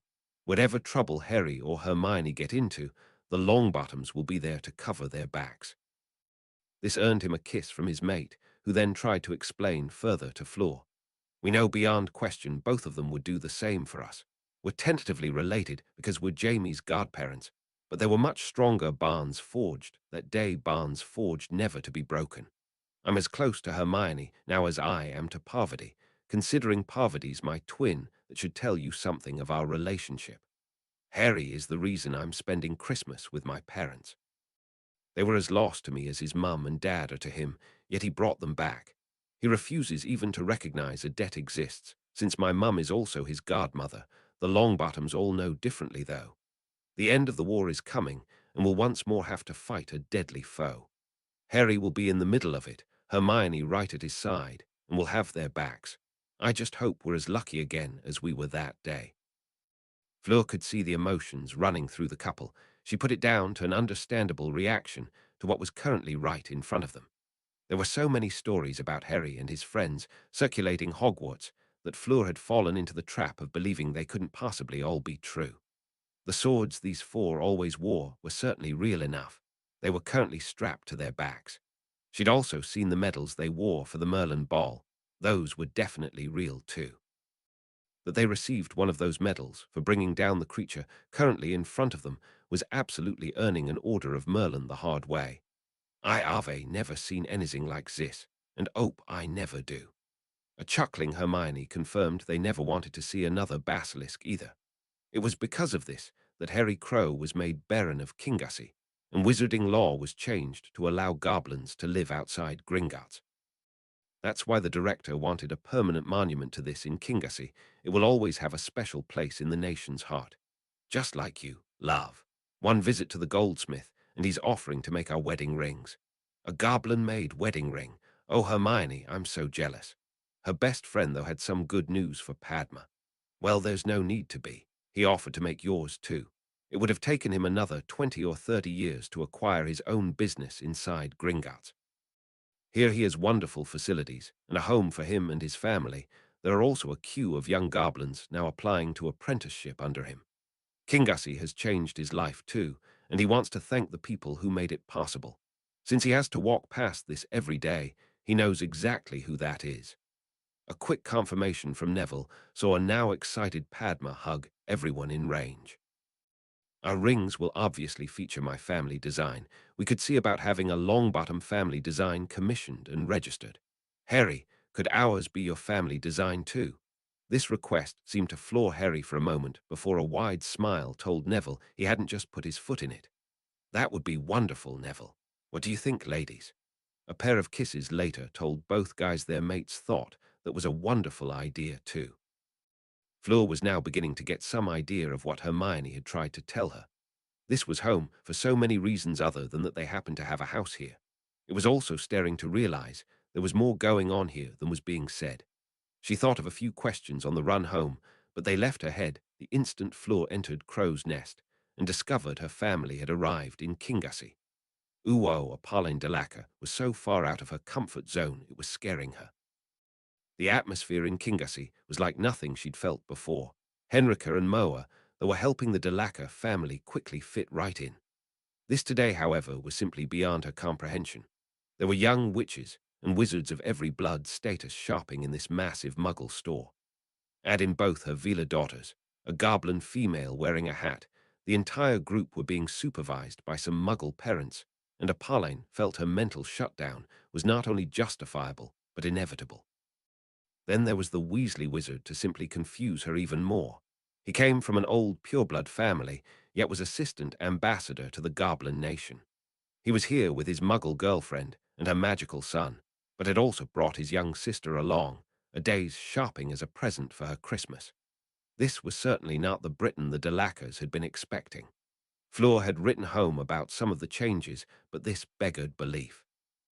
It had started with a portkey to Gringotts, watching as goblins saluted and bowed to Harry, and Hermione was mind-blowing. A walk through Diagon Alley showed changes too. Practically everyone knew who they were and called greetings. They picked the rest of their party up in the leaky cauldron before a fleet of taxis ferried them to this department store. Gabrielle had been introduced to some of the Hogwarts students after the first task. Those same students had quickly struck up friendships with her youngest daughter when they arrived in Kingassy early this morning. Maggie Creevy was firmly stuck to Gabrielle's side, apparently appreciating having someone nearer her own age and a girl to talk with. Apolline was beginning to decipher the hierarchy amongst the group. Denny's, Ewan and Orla were all keeping a close eye on the two younger girls. They in turn were being watched over by Natalie and Pauline. Even though Luna and Colin were walking about holding hands, it was clear they too were acting in a supervisory capacity too. Then there was Harry. He seemed to miss absolutely nothing. Her husband was most impressed with Harry Crow, and he was not an easy man to impress. She was drawn out of her musings by the woman appearing at her side. "Are you all right, Apolline? You seemed as if you were in another world there." This drew a small chuckle. "Mary, I feel as if I am." "Oh, good. Roy and I get that quite often. I'm glad it's not just us. Your world can be a confusing place for those of us not raised in it. Funnily, it is my world I find strange. I see Gabrielle avaying fun and Fleur appears zen I ave seen her. It is also odd to miss your Natalie making sure the younger ones are fine." This drew a smile from Mary. When Natalie was offered a Potter scholarship, Roy asked Harry straight off what he expected in return. His answer was very simple. He expected Natalie to do her best at her lessons and look after the younger years who would come behind her. None of the Potter scholars would even dream of letting Harry down, and I'm also pleased to say it's been the making of our daughter. She now has so many friends. Even during the holidays, she's writing, phoning, or with Ewan. Fleur, as suggested Gabrielle might like Hogwarts better. We thought she was making joke. Now I see this, I'm not sure. It was a decision we certainly agonized over. I'm pretty sure we got it right. Harry said he wanted the Potter scholars to be like a family, and that's just how he treats them. Roy and I are getting on in years, and no one knows what the future will bring. We now know that, should anything happen to us, our Natalie will have another family who will step in and look after her. I can't tell you what a comfort that is. Apolline had her hand on Mary's arm. "You have raised a fine daughter, one to be proud of. Let us now do what we came here for and shop. I think our menfolk will need Zir brandy to do this shooting with Dan in Kingassy." "Oh no, Dan has strict safety protocols. Darby would never hand a gun to someone with alcohol in them. My husband is going to be so disappointed." Apolline was laughing as she and Mary started browsing for things that held their interest.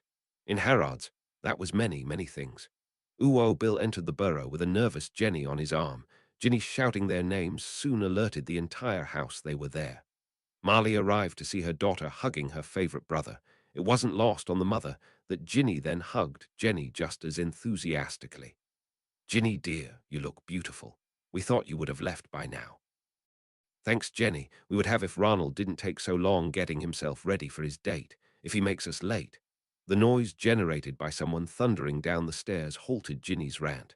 "Right, keep your hair on, I'm here. All that time and this is the result. Right, we need to leave now." Ron was left following behind his sister and waiting twin brothers. The argument hadn't stopped, though. "Hey, Ginny, what's the matter with how I look? I thought I looked good." "Dream on, Ron." That was Ginny's final comment as she used their flute to take them directly to the Hogwarts ballroom. Oh dear, Ewan and the group from Kingassy left nearly an hour ago. Bill quickly answered his girlfriend, not wanting either Jenny or his mum to get upset over this. They had to leave early so Harry could open the room. Without that, those four wouldn't have been able to flew there. Arthur was making the couple welcome, while Marley busied herself making tea. Soon the four of them were seated, and Arthur got the conversation ball rolling. So, how are you enjoying working for Gringotts? I don't really work for the bank, Arthur. I just go in one day a week to try and help Barchoke's department understand a bit more about the non-magical world. He and Harry have done so much for me. I simply had to help out any way I could. This was the first Marley was hearing of this. So you work with Bill, Percy, and Penny. Oh yes, and Sapphire too. Oops, that last bit is supposed to be a secret for now. Bill could only smile at that. It's only a secret because Barchoke wants to surprise Harry with it, and he wants to know why his son changed his mind over tonight's ball. It's not a state secret, love, more like a joke between father and son. That's a relief. I don't think I'd be very good at keeping secrets. You won't have to worry with these two. They won't tell you any. Will you and your father be going for a walk in the orchard tonight?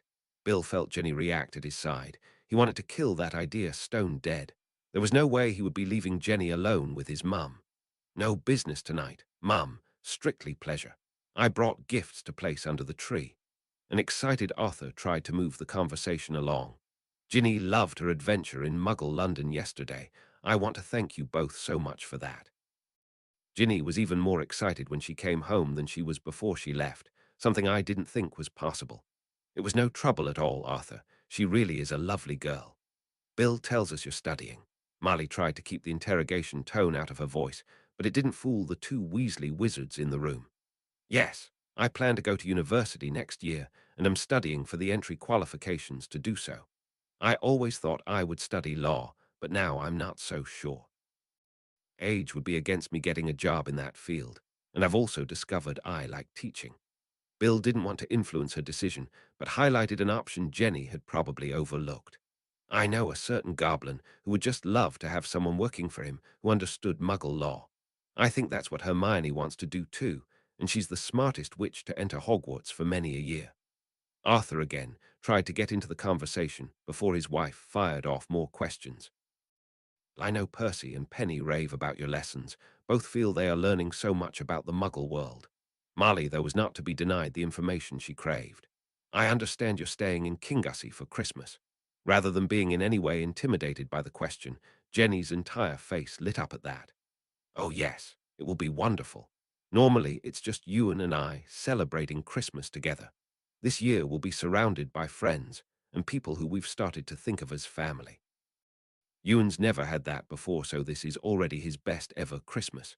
Seeing him standing there tonight, surrounded by friends and all dressed up to go to a ball, we would have been here earlier, but I must have cried for 15 minutes after they left. Jenny felt her hand being taken, surprised it was the one next to Marley. When Bill left for Hogwarts, I cried for days. I had 6 other children still at home, but my heart was breaking because one of them was missing. His first letter home started the whole process off all over again. It's been the same every September when another one left. The day the twins got on the express, this house felt so empty. When Ewan left in September, I stayed with the McDonalds for a few nights. I had eventually to force myself back into my own home. Bill then took Jenny's other hand. Roy and Mary would have been sorry to see you go. They missed their Natalie too. Marley was now looking directly at her eldest son and smiling.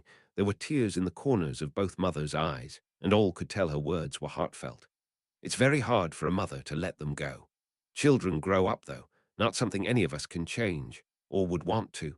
Where is this university? Both male Weasleys now relaxed. Marley was still going to ask questions, but the last vestiges of hostility had now disappeared.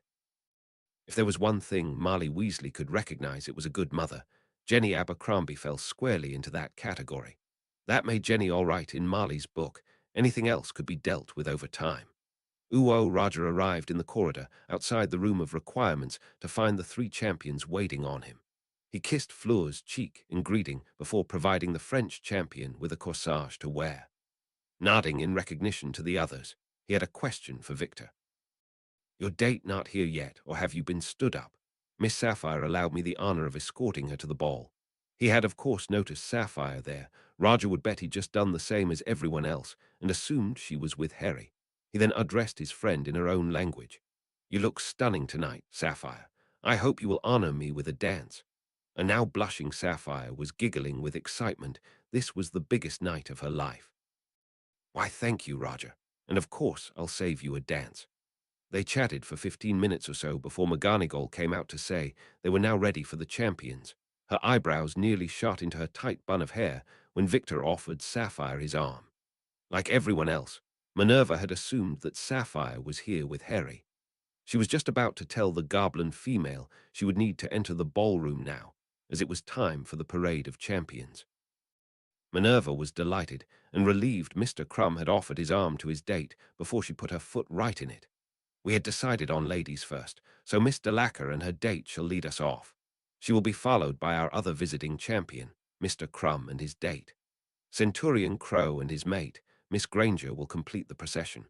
I will lead you in and over to the head table. Centurion, I'm sorry, but Dumbledore is there too. We arranged it so you are both as far apart as possible, and the seating becomes fluid after the first dance." Harry nodded his acceptance, and McGonagall led them in. "It gives me great delight to introduce the champions of Beauxbatons, Durmstrang, and Hogwarts." The applause was thunderous, and Sapphire sparkled on Victor's arm, her smile as dazzling as her accessories. Her magnificent jewelry had been supplied by the director himself, publicly signifying she had his backing for this event. Harry was behind his oldest friend, and his eyes were busily scanning the hall. He certainly noticed those who had stopped clapping when they spotted who was on Victor's arm, just as he saw all their friends cheering like crazy. When his eyes caught sight of Dumbledore, Harry knew there would be trouble. The old wizard was bloody livid. Dumbledore was out his seat, and heading toward the champion's party. Minerva moved to intercept while Augusta, Amos, and Madame Maxime were hot on his heels. Out of the corner of his eye, Harry also spotted the Blacks, Tonks, Remus, Padma, and Neville all on the move too. "This is an insult to the Durmstrang Institute of Magic. I demand this be changed at once. Did you know about this, Minerva? I will not allow our school champion to have a creature on his arm. It's a disgrace." Minerva was just about to rip this old fool a new one, thinking she would concern herself with who the champions were bringing as dates, when she felt herself being brushed aside. Hermione made no attempt to stop him. Dumbledore calling Sapphire a creature meant there probably wasn't any way to stop Harry now.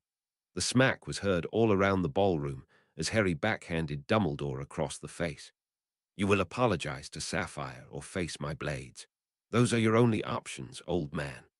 Seeing the boy in a temper had Albus using all his experience to calm himself and make the best of the opportunity he'd just been presented with. Beating this whelp in a magical duel would certainly go a long way to curbing the goblin influence on their society. "I will not apologize for telling the truth, so we will duel." "Goblins don't duel, they fight. First blood acceptable to you?" Albus just nodded. This was better than he could have hoped for. Victor tried to intervene before this situation got any further. "Harry, Sapphire is my date. It should be me fighting for her honor." This earned Victor smiles from all of the champions' party. "Thanks for the offer, but this one is on me. It's a goblin thing, Victor. I am registered within the nation as Sapphire's champion. Anyone trying to get to me through her will face my blades." Hermione was already loosening his waistcoat. "Harry, why don't you just wear your tunic to these things? Save all this bother of me having to undress you." "Hey, Hermione, I thought that was your favorite part." Padma and Neville were now by their side, offering support and continuing Hermione's efforts to dispel Harry's anger. A worried Augusta asked the question that was on all their minds. "Centurion, do you intend this fight to be in here? I have the safety of all my students to consider." It was Neville who quickly put her mind at rest. "Gran, we fight in this room every day. Hogwarts will keep everyone safe." In this magnificent ballroom setting, it was easy to forget this room could become anything Harry wanted. Albus was in no way alarmed, though slightly confused at the behavior of Harry's friends. There were kisses of support from the girls and slaps of encouragement on the back from the wizards. At no time did any of them display any signs of anxiety over this fight. The long-bottom betrothed witch appeared as if she was barely holding on to her laughter. Black and Lupin were all smiles too. Even his assigned aura bodyguard seemed, was time Albus reminded them what a powerful wizard he was. The floor cleared, and Hogwarts herself erected wards around the two combatants. A golden Harry had a shield, knife and sword all poised to attack. His opponent knew what those blades could do. Dumbledore had no intention of letting Harry get close enough to use them. This would be a magical fight, therefore there really could only be one winner. Albus assumed a classic dueling position, legs spread, right one forward, and he was balanced on the balls of his feet. Miss Granger shouted, "Ready," and Albus was left to assume she said, "Fight." All his senses were shutting down as the pain overtook him. A column of rock, about the width of a bludger, had just shot out the floor and slammed with considerable force into his groin. That it then remained, there was about the only thing still holding Dumbledore upright, his knees being more than ready to buckle. With his colourful robes reaching to the floor, none of those watching were aware of this. They just saw Dumbledore struggle to erect a weak shield as Hermione called, "Fight." A quick barrage of spells destroyed that shield before Godric's blade did its work. With one swipe, it sliced through Dumbledore's wand, and also whipped off his beard just below his chin. Harry's knife then nicked the old wizard's cheek, drawing blood and ending the fight. Having done its job, the pillar then shot back into the floor just before Harry nudged Dumbledore onto his back. As he crumpled to the floor, Albus may have received the painful message, but he had yet to decipher it. Hogwarts would protect her champion. A wandless Dumbledore was now lying on the floor in a fetal position, blood trickling from what amounted to nothing more than a shaving cut. Albus wasn't caring a jot that the hall had descended into wild cheering, Harry's name being loudly chanted. He felt as if he'd just been violently kicked in the nuts by a centaur. "Sapphire, is your honor satisfied?" A blushing Sapphire knew she had to answer. "Yes, Harry."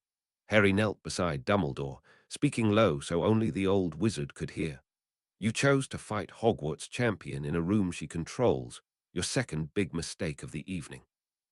Goblins don't do pranks, but I think my dad would have liked that. Remus and Sirius are certainly laughing their arses off. Hogwarts will always aid her champion if his cause is just, which it clearly was in this case. The behavior you just displayed is no longer acceptable inside Britain. We have changed, but you clearly haven't, old man. It's time for you to leave." Standing back up, Harry once more raised his voice so everyone could hear. "Hogwarts, Dumbledore has decided he doesn't want to stay. Please show him out, but gently. Remember his age." Vines grew out of the floor in a direct line from the exit to Dumbledore. They picked the old wizard up and slowly passed him along the floor toward the door. As their load passed, never more than 6 inches off the ground, those vines dissolved back into whence they came, their job done.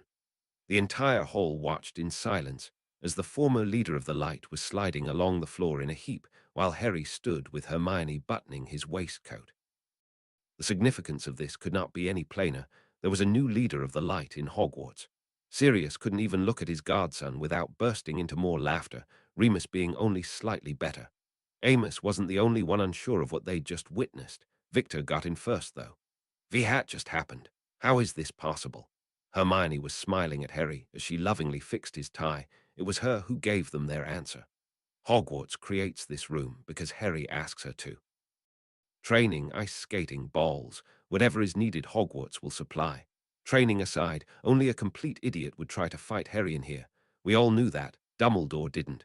Professor McGonagall, I think we're ready now." Fleur took Roger's arm, whispering to her date as everyone returned to their seats. "The first morning I stepped into this room, Hermione asked it for somewhere I could change.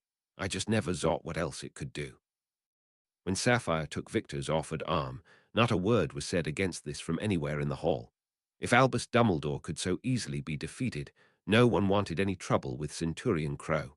Madame Maxine was trying to have a quiet word with Augusta, so only half the top table heard. "I was listening to what his mate said, as this append before. Yes, a few years ago at the Ministry Summer Ball, where Harry was awarded his Order of Merlin, first class. Umbridge took umbrage that Harry was dancing with Emma Granger, a muggle. She challenged Harry and then cut her own hand, desperate to then avoid what would have been an embarrassing defeat. Dumbledore was barred from that event. He left Britain only a few months later. He should never have returned." This left a limp wondering just how long her champion would be in the lead of the tournament. The organizers were all quite pleased with the design of the second task. They would be announcing details and the date after the new year. She watched the Centurion chat with the other two champions and thought it was obvious they would help each other train for this task. The headmistress of Beauxbatons thought that alone would make this tournament a success, no matter who won it. And thanks for reading a N2I discovered an app that downloads fan fiction to my iPad. Pocket Fiction is free, but claims it offers an in-app purchase, probably to get rid of the annoying ads. I've yet to discover how to activate that. Emails to the developers have been unanswered, so anyone out there know anything about this app? 98. Filling in the blanks. Harry Crow AN were making slow but steady progress on the school front, trying to tear down the council's case brick by brick. A lot of readers have asked how they could lend support. If anyone has a Twitter account, then following our page would certainly help. At sign, Saveths, we have until mid-May to make our views on the matter known. Then the council will make its decision. Chapter 90. 8 Augustus watched Bella playing with Marvolo as he prepared their Christmas dinner. They may be having rabbit again, but this was easily the best Christmas he could remember. What really sealed it for Augustus was the prospect of many more Christmases to come, and that brought with it the possibility of seeing his little Marvolo grow. Augustus was still working tirelessly alongside their master to try and achieve this aim. Their steady progress was making Augustus more and more optimistic of their chances. Their master's decision to leave Britain after he killed Potter was what really spurred his optimism on, though. With Potter gone, it wouldn't take long for the whole Ginningat/Ministry alliance to crumble, especially with Umbridge stirring up trouble within the ministry whenever she could. In just a few years, Britain would be ready for his master's return, and their master wouldn't be returning alone. There were still countries in Europe who would support their cause, so their master had decided to embark on a recruiting mission after springing their trap. Potter's death would give their cause the victory. They needed to be able to strategically withdraw from Britain with some credibility, and should also provide the springboard to have like-minded witches and wizards once more flocking to the Dark Lord's banner. Oh, Augustus, baby, I think our little wizard just tried to say his first word. He thought their son might be a tad young to be speaking just yet.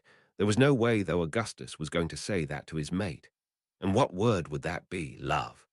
I'm trying to teach our little genius to say, Master. I'm positive our little Marvolo just managed the first bit. He's saying Ma. Uwo Goldskin was escorted into the director's office. Seeing Barchoke and Master Sharpshard were present too just increased his concern. I left Sapphire less than half an hour ago. She's fine and had a wonderful time at last night's ball.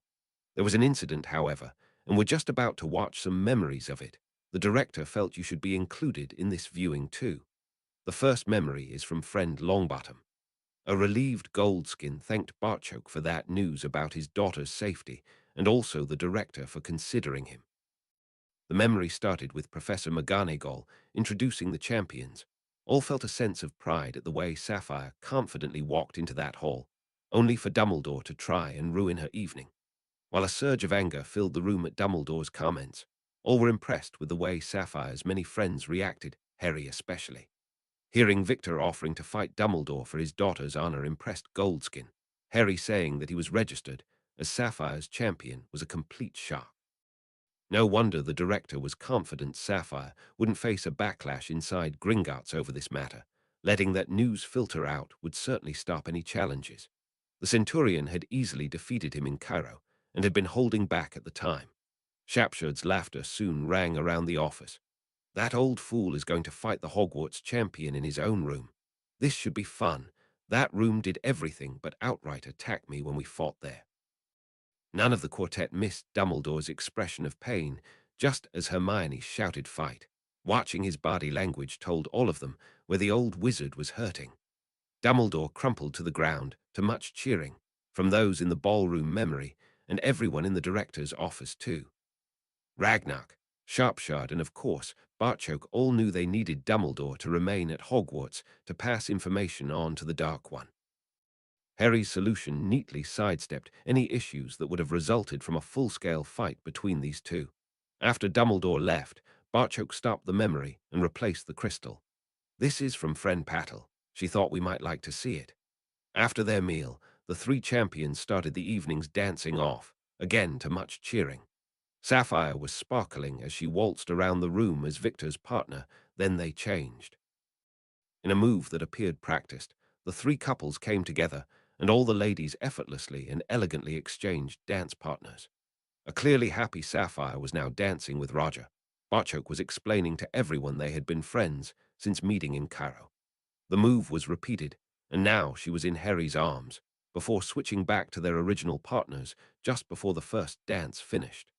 Their display of unity earned a standing ovation from the other students and staff. "I'm looking at this, and still I can't believe it. Your daughter has sore feet this morning from dancing all night. She also has a smile as wide as a Category 1 vault door. She was amongst friends all evening, and the Durmstrang champion kissed the back of her hand in thanks for allowing him the honor of escorting her to the ball. All of them from Kingassy who attended last night enjoyed themselves. We're just waiting to see what the prophet makes of this." Ragnar actually shared Goldskin's views on this ball. He too couldn't quite believe what he was watching. Even the prophet can't dent young Sapphire's stunning success. "Your daughter's victory will see a gift from a very grateful director heading her way, Goldskin. Barchoke, brilliant decision to apprentice her to your department. After this, your department may see a lot more applications to work or apprenticeship there. Sharpshard, I think this calls for grog." He would let his mate watch those memories later. Reinher would be as surprised and delighted to see this as Ragnar himself was. With Harry not taking part in the wand weighing ceremony, the Yule Ball was really the press' first chance to get a picture of all the champions posing together. And what a picture graced their front page. Augusta and Madame Maxime were included too, standing at either end of the three champions and their dates. Roger was sitting in the middle, with Hermione and Sapphire at either side of him, the three champions proudly standing behind their respective dates. A description of how all three champions had exchanged dance partners during the first dance featured far more prominently in the newspaper article than the fact Dumbledore was forced to leave the ball early. He was apparently yesterday's news. As Roger was sitting alongside Sapphire, and Victor standing behind, this was certainly a picture that would make it into her rapidly growing scrapbook. That the press simply accepted Sapphire's right to be there, even on the arm of Victor Crumb, was a massive sign of just how far things had shifted in their country. This was also the signal for another celebration inside Gringotts. The British magical press talking in glowing terms about a picture that contained a French half-giantess, a French villa, a goblin, Centurion Crow, and his mate, alongside one of the country's most prominent purebloods, Madame Augusta Longbottom, was beyond belief. Today, however, any pictures taken would be strictly for the family. Crow's Nest was once more bursting at the seams with people as Remus and Tonks prepared to get married. Tonks had asked both Hermione and Padma to be her bridesmaids as she got married, leading Remus to select Harry and Neville. Remus had actually only made one request for today. He wanted to marry the real Nymphadora Tonks. His bride-to-be agreed to honor that request. The witch in question was being led down the aisle by her father, and still easily recognizable to the groom's party who stood awaiting her arrival. Her hair might be jet black and brushing her shoulders as she walked, and her nose stood a little prouder from her higher cheekbones. It was still Tonks, though. Her husband-to-be's request had also decided the bride's dress dilemma Tonks was an aura. It was a huge part of who she was, therefore she chose to get married in her aura dress robes, her Order of Merlin, first class, proudly displayed on the breast of those robes. This also neatly solved the problem of what the bridesmaids would wear too, Hermione and Padma choosing their Marauder trainer robes, their silver epaulets, and both medals shining brightly against the black dragon skin. Harry and Neville were similarly attired to their mates, while Remus had gone in the complete opposite direction. With Tonks' robes so dark, his were snow white. He was hoping his wife-to-be appreciated the gesture. Some might even say prank. The dark creature wore white, while the bride was in black. As Ted led his daughter past Sirius, only about half of those present in Crow's Nest heard the Marauder's comment. "Don't worry, Tonks. They're not sheepskin. I wouldn't let him go that far." All three witches had cases of the giggles as Ted handed his daughter over to the waiting Remus. The Reverend Richard soon had things back under control, though he was smiling himself as the ceremony began. Neville, claiming he had to make the last speech in the ministry, saw Harry being elected to do it here. He wasn't nervous, though, as he stood to deliver the best man speech. This was all friends and family. "Hi, everyone. I hope you'll excuse me if I don't exactly follow tradition here. This is only the second wedding I've attended." I asked Dan, Sirius, and Remus what a best man's speech is supposed to be, and received three totally different answers. Getting the feeling I was being pranked, I then consulted an expert. The first thing Reverend Richards told me to do was lose Sirius' joke about the one-eyed witch and the stuttering barman. This led to a lot more laughter than telling the joke would ever have generated. Sirius pretend pout helping that laughter along. Reverend Richards told me the normal procedure was to talk about the bride and groom, preferably telling a few funny stories. This time, he was interrupted by three simultaneous groans, coming from Hermione, Padma, and Neville. Like the Reverend, these three have first-hand experience of a goblin's sense of humor. I'm told it is an acquired taste, so I'll spare everyone here that humor today. All three, nodding in agreement, also got a few laughs. I met Remus on our island the first summer we holidayed there. It was Remus who taught me the pinky grip that put Lockhart on the ground in the bookstore, something I will always be grateful for. I have actually spent more time with Tonks, though, or is that Aura Lupin now? I'm keeping the name Tonks, and also taking the name Lupin. It's just the other one I'll be losing. Her mock glare at her parents was simply ignored. They were well used to it by now. Tonks Lupin, I like that. Anyway, Tonks was with us that terrible day we faced the basilisk, something we were incredibly grateful for. She has also been my ministry bodyguard for the last 18 months. Again, something we're grateful for. This has given us a first-hand view of the journey these two took to become a couple. Hermione and I were even along on their first date. I'm not too sure just whose body was being guarded by whom that day, however. For some reason, this really set Sirius off.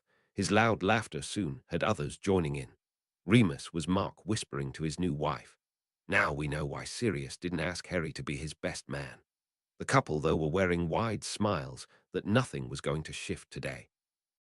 Harry also smiled at the marauder, though this was more predatory in nature. I just hope my Uncle Mooney knows what he's let himself in for. We've seen his wife charge Death Eaters and face down Master Aura Moody. I don't know which one was scarier. Without hesitation, Tonks chipped in with her answer. Mad-Eye. I just want to wish the couple much happiness, and even though we've considered Tonks' family for a while, officially welcome her to the craziest family in the world. Give you the bride and groom, Mr. and Mrs. Lupin. At that, everyone stood and offered their toast to the couple. It was later that evening when Sapphire found herself dancing with her boss. So, young Sapphire, did you discover why my son changed his mind over the ball? Yes. A delighted Bartchoke waited on the answer and waited. So why did he change his mind? Oh, I can't tell you that. It's a surprise. You do know you work for me now? Yes, but one day it will be Harry. I could never let him down. This drew a deep chuckle from Bartchoke. Outstanding answer, Sapphire. I'm delighted with your work so far, as is the director. I received a letter from my father. He said the entire family is proud of me, yet all I did was have a great time with friends. Sometimes I feel a bit of a fraud. Seeing his newest recruit, where a frown had Bartchoke worried that he might have inadvertently been the cause of it. Did you tell my children you were now working for me? I would hate Harry or Hermione to think I had you spying on them. This was just a bit of fun. They know that, sir, and you might have some others applying for apprenticeships too. Padma and Neville seem keen on leaving Hogwarts after they marry next summer, but not as keen on the university option that Harry and Hermione have their hearts set on. An apprenticeship is something they can at least understand. I have heard Master Pitsley say Padma has a natural talent for potions. That might be an option she would consider. With both of them having friend status, Padma and Neville's options inside Gringotts are extensive, especially with those 2 awards they wear on their robes.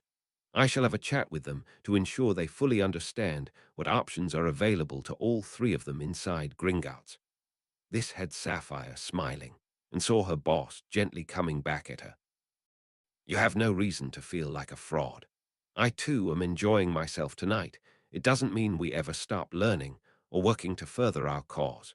You would be happy if Padma and Neville chose to apprenticeship inside Gringotts because you would get to see more of your friends. Gringotts, though, would also benefit greatly from that. It is also an idea none of us had even considered before you mentioned it. Padma Longbottom, apprenticing under Master Pitsley, sends out all the right messages, and the name Longbottom should ensure her mastery would be accepted anywhere in the country. Thank you, sir, for explaining that. My apprenticeship means I get to see more of my friends. I love working for you, Ambassador. Victor has invited me to Hogwarts for his Quidditch match, and again for the second task. Hermione is asking Madame Longbottom if I can stay in the castle again, returning home the following day. My son has been asked many times why he puts himself in certain situations. He replies it's because only he can. You are now in the same position. Who else but you could do what you just said? Perhaps now you may understand your worth to us, and why your family, your nation, are so proud of you. I want you to one day be able to stand at my son's side and be treated as an equal. We both know Harry won't accept anything less. You are well on your way to achieving this already. Harry as ambassador, and you as his assistant ambassador will be a proud day for all of us. I promise to work my hardest to make sure that happens. As the music finished, and in a rare show of affection, Barchok took Sapphire's hand and kissed the back of it. I know you will, Sapphire. I know you will. Harry, meanwhile, had spent the same dance with the new Mrs. Lupin, confirming for the 100th time that they would be fine and wouldn't leave Kingussie without an escort. This saw him receive a kiss on the cheek. What was that for? I hope Mooney's not the jealous type. That's for everything, Harry. Hosting our wedding, arranging the honeymoon, being my friend. Tonks, if I had to start listing all the things we had to thank you for, we'd be here all night, something your new husband would certainly object to. We're family, Tonks. No thanks is ever necessary. I know the nation are trying everything to get you in there with us at the end. How could I possibly even begin to thank you for that? With his arm around her waist, Harry started leading Tonks over to where Remus was standing when an idea struck. The final confrontation is coming, but we can't let that rule our lives. The four of us intend to spend the weekend before the final task on the island. I'd like to invite you and Remus along too. The Auror thought she understood what was being said here. Harry confirmed that with his next sentence. That is currently a secret between just the six of us. We want to keep it that way until a lot nearer the time like the day before. My husband and I accept. I'll even help by saying you four need a break. Normally, I would say you were too young. We know that's not the case here. Having that weekend to look forward to might help us focus on what needs to be done, so we can all enjoy many more weekends like that. We intend to be training harder than we ever have before. This is the final push, Tonks, and we will be ready. This seems rather an intense conversation for a wedding, and you're hogging the bride. Sorry, Sirius. Just confirming to Mrs. Lupin, here we'll manage without her while she's on the island with Mooney. Sirius danced off with Tonks in his arms.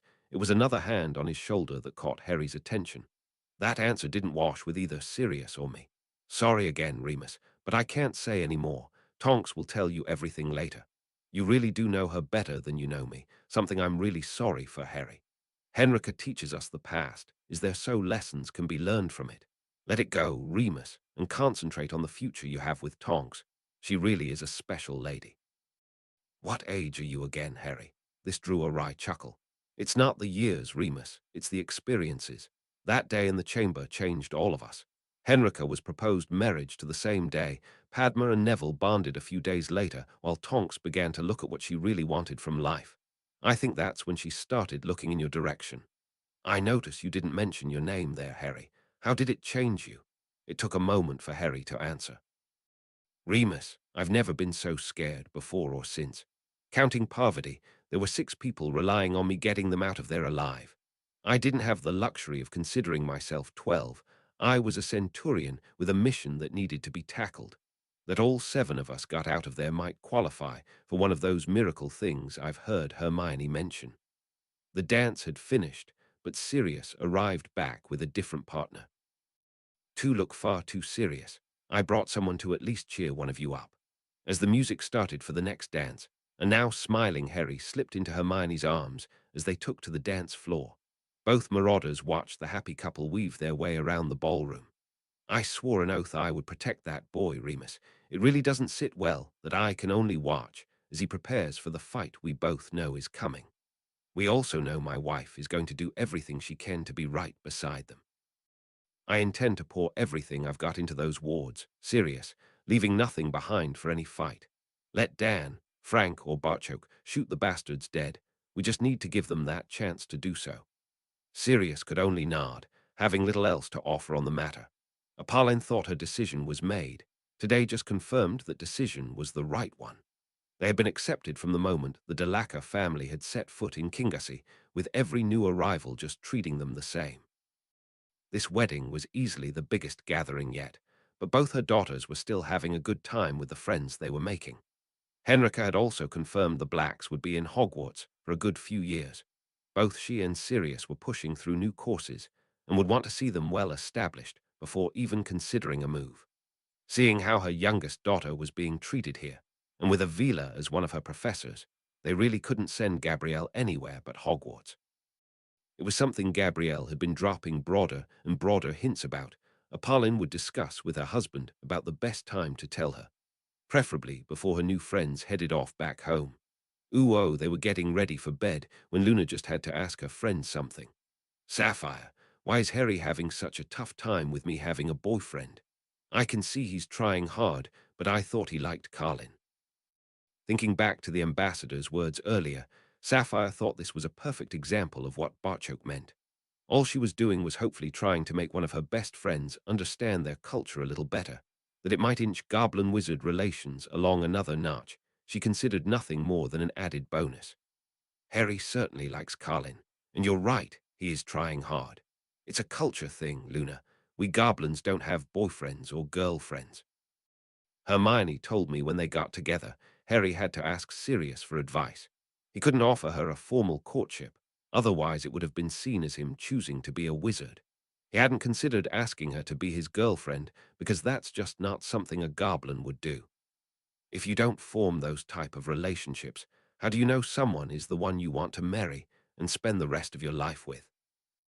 Both girls were now in their beds, though it would be a while yet before they were ready for sleep. This was important to Luna. Her relationship with Harry had become one of the cornerstones of her life. She needed to understand him better so they could both preserve something that was very dear to them. Well, you've seen that we have friends. That's just the same. We can also be attracted to those friends. Roger is one of the nicest people I know. Fleur is discovering that for herself. When we goblins find our mate, though, it goes way beyond any attraction. I'm told it feels like that person becomes part of you, that you simply must have them in your life. We then have the bonding ceremony, so everyone can see exactly how compatible the couple are.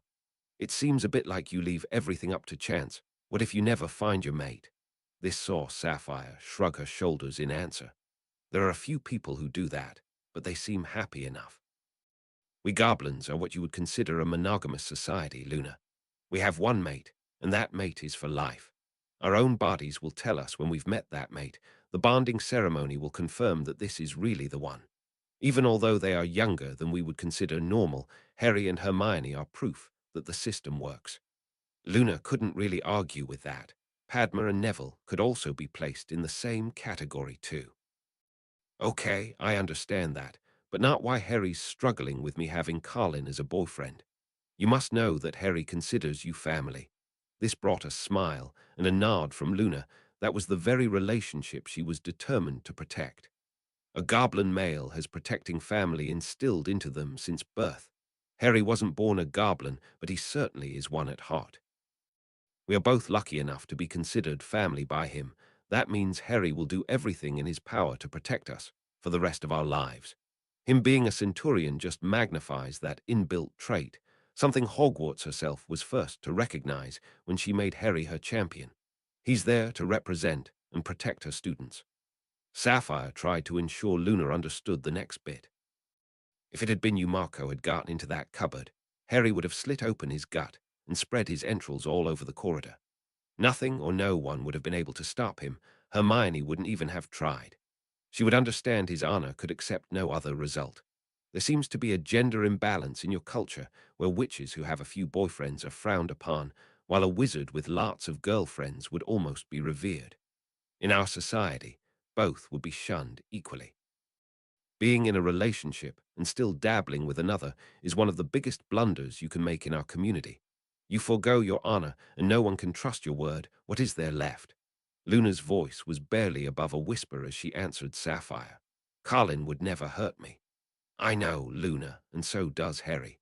You said yourself Harry's trying hard. We can all see that. He's trying to walk the thin line between letting you live your own life as a witch while protecting you as his goblin honor demands. In many ways, I'll have it easier. When I meet my mate, that mate will understand and accept Harry's position in my life, just as Harry will accept him as my mate. I've been so wrapped up in getting to spend Christmas with Colin, I never realized I was hurting Harry in his own house too.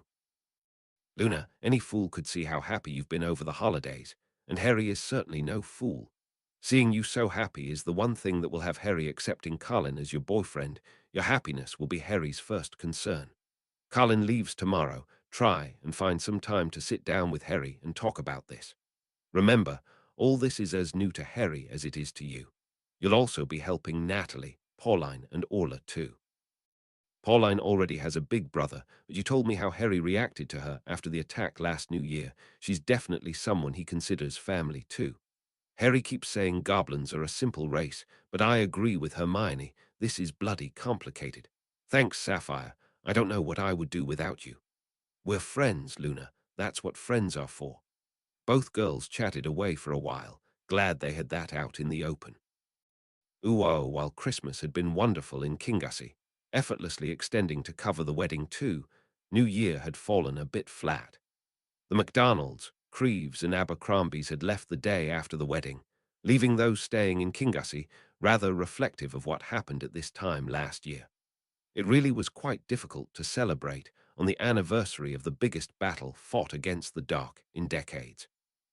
That everyone at Kingassy, bar their French visitors, had fought in that battle left the celebrations rather muted. Harry was drawing comfort from his chat with Amelia. It would seem as if their strategy was working. While the trio of criminals were busy working on this, they weren't attacking anyone else. His talk with Luna had also provided comfort. Luna had sat and explained as best she could how relationships worked in her society. Starting off with meeting someone you liked, becoming boyfriend-girlfriend, and taking that relationship along slowly to see if it led any further as they got older. Neither had any idea if this relationship would grow past the stage it was at now. Both she and Colin were just taking things as they came for the moment, simply happy to be in each other's company. It was with heavy hearts, though they boarded the Hogwarts Express to return to the castle, and it wasn't really because they were saying goodbye to their families. They would see them again shortly at the second task. The train speeding toward Hogwarts was more a symbol of the final confrontation rushing at them, yet the summer holidays seemed such a long way away. The four understood that if they didn't defeat Voldemort, they might never see Kingassy again. Harry was counting the second task as nothing more than a mechanism which would allow them to celebrate their father's birthday. While he would be careful during the task, he trusted those around him not to let anything untoward slip through their defenses. In the meantime, they would be training like never before. Their extra defense lessons would now see them fight 3 auras twice a week. Everything was now being tailored to helping them survive the final conflict. The next 5 or 6 months was going to be brutal, both in terms of training and what was waiting at the end of it. More and more, it was beginning to appear as if their special weekend away on the island might be the only thing they had to look forward to this term. If anything, Dolores was in a worse state than when Albus saw her last. Again, they were in a private room inside the Hog's Head. They came again, and that bitch Lestrange was in a rage because I didn't have everything they'd asked for. You have to help me, Albus. Otherwise, I have no other choice but to approach Bones. I won't survive another visit if I don't have everything they want. Sliding a package over the table to the distraught Dolores, Albus used his most calming voice, his entire demeanor broadcasting that she had nothing to fear while Albus Dumbledore was on her side. Here is the last remaining book they requested, and all the details for the second task. While Crumb is now a Hogwarts student, he's still representing Durmstrang. They had to give me all the details, and they will have to do the same for the final task too. The gratitude Dolores was displaying might have been embarrassing to anyone else on the receiving end of it, but not Albus, especially since he had engineered the entire situation. Dolores certainly wouldn't have been so grateful if she'd known he'd had the final book in his possession for weeks, or that he'd deliberately withheld it from her. He needed Dolores to understand she had no other option, but to rely on him. Albus Dumbledore always got the job done. After she had gushed for at least 5 minutes, he was forced to intervene. Dolores, you need to listen carefully. Everything so far points to you being given another job to do before the final task. What you need to impress upon them is you might not get a great deal of warning of exactly when this task will take place. Their security is also very tight. You will need to know precisely what this job is in order to plan your way around that increased security. Albus, I don't think I can. My dear Dolores, all you will be doing is handing the entire job over to me. Even so, you need to buy me the time needed to accomplish whatever they ask you to do. Riddle and Rockwood are extremely clever wizards who have obviously been working on this for a very long time. They will understand you need some of that time to hold up your end of their scheme, otherwise the entire thing could be for nothing.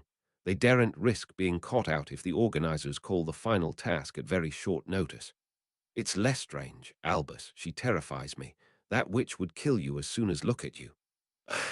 And the other two will keep her in check. You are vital to their plans, Dolores. Without you, they have nothing. Remind them of that if you have to.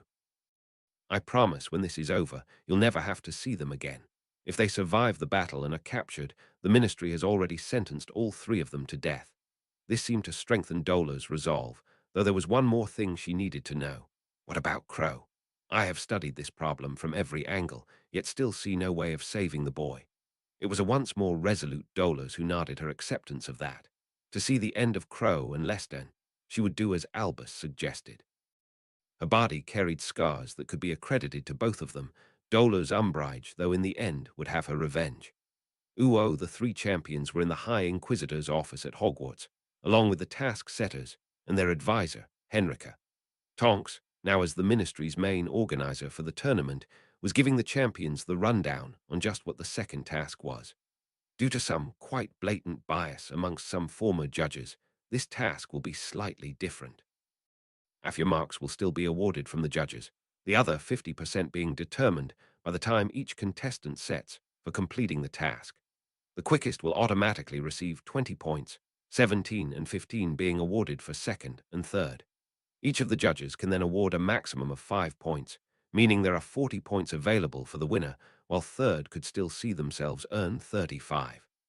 All three champions already thought this was a fairer system, and said so. Now the task is in two distinct parts, needing you to nominate 2 volunteers. It will be up to each individual champion what order they tackle each part in. Let's just call them ground and air at the moment. You will start on a small platform in the stadium, and each route leads you to the castle.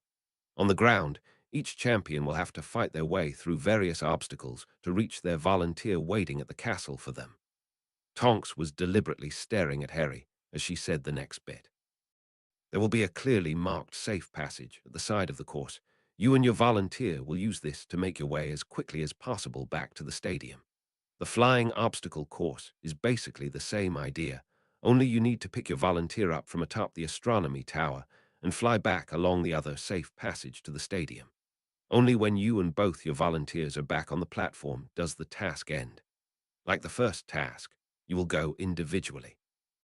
Fleur, Victor, and then Harry will be the order. Any questions?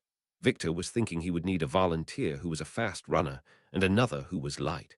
2 names popped into his head. I would like to choose Cedric and Sapphire. Understanding at once why Victor had made his choices, Fleur used the same method to make her own. I will Ave Roger and Gabrielle. Hermione and Padma. Can I ask if the rules state whether a broom is allowed? Harry's question was met by puzzled looks from those not in the know. Madame Maxine was first to answer. Of course a broom is allowed. How else would one do this? Forgive me, madame. I just wondered if the rules specified a broom, or could they mean each champion was allowed one additional object of their choice? The largest person in the room just shrugged her shoulders at that. All champions must pass Ziziraf certain points at each challenge. Using something like a portkey would disqualify you. Providing you do this, I have no objection to Z rule being one item. This saw Harry smile. Thank you, Madame Maxim. I was penalized in the first task for not putting on a show. I intend to rectify that this time. I can do no less, since it will be my father's birthday. Mad, we are in trouble. Fleur found agreement from her Bulgarian counterpart. Exactly V-hat I vas thinking. Ren, thanks for reading. 99. The second task. Harry Crow Chapter 99 excitement was rife inside Hogwarts. Today was the first Quidditch match to be played in the new stadium. If that wasn't a big enough incentive to get excited about, Victor Crumb would be playing too. Factor in that there would also be loads of parents here to see the match, and the level of excitement at breakfast was perhaps understandable. Ginny didn't seem to be sharing that excitement, however, as she slipped in beside Luna and Colin at the Ravenclaw table. Mind if I have breakfast with you guys? Between Ron threatening to throw up everything he's ever eaten because of his nerves, and Lavender then slobbering all over him in the name of trying to keep Ron calm, I couldn't eat a bite over there. My teeth gnash every time I hear her squeak 1-1 at him. Why is Ron nervous? Shaking her head, Ginny answered that ridiculous question. Hermione, he's playing against Victor Crumb today. Okay, everyone knows my knowledge of Quidditch could hardly be called extensive, but Ron's a keeper while Victor's a seeker. They may be flying in the same bit of sky, Ginny, but the only way Victor will be anywhere near Ron is if the snitch thing flies up the leg of those ridiculous trousers they wear. Padma's knife and fork hit her plate. Well, that's me done eating. Just the thought of Victor searching through Ron's breeches for a little golden ball has put me off food for the rest of the day. There were spit takes being done up and down the table as Ravenclaws discovered they couldn't eat or drink while laughing at the same time. Purely out of academic interest, Padma was rather relieved to notice that even Avila couldn't pull off having pumpkin juice spurting out her nose with any degree of elegance. Roger was choking with laughter himself while rubbing his girlfriend's back, the only good thing to come out of New Year, as he'd asked Fleur on the stroke of midnight. After getting her breath back from laughing, Ginny managed to answer Hermione again. Don't let Ron hear you say that. He's built this match up until it's a battle between him and his hero. Yeah, right. Well, we don't need to be Sapphire to work out the odds on how that contest is going to go. Harry interrupted his mate. Just in case you do, Sapphire's here with Father. Hermione was out her seat in a flash, all thoughts to do with Quidditch already forgotten about. They were all soon given a reminder, though. There was quite the delegation visiting this morning, Bill being accompanied by his father, Percy, Penny, and Jenny. Greetings were being exchanged before Ron burst into the group, dragging Lavender with him. Dad, Percy, you're here to see my first game. Sorry, son, we have a meeting first. Your mum will be there from the start, and will be along as soon as we can. Ron felt the red mist descending, but managed to shake his anger off. It was obvious this meeting involved Harry, and without Harry, a certain Ron Weasley wouldn't be playing Quidditch today, far less going up against Victor Crumb. He couldn't quite hide his disappointment, though. That's fine, Dad. Just make it whenever you can. This saw Barchoke intervene. We shall hold the part of our meeting that concerns your father first, letting him get to your game as quickly as possible. Wearing his first smile of the day, Ron bowed to the goblin the way he'd seen Harry do. Thank you, Ambassador. This is my first ever match, and it would mean a lot for my father to be there. Lavender was then dragged back to the Gryffindor table. Ron felt ready to tackle some breakfast now. Arthur was left standing with his arms still around his daughter, but his chin now almost hitting the floor. Jenny's arm was around Ewan, and the mother could see something was bothering her son. It didn't take long to discover what it was. With Victor now being in our house, Hufflepuff are going to support Durmstrang today. Bill was a Gryffindor, though, and 3 of his brothers are playing today. The boy's blonde hair was soon being ruffled by the eldest Weasley brother. Don't you worry about that. Just go to the match with your friends and have a good time. Barchoke had signaled for Tonks to join them. Luna led Sapphire over to the Ravenclaw table, while Ewan and Natalie led Jenny to Hufflepuff. Everyone else headed off to the room for their meeting. When they were all seated, Barchoke indicated for Arthur to start. The Muggle government didn't take too well to being told we would look after this matter ourselves.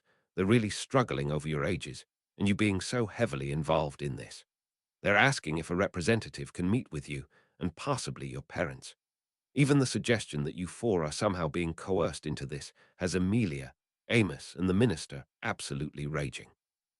The four were looking at each other for suggestions when Tonks exerted her bodyguard authority. If they want a meeting, then we'll hold it here. I'm not chancing them trying to kidnap these four for their own good, of course. Hogwarts won't let anyone touch Harry in this room. That's better than any security we could come up with. Harry was objecting to that plan on slightly different grounds. We don't want to be sneaking people in and out of Hogwarts too often. The last thing we need is Dumbledore getting suspicious. We intend to continue needling him so he's kept off balance. By all means, bring this person to Hogwarts, but do it on the day of the second task. All the family will certainly be here that day. This presented another problem, though, one that Hermione picked up on immediately. Not all of them know what's going on, and that's the way we want it to stay. Why have Luna, Susan, or Hannah worrying over this when there is nothing they can do about it? Hermione aimed her question at their father. I'm assuming Sapphire now knows, since she works for you. Our department are heavily involved in this. She simply couldn't work there and not know. Jenny, of course, has no idea what's happening, and I think we would all agree that's for the best. Neville, please congratulate your grandmother on an astute piece of negotiating. That was a master stroke she pulled to get her ball. Arthur was running the current suggestions through his mind and liking what he was coming up with. I could sit with this representative during the tasks. I would need your help keeping your mother at the other end of the stadium, however. Bill and Percy quickly agreed to that. After the task, this representative could then meet with the people involved. Those meetings would have to be short. It's Father's birthday. I won't let anything interfere with that. Harry's declaration brooked no argument. They had gone to a lot of trouble to get their father here on his birthday. They weren't about to then waste that by sitting in some meeting. With that part agreed upon, Arthur headed off to watch 3 of his sons play Quidditch for Gryffindor. Barchoke could then bring those remaining up to date on the Gringotts side of things. Finding a method of bypassing the wards is not looking promising. We're basically trying to build a low-key talisman, something that has been taboo in our society for centuries. It doesn't sit well with our people that they are trying to discover methods of bypassing the very things that protect us. There is also the fact that these attempts would usually be enough to see heads rolling along the floor. The director has called a halt to the research, while berating himself for having that one we confiscated destroyed. Harry hadn't really expected any other news. Gringotts wouldn't be safe while one of them existed. Destroying the talisman was the right thing to do, the only thing to do. That Neville agreed with Harry surprised no one. That he spoke so passionately about it did. Harry's right. Can you imagine what would happen if one of those devices fell into the hands of someone like Riddle? It's far better to know our families are safe, and then rely on Amelia getting those wards down. I also think we need to know when the final task is. With Gran, Tonks, and Amos on the panel, they should be able to decide it amongst themselves, long before involving Madame Maxime and making it official. Padma could see where her Neville was coming from with this. She just hoped he was looking forward to the weekend before that task as much as his betrothed was. Blood bonding was traditionally done as part of a couple's wedding ceremony. Neither she nor Hermione had been able to find any information on couples undergoing the ceremony years before actually getting married. Padma wasn't sure whether the bonding played any part in her feelings.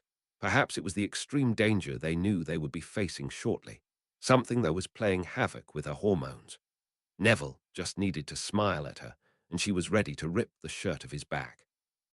Only hearing from Hermione that she was the same, with Harry of course, kept Padma on an even keel. Agreeing with Neville that was a good idea saw Barchoke move on to the next matter. Since Harry has announced to everyone that day is my birthday, I really have to be seen inside the stadium. Ramrow is taking my place in the roof. You'll again have 3 fathers protecting you, and none will hesitate to put a bullet into any threats.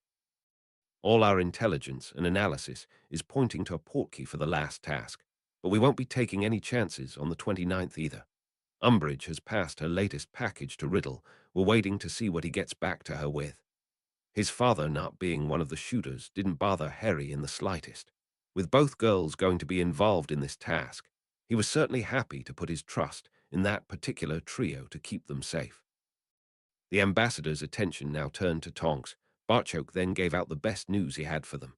Tonks, we think your portkey can be adapted to take you to wherever Harry is, the portkey's blood binding passing straight through any wards. The room had provided two large sofas for the meeting. Tonks was currently sitting between Padma and Hermione, their respective partners on either side of them. Her arms shot out and hugged both girls to her. All three had tears in their eyes. Thank you, Barchoke. You have no idea how much this means to me. I'll tell you what it means to me, Tonks. The chances of these four getting through this just took a huge jump in the right direction. From the way Padma and my daughter are clinging on to you, they believe that too. That might be news you want to pass on to Amelia and Mr. Weasley. He can now tell this Muggle representative we have a responsible adult with us. A smiling Padma may have been wiping tears from her cheeks, but that didn't mean she was going to let such an opportunity slip by. Stretching the truth a bit there, Harry Tonks, a responsible adult. Bill had the last word, though. If she's going to be in this fight, then it's time she started training with you four, and there's no time like the present. A Hogwarts elf appearing with her dueling robe gave Mrs. Lupin some idea of what she just volunteered for. Uo Harry kissed Hermione, hugged Padma, Sapphire, and a giggling Gabrielle before picking up his broom case to wait on Fleur saying cheerio to her younger sister. Watching the French champion smile as Padma and Sapphire took Gabrielle by the hands and walk away with Professor Snape was a massive turnaround from the last task. All three champions were looking forward to this. They left Hermione, Cedric, and Roger at the main door of Hogwarts with Professor Sprout, while Master Flitwick escorted the champions to the stadium. Their route was currently under canvas, so none of the champions could glimpse what awaited them. Phileas explained that the canvas would be removed so the crowd could then see, since this would become the marked safe route for their ground hostages to get to the stage. Phileas shook all their hands as he left them in the changing room, a changing room that this time didn't have silencing charms on it. Hearing how your fellow champion performed was not considered an advantage for the second task, since they all knew what they would be facing. Fleur was excited rather than scared this time. She kissed both her fellow champions on the cheek just before leaving, crediting Harry for her change in attitude. I decided to take a friend's advice, just go out there and do my best. While waiting on Fleur's attempt at the course to start, Victor nodded toward Harry's case. I see you decided to go with a broom. Now, Victor, that would be telling. Uo Graham Cole thought he'd seen and heard it all. For the last 28 years, the psychologist had been working more and more for the government. It all started pretty innocuously, assessing foreign office staff for overseas embassy postings. As his reputation for getting it right grew, so did his security clearance. He now worked almost exclusively for the country's security services, assessing assets before and after they were allocated sensitive assignments. He was renowned for his cool and calm manner, no matter what he heard. At the moment, Graham Cole's cool head was in imminent danger of exploding from trying to process what was all around him. It had all began when that Arthur fellow had asked him to touch an old boot. Humoring this strange request, saw Graham transported from Surrey to Scotland in an instant, and things had just gotten weirder from there. Graham was here to discover why these people thought it was acceptable to let 4 children fight 3 deadly terrorists. All his preconceived ideas, though, had vanished by the time he was standing on Scottish soil, in front of the most magnificent castle he'd ever laid eyes on. The stadium that was their destination didn't look too shabby either. The food stalls were familiar territory. The little creatures serving the food, though, were a complete mystery to him, as was a good percentage of the audience. Only after being led to his seat in the stadium did Graham realize he was now surrounded by some of the very people he had hoped to meet. The name, Emma Granger, finally kicking his brain back into gear. The woman was holding a baby in her arms and made no attempt to hide her hostility that was aimed in his direction. Mrs. Granger, I understand you and your husband are dentists. Where is your husband? Will he be joining us? Sirius had erected a charm that meant anyone trying to listen in to the group's conversation would just hear a faint buzzing sound. Knowing it was safe to talk, Emma didn't hold back. Indicating Smeeta and Alice, who were also part of the group, she told Graham where their menfolk were. All 3 of our husbands are currently concealed in the stadium roof, armed with rifles and ready to blow the head off these terrorists if they dare to show their faces here today. We will do whatever it takes to protect our sons and daughters, and Dan and I especially resent our own government insinuating otherwise. Seeing she apparently represented the view of everyone present, Graham decided honesty was not just his best policy here. It was the only thing that stood any chance of him receiving the information he'd been sent to gather. Mrs. Granger, you of all people must know how strange this is for us. We simply don't understand the situation. I'm hoping it can be explained to me today. Barchoke, Ragnar, Rainher, Amelia, Remus, Neville and the Blacks completed the group that surrounded Arthur and Graham. It was Barchoke who took up the explanation. The information you were given on the Potter killers is relatively accurate, though not complete. A prophecy was made that claimed a child would be born with the power to defeat Voldemort. Not one for taking chances. This so-called Dark Lord acted to ensure this prophecy could never come to pass. He murdered both Harry's parents, but when he used the same curse on baby Harry, his curse rebounded and destroyed Voldemort's body. This unfortunately left Harry an orphan, one that I immediately adopted, and I am prouder than I could ever put into words of my son. Sirius then took over the narrative. Voldemort is such a sick puppy. He had delved deeply into the dark arts in an attempt to make himself immortal. He was partially successful with his efforts in that he didn't die that night. Those measures have been gradually stripped away, and he's now mortal. The bastard is still fixated on killing my godson, though. He set this entire scenario up as an elaborate trap, not knowing we're monitoring his every move. If only we knew his location, we wouldn't be sitting here having this conversation. He would already be dead. Mr. Cole, my husband and I were auras, almost a cross between your police and a soldier.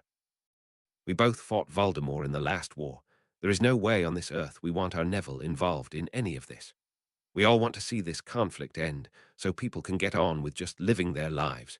This is currently the only option available for achieving that outcome. That these criminals are concentrating all their efforts on this attempt is also the only reason why your people aren't up to their armpits in dead bodies, and these four know this. Graham switched his attention to the boy, though he used the term boy in the loosest possible sense. This young man physically appeared much closer to 16 or 17, rather than his reported age of 14. His eyes, though, seemed to belong to someone much older, eyes that were constantly scanning his surroundings. Graham didn't miss that his hand was also on the hilt of what appeared to be a sword. And what do you think of this, Neville? The shrug of his shoulders would be recognized by parents of teenagers the world over. Graham was merely being humored here. Neville apparently had far more important things on his mind. Voldemort wants Harry dead. He'll have to go through us first to get to Harry. It's as simple as that. Surely, though, that terrible task shouldn't be left to the four of you. Graham understood he made a mistake when the teen's steely gaze now fixed on him. Instead of asking stupid questions, open your eyes and really see what's right in front of you. Amelia has this place flooded with auras, while Director Ragnar has warriors and centurions all around us. Those three bastards turn up today, and we won't have to lift a finger. It will be all over in seconds. We don't think he'll come today, though. Otherwise, I wouldn't be wasting my time talking to you. They all then heard the real reason for Neville's anger. Our parents are having a hard enough time dealing with this. They don't need outsiders making the situation worse. I'll give you some free advice, however. Upset our girls today, and Harry will kick you out of the castle as quickly as your government withdrew your offer of help. Our previous deeds see us recognized as adults in both our societies. If yours can't or won't accept that, tough luck. Just stay out of our way. Alice had her hand on his arm now. Easy, son. Just said it yourself. Nothing will touch them today. Neville merely nodded, his eyes returning to scanning for any signs of trouble. Graham never got to say any more as a stunningly beautiful woman made her way onto the small stage, the announcer letting him know she was the French champion. Watching as she climbed onto her broom destroyed every myth about witches he'd ever heard. The countdown was loud, with the entire crowd being whipped up by the announcer. Reaching 0 saw her shoot off that stage like a rocket. Not for the first time, Graham's chin was resting on his chest as this blonde bombshell zoomed over, under, and between obstacles, all while flying hazards continually tried to knock her out of the air. It was a breathtaking display of aerial acrobatics that would make the RAF's Red Arrows display team appear as if they weren't really trying. Passing through the last obstacle saw her swerve onto the tallest tower in the castle, picking up a passenger who could only be her younger sister. Blonde hair streaked behind the siblings like a victory pennant as the broom was now piloted along a protected route at breakneck speed, coming to a screaming halt on the stage as the crowd were now going crazy. Her task, though, was only half done as she leapt off the stage with her wand now in her hand. Graham at least recognized what this was. There were large boulders dotted between the stadium and the castle, some offering concealment for animated soldiers that attacked. Fleur had to subdue them, fighting her way through to her second volunteer. As she reached Roger, Professor Sprout shouted go. This released Roger to act. He grabbed Fleur's hand as they raced for the stadium to finish the task. One last push, love. Gabrielle's waiting on us. You were magnificent. Needing what breath she had for the final sprint, Fleur didn't answer her boyfriend, but instead gave everything she had left to the run.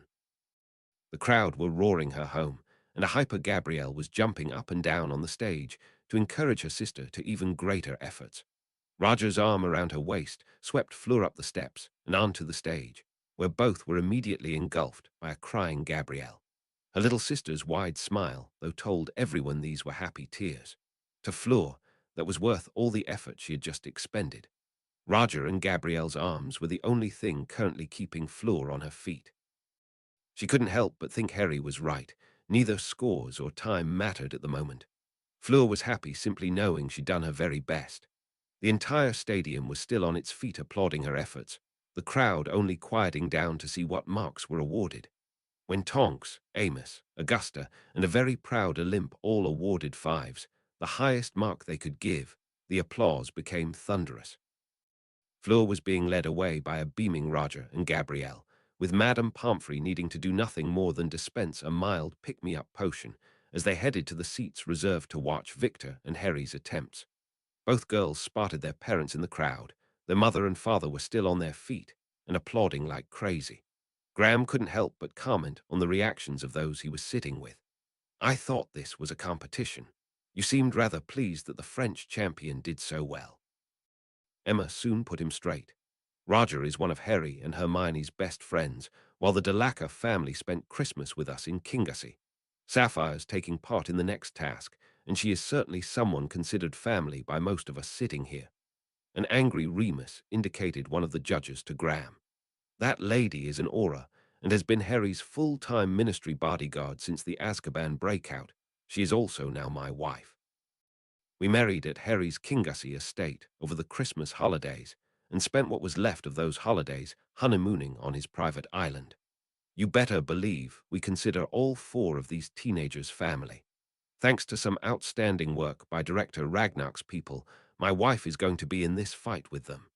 If there was a way to get any more of us in there from the start, don't you think we'd be taking it? It was unusual for Sirius to be a calming influence, but that's what he needed to do here. A steadying hand on his best friend's shoulder reminded Remus they were all in this together. Surely this arsehole could see how much this was costing the family. It was Henrika's turn to let this man know their views. She held her daughter in her arms as her emotions added weight to her words.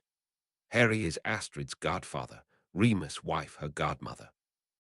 Jamie is Harry and Hermione's brother, while Neville and Padma are his godparents. What you need to understand is that to Voldemort and his Death Eaters, both these beautiful children are nothing more than vermin. Purely due to their circumstances of birth, he wouldn't hesitate to kill them both. We fight to protect our children, these two here and those yet to be born.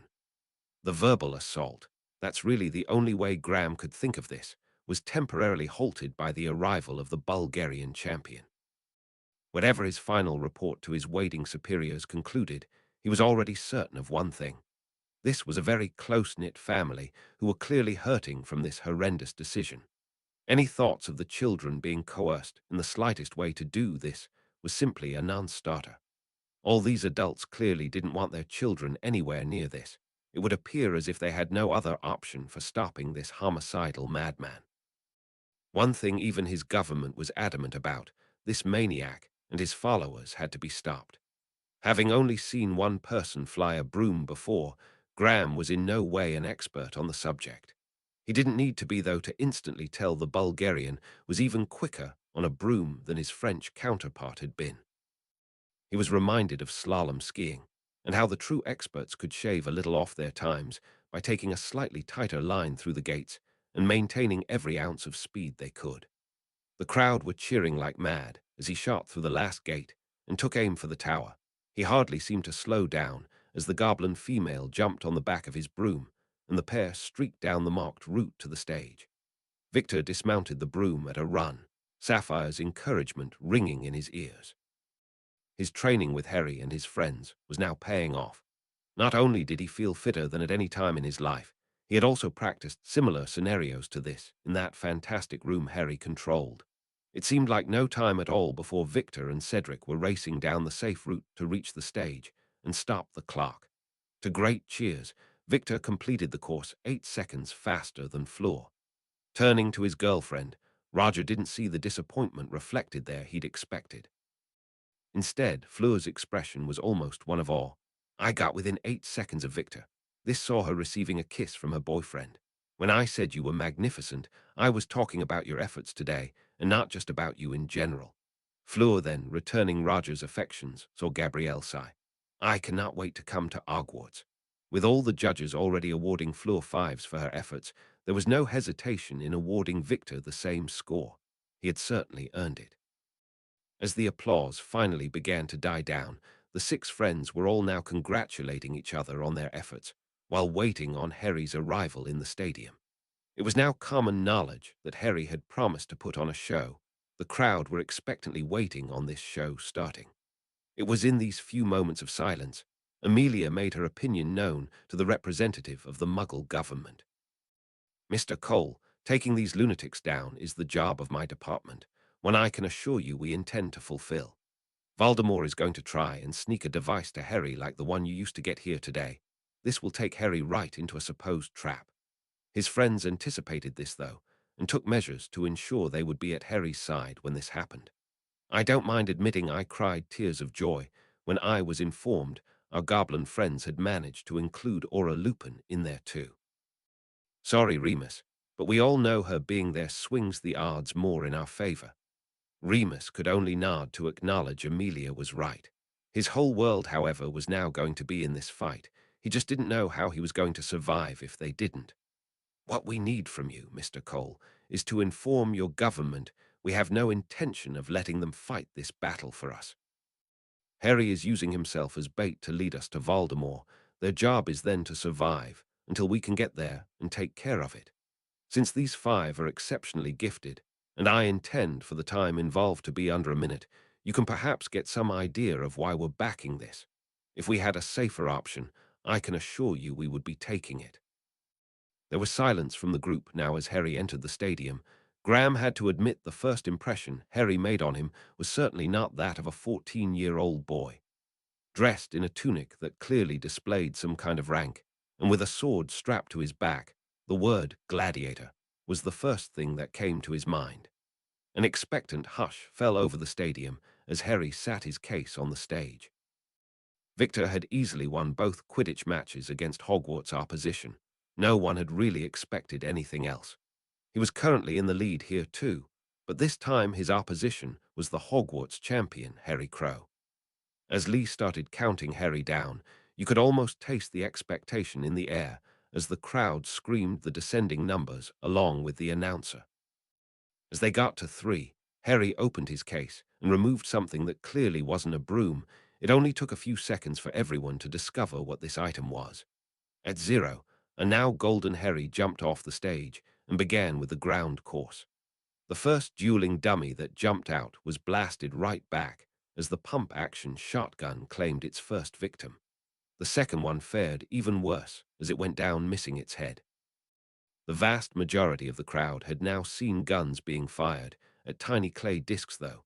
Watching what this weapon could do to an opponent temporarily hushed the crowd.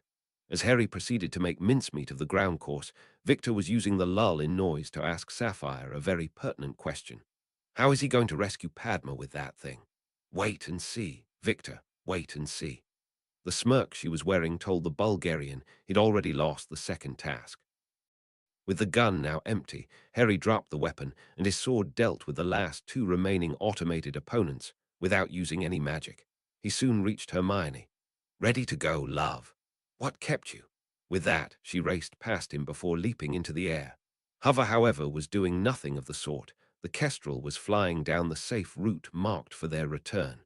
She was instantly joined by Swift as the crowd went wild. It was Hermione who touched down on the stage, while Swift deliberately flew around her before tackling the second part of the task. The obstacles were laughable to the bird, and being so small, Swift didn't trigger any of the automated defenses. Severus was up on the tower with Padma, awaiting Harry, and had instantly figured out what was going on here when the other two transformed. "It would seem you are about to be part of this show. Make it good, Miss Patel. Make it something they will always remember." Padma was now standing on the very edge of the tower with her arms spread wide. "Oh, we intend to, Professor. As soon as the Centurion passes over you, I will call your release. You are good to go." Padma did indeed make it look superb. As soon as the professor said that word, she dived off the tallest tower Hogwarts had to offer.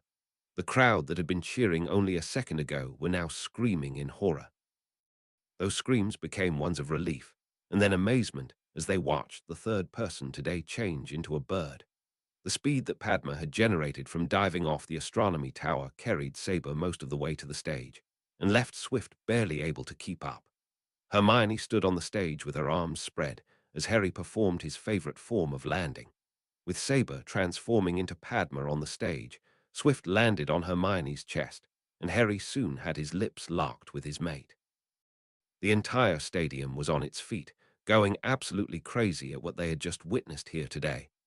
Green sparks coming from the tower, and the entrance informed the four judges that, like the other two champions, Harry's rescues had met with the rules of the competition.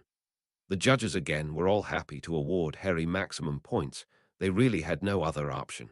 His time was easily the fastest, making him the outright winner. Roger was too busy having a playful go at Sapphire to worry about any scores at the moment. "You might have warned us. I nearly had a bloody heart attack when Padma jumped off the tower." A smirking Sapphire didn't get a chance to answer her friend as an amplified voice rang out from within the stadium, and it wasn't Lee's. "I wish to lodge an official complaint. Not only are the rules of the competition being flouted, the very laws that govern our country have just been broken in front of thousands of witnesses too." Albus thought this was his moment. He had them now. Their own arrogance would be their undoing. These three have benefited from being considered adults.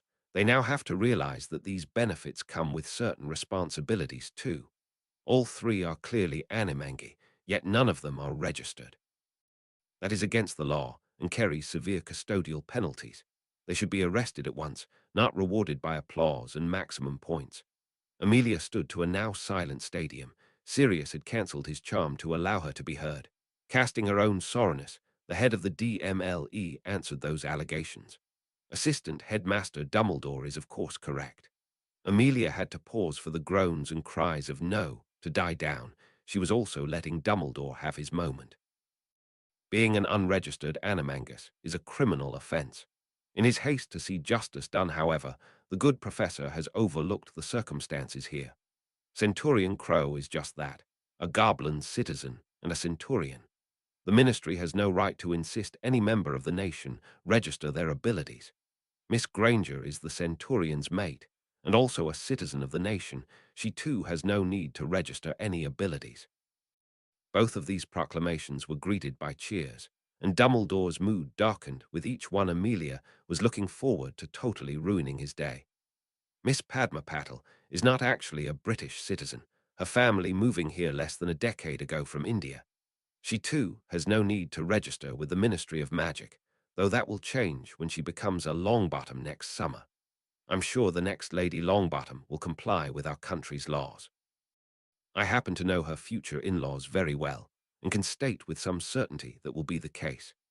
Harry had a girl in each hand as the trio then bowed to Amelia in respect, having worked all this out beforehand. They had figured Dumbledore wouldn't be able to resist, and a public dismantling of his arguments should help keep him off balance.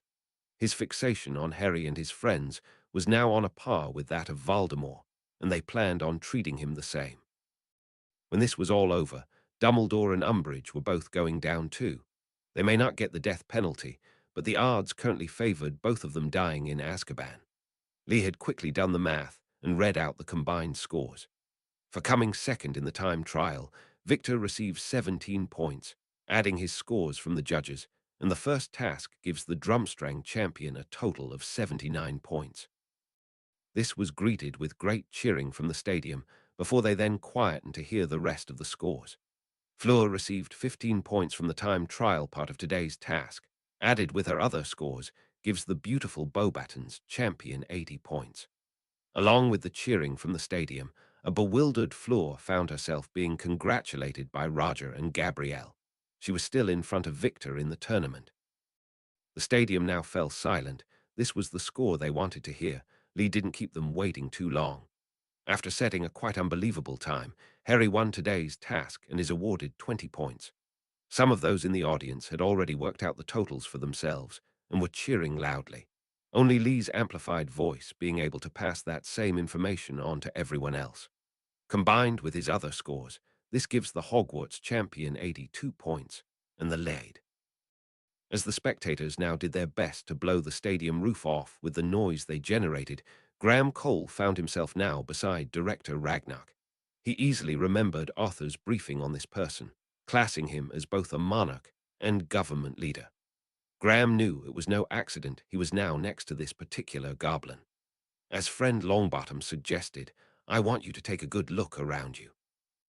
Goblins, witches, wizards, and muggles, sitting in this bright, cold day, but warmly accepting each other's company. This has not happened for centuries, and these 4 teens are almost totally responsible for this wonderful sight. The 3 on the stage had signaled for their 6 friends to join them. All 9 were now greeting each other, and the applause just continued.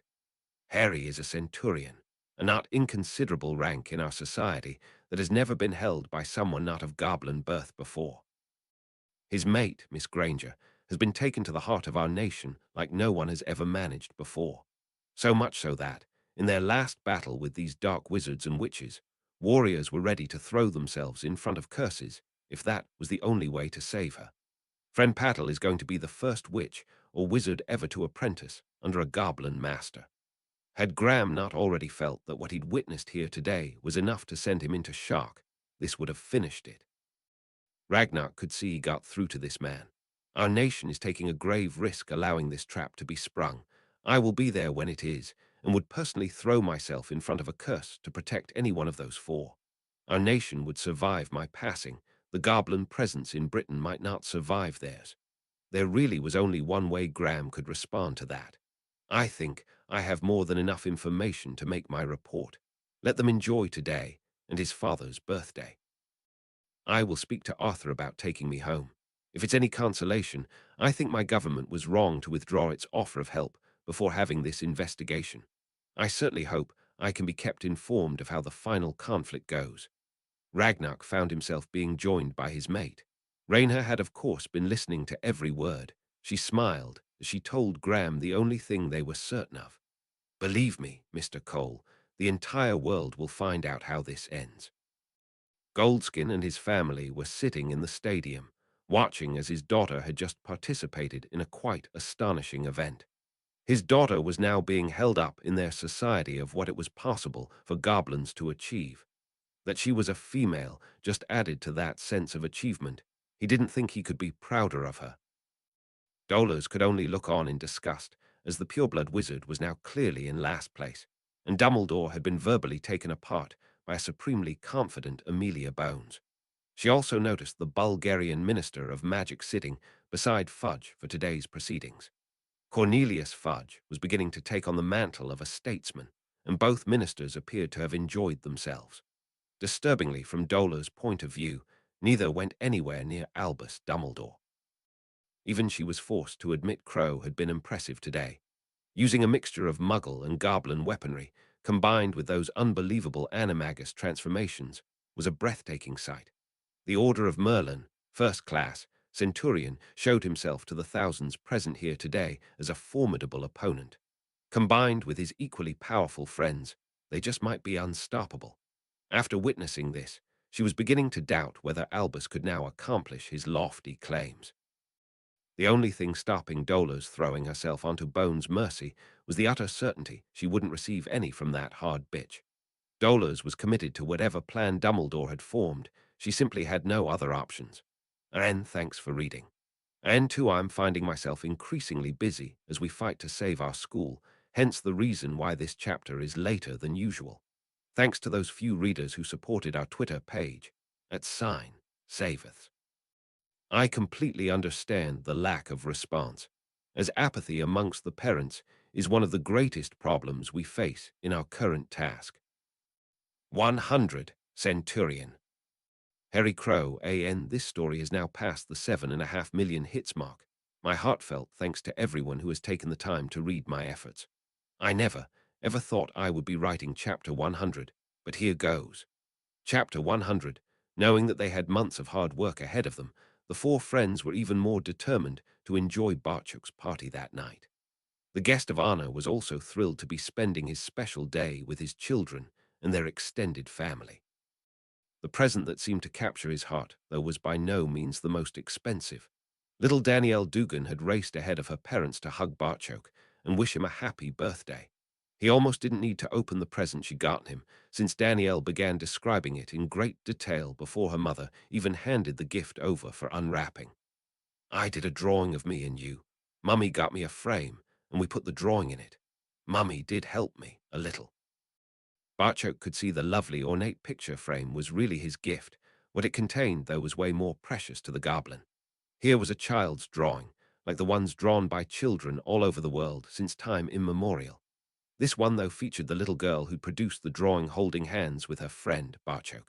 It was never going to win any prizes in an art competition, but to the goblin portrayed in the picture, it was priceless. Mummy helped me with the writing. I did the kisses, though. It was indeed clear she'd been helped with the writing. The sentiment, however, was pure Danielle. To my friend Barchok, happy birthday. Love, Danielle. XXX, this is wonderful, Danielle. Thank you so much. I shall hang it in my office so everyone can see it and know that we are friends. That just made both their evenings. All three of the trio involved in today's tasks had thanked their parents profusely for frightening off the government man so they didn't have to speak to him. Harry was beginning to think he might have made a mistake, though, by putting on such a show. The trio dedicated their efforts to Barchok, but those same efforts were in danger of overshadowing his birthday.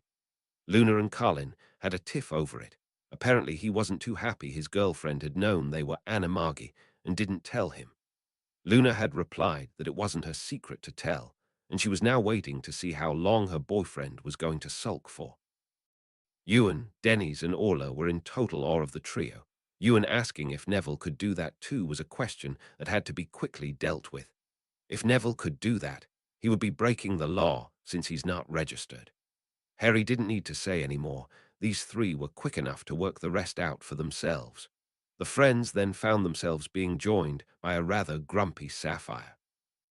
It's bad enough some of the younger ones are looking at you four in awe.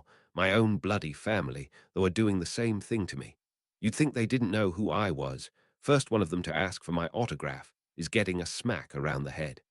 This resulted in laughter, along with Draco and Pansy joining the group. I was surprised you gave that secret away today. That's bound to make its way back to Voldemort. Draco's comments just saw Harry shrug his shoulders. Of our forms, Sabre is probably the most dangerous.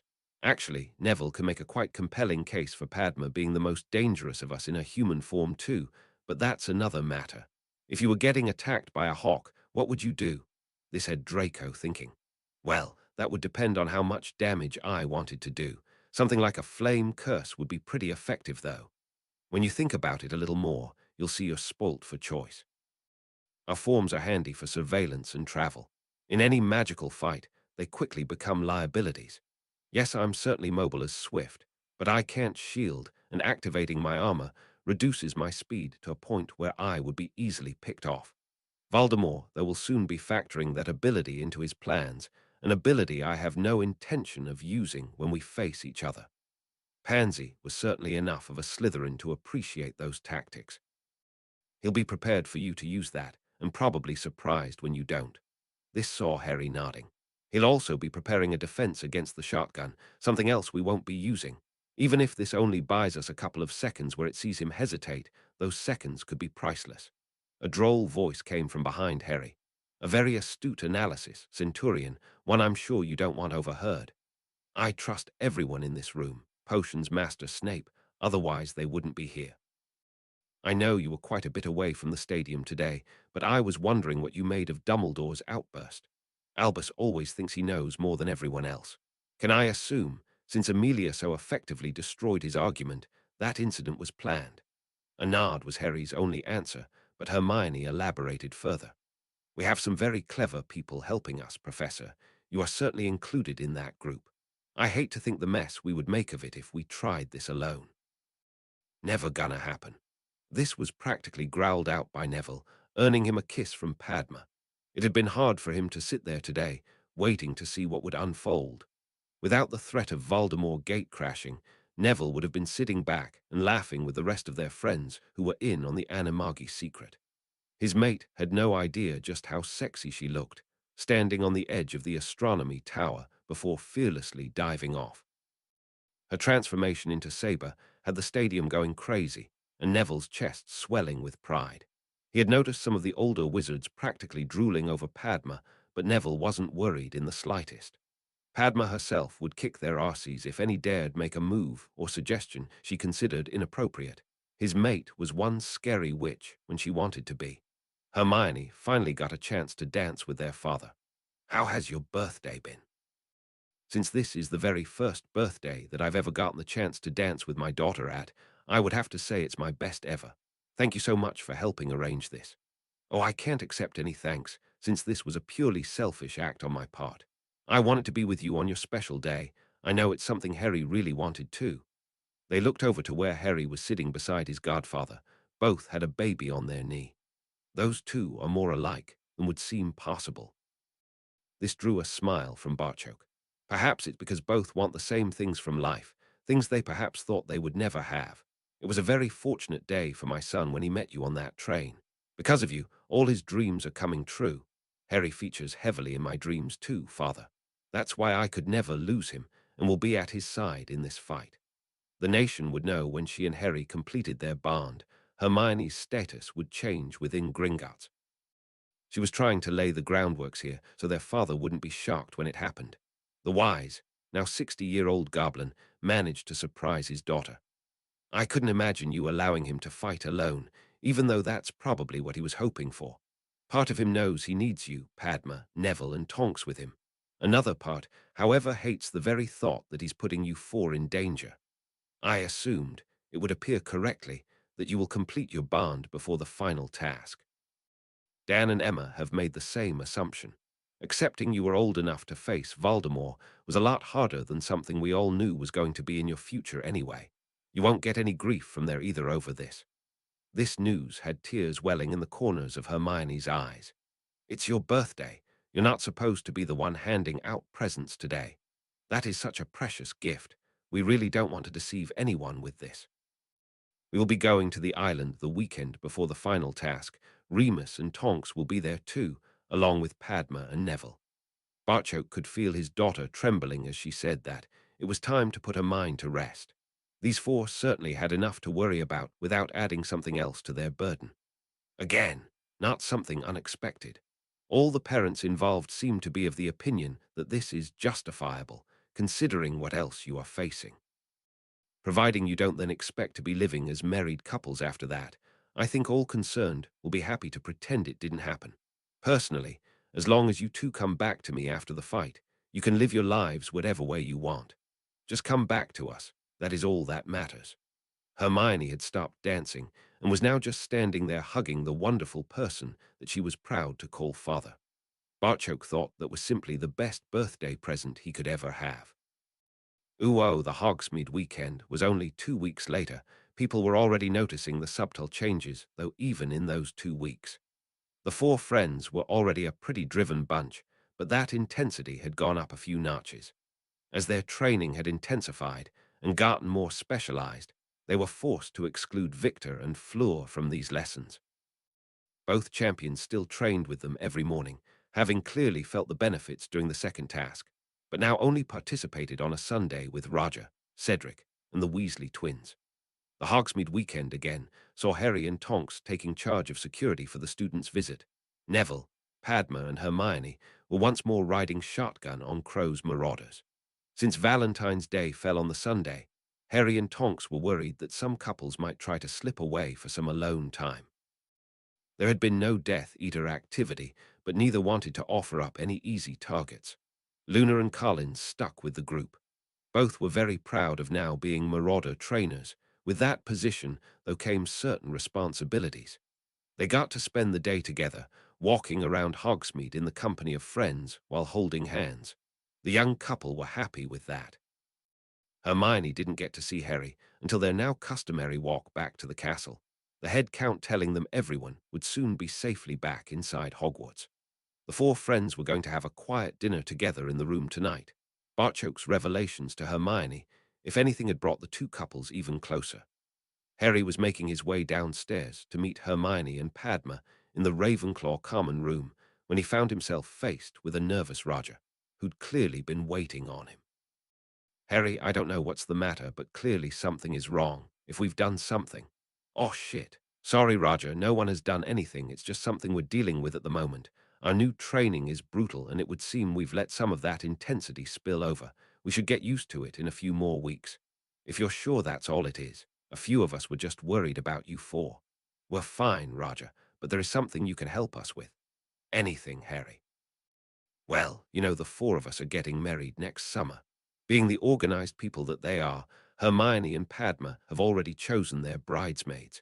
With the way things are progressing between Parvati and Blaise, it's looking like he'll be part of the wedding party too. That leaves Neville and I having to find one each. Would you be my best man, Roger?" It was a stunned Roger who could do no more than state the blindingly obvious. "You want me to be your best man?" "I don't think you'll mind too much if I told you Neville would have been my first choice. Since he'll now be a groom that day too, yours was the next name I thought of.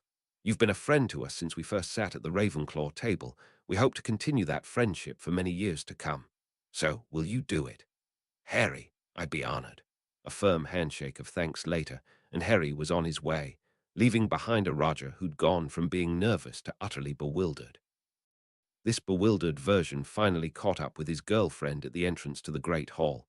"Are you feeling poorly, Roger? You seem, how do you say, distracted. Did you talk with a Rye? Is that what is wrong?" A quick kiss of greeting settled Fleur down and allowed Roger to lead her over to the Ravenclaw table. "There is nothing wrong with me or Harry, love. It's just their new training that has them acting a bit different. Harry just asked me something that totally blew me away. He wants me to be best man at his wedding." A happy squeal from Fleur alerted everyone that something was going on. She didn't care, though. She knew how much her boyfriend valued Harry's friendship. To see that Harry valued his just as much would easily account for Roger's current dazed expression. Fleur had also since learned it had been Harry's suggestion that Roger should ask her out, something they were both pretty happy about. Roger's good news was soon spreading throughout the hall, along with his explanation on why the four friends had seemed so distant lately. They all reached the same conclusion. There couldn't be too much wrong if they were planning for their weddings. Harry was currently telling the other three what had happened, leaving Neville shrugging his shoulders. "I was originally thinking Colin might be a good choice. Seeing how he reacted after the second task has left me thinking I'd be better waiting a while. If he and Luna weren't still together next year, it could get really awkward, and that's the last thing we need. If not Colin, I was thinking of Cedric or Draco." All agreed with his thinking, although Padma had another concern. "How did our friends pick up on this so quickly? I wasn't even aware we were acting differently." "It's the bloody training. We've spent the last 3.5 years learning to fight. Now they won't let us." "I know Amelia means well, but I think we stand a better chance of pulling this off if we stick to what we're good at. Shielding and dodging until they pull those wards down might sound right to them. It just doesn't feel right to us." A kiss from Harry soon had Hermione feeling a lot better. That, and his reminder that this was a date, so no more talk of unpleasant things. They would be surprised to discover they had an unlikely champion of their cause. Amelia had been badgered until she had to come and see for herself. She was standing watching this and simply couldn't see anything wrong. The three sworn to secrecy auras were firing curses at their opponents and hitting nothing but the occasional shield. Mad-Eye, I just don't see what the problem is here. The plan is working perfectly. They survive until we pull down the wards, and then we'll deal with those bastards. Amelia, theirs is no such beast as the perfect plan. It's going well because none of them are hit. When one of them goes down, the whole thing crumbles. You're the one who told me about the bond between this lot and how it was their main strength. That strength becomes a weakness when one of them goes down. They would literally do anything to help each other. She could just imagine the rest of them standing over whoever fell, taking whatever curses came their way in an effort to protect the downed friend. What are you suggesting, Alistair? Let them loose, release the shackles this strategy puts them under, and allow them to do what they are simply brilliant at. At least let me show you what I mean. Since she was already here, Amelia didn't have a problem with that. A signal to Shaq saw him call a 5-minute break. Mad-Eye intended to use those 5 minutes constructively. He headed straight for the defending group to have a quiet word. I can see none of you are really happy with this strategy. Personally, I agree with you. The best way to survive a fight is to take the other bastard out as quickly as you can, something you lot have been training, and since you were wee firsties. How about we show Amelia just what you're capable of? That put smiles on their faces as Mad-Eye made his way back to Amelia. The 5 had some planning of their own to do. As Shaq called fight, a blitzkrieg of magic hit the 3 unsuspecting auras. One was taken out immediately. The other 2 were swiftly maneuvered into positions where they couldn't help each other and soon succumbed. Mad-Eye shoved his stopwatch under Amelia's nose. It was stopped at 21 seconds. The auras weren't prepared. You didn't tell them the rules had changed. Amelia, there are no rules in a fight. Voldemort is only expecting Crow, so he's in for a surprise too. I thought that was a fair test, one those 5 just passed with flying colors. It's hardly a fair test, comparing 3 auras to what they're really up against. I'll give you that one, Amelia. What about me, you and Shaq? Do you think that would be a fairer comparison, and we would know what to expect from these 5? This was too important. She simply had to get this right, even if it meant facing the 5 of them in combat. Amelia nodded her agreement before getting ready to fight. Mad-Eye handed his stopwatch to one of the auras who would now be sitting in the shielded area before deliberately picking a fight with their 5 opponents. Now, children, let's see how you fare against some real opposition. Remember, I still owe you lot an arse-kicking from way back. He was deliberately winding them up so they would come at them with everything they had. Oh, and Crow, you won't learn anything letting this room do your fighting for you. You have to admit one thing, though, taking Dumbledore down like that, it was funny. As Mad-Eye laughed at that, his own lack of constant vigilance then came back to haunt him. A starburst charm sent a wave of pain directly to his brain as his artificial eye couldn't adjust quickly enough to cut out the blindingly bright flash of light. His wand was in his hand, and he had his strongest shield up. It was all to no avail. A golden Harry had raced over and physically swept the legs from under him before a stunner put Master Aura Moody out of the fight. Amelia felt as if she was fighting for her life. Tonks, Harry, and Hermione were barely giving her time to breathe, far less do much else than try to survive the onslaught. She thought the odds had been even slightly when one of her curses got through Hermione's magical shields, only for her goblin one to deflect that curse away. That the girl had the presence of mind to not only do this in the middle of a fight, but also deliberately deflect that curse at Shaq was really frightening. That Amelia's own curse distracted Shaq enough for Neville to then take him down meant the fight was as good as over, their far superior numbers meaning Amelia soon joined her 2 colleagues on the floor. After being revived and helped to a seat, Amelia once more found a certain stopwatch filling her vision. Mad-Eye was not happy. 28 seconds. They fucking took the 3 of us down in 28 seconds. If I didn't know how quickly they got me, I would think these 3 were talking, the piss to try and make themselves look good. The 3 auras Mad-Eye was indicating toward didn't take any offense at his remarks. They were still too shocked at how quickly that had been over. Mad-Eye was right, though. This lent some credibility to what they had previously considered an abysmal showing. The 3 most powerful auras at the Ministry had only lasted 7 seconds longer. Mad-Eye pushed home his advantage. Yes, we will keep practicing, they're evading. We would do that anyway, but we need to allow them the freedom of Bane, able to slip the leash and attack too. Another few weeks of this, and I'm willing to bet the centurion here would have taken that decision out of our hands. Not surprised the scarred old aura had figured that out, Harry thought he might as well confirm his suspicions. Amelia, we really appreciate everything you're doing to keep us safe, but we will be the ones in there. These 4 will be my responsibility. I have to make the decisions that will hopefully see us all safely home.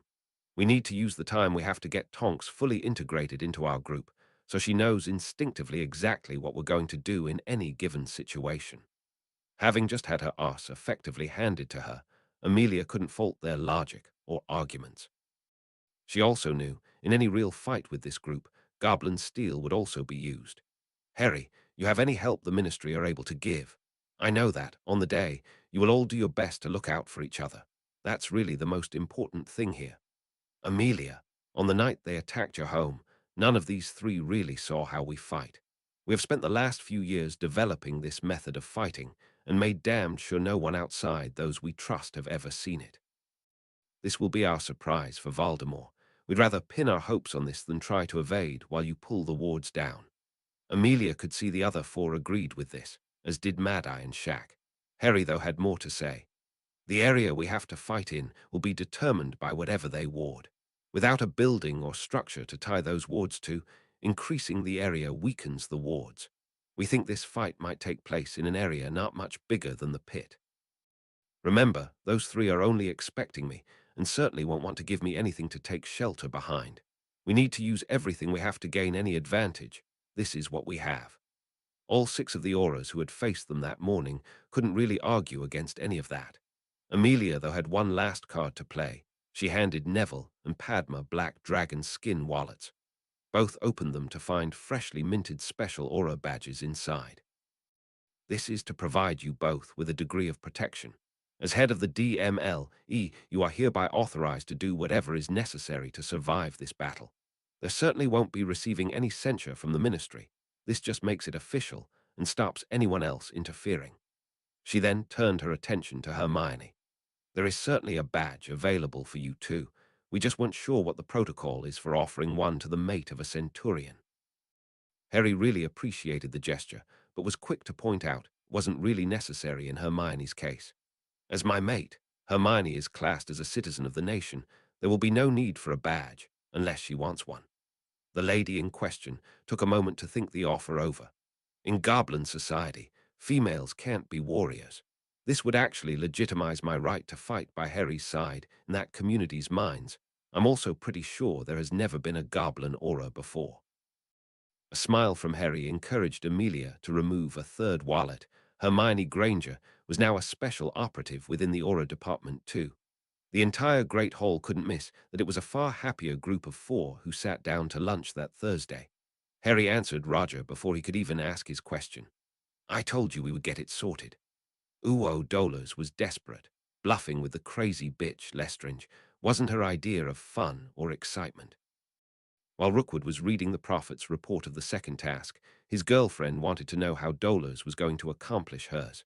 I still have some friends in the Ministry. They have no idea what I'm involved in but know and share my views on Crow and the beasts. He's an animagi. It says here his form is a bird. Crow is actually a swift, a name he lived up to. As a bird, he's lightning fast and far more maneuverable than any broom. There's a book on those birds sitting in the kitchen. I thought our master would want all the information he could get. Anything to see Crow dead. Both Death Eaters could see how much Dolors wanted that to happen. They had just given her the means to do so. Place that on the cup. A sticking charm should do. You activate the portkey using the phrase written on the parchment. It will only work for Crow. Touching the cup will bring him to us. Bella had grabbed the newspaper out of her mate's hands the minute he mentioned Crow was an animagus. We were also going to get you to hamper the other 2 champions. It would appear that won't be necessary. Despite you marking him down, everyone recognizes he's won both tasks so far. The 3rd task is always to retrieve the cup from wherever they place it, and through whatever obstacles are in the way. Touching that cup will be the last thing he ever does. His moment of triumph will soon see him die. We'll send his body back to his little mudblood mate. The press are sure to print pictures of her crying over it. That is an issue of the Prophet. We certainly want you to get a copy of for us. Imagining that tearful scene was enough to make Dolores smile. She would certainly be buying a few copies of that issue. Behind the bedroom curtain, a certain beetle was imagining a completely different headline, one she would take great pleasure in writing. Rita Skeeter would get to tell the entire story of Voldemort's downfall and the part Dumbledore and Umbridge played in it. Rita now knew enough about goblin culture to understand that, should anything happen to any of the four teens fighting Voldemort, neither Dolores nor Dumbledore would see Azkaban. Director Ragnarok would demand they were both fed to the Gringotts dragons, and there wouldn't be a voice raised in magical Britain against that being allowed to happen. Minister Fudge would probably personally hand them over to Gringotts. Things at Hogwarts soon settled back into a routine for the four friends, a routine that saw some of their family visit the Blacks either Saturday or Sunday of every weekend. The family were determined to support their children in the lead-up to the final task. Either the Longbottoms, Grangers, Pattles, or Barchoke were inside Hogwarts once a week to see the four as they took their usual lesson with Sirius. It was a very proud Neville who showed his mum and dad their new aura badges. The final task had been unofficially set for the 24th of June, meaning they would be leaving for the island after potions on Friday, the 18th. Thanks to Hermione's plan, this was the date that was at the forefront of the four teenagers' minds. The only day they allocated themselves off training was the 2nd of May, Padma and Parvati's birthday. Smeeta and Ramrao were the visitors that Sunday, and had brought some news that would take the four's minds off what they would be facing for a while. Parvati, I've been contacted by the Zabini family concerning a betrothal between you and their son. I have the forms here, only needing my signature, and I understand Blaise was hoping you would be wearing his family's ring to your birthday party tonight. The choice, though, is yours to make. Smeeta now had her arm around Parvati's shoulder, offering support and confirming what her husband had just said. The decision is yours to make. If you don't want this, or even think you need more time to make your mind up, we'll support you. Mum, Dad, I want this. Blaise has been fantastic with me, standing by me while I eventually grew up. He's sweet, kind, and handsome. What more could I want? I notice you didn't mention love in there. Was that deliberate? I really like Blaise, Mum, more than any boy I've ever met. I think we could be really good together, and I would be satisfied with that. I can see us being happy together for the rest of our lives. Whether that's love, I don't know, and honestly don't really care. I almost ruined my life with that romantic rubbish, not any longer. Blaise is now my best friend, and becoming so much more. I took my sister's advice, and she was right. Tears began running down Parvati's cheeks at that. Suddenly she was out her seat and throwing herself at Padma. She was clinging to her twin while trying to talk through her sobs. You're going to be my bridesmaid. You need to be there. I need you to be there. Promise me you'll be there. Pav, I promise I will do everything in my power to be there, and these three will be helping me keep that promise. She managed to get her crying back under some control. Parvati was in danger of setting a few people off. No, you will, Padma. You four have your own weddings to look forward to as well. It's just so hard, sitting here and not being able to help. Sirius practically growled his response to that. You are not alone in feeling like that, Parvati. We're all sharing that pain. This confused the four, though Padma, as usual, was quickest with her answer. You are helping us immensely. Just knowing we have everyone's support means so much to us, and seeing some of our parents every weekend was a brilliant idea. Our family keeps growing. I'm gonna have another brother, and we're all happy about that. We may have the strangest family in the world, but it's also the greatest. Harry's smile at that lit up the room. They all knew who Padma already considered her brother, something a certain centurion was ecstatic about. His sister wasn't quite finished yet, though. Kissing my betrothed as a 15-year-old is the best feeling in the world, Pav. Just wait until you try it.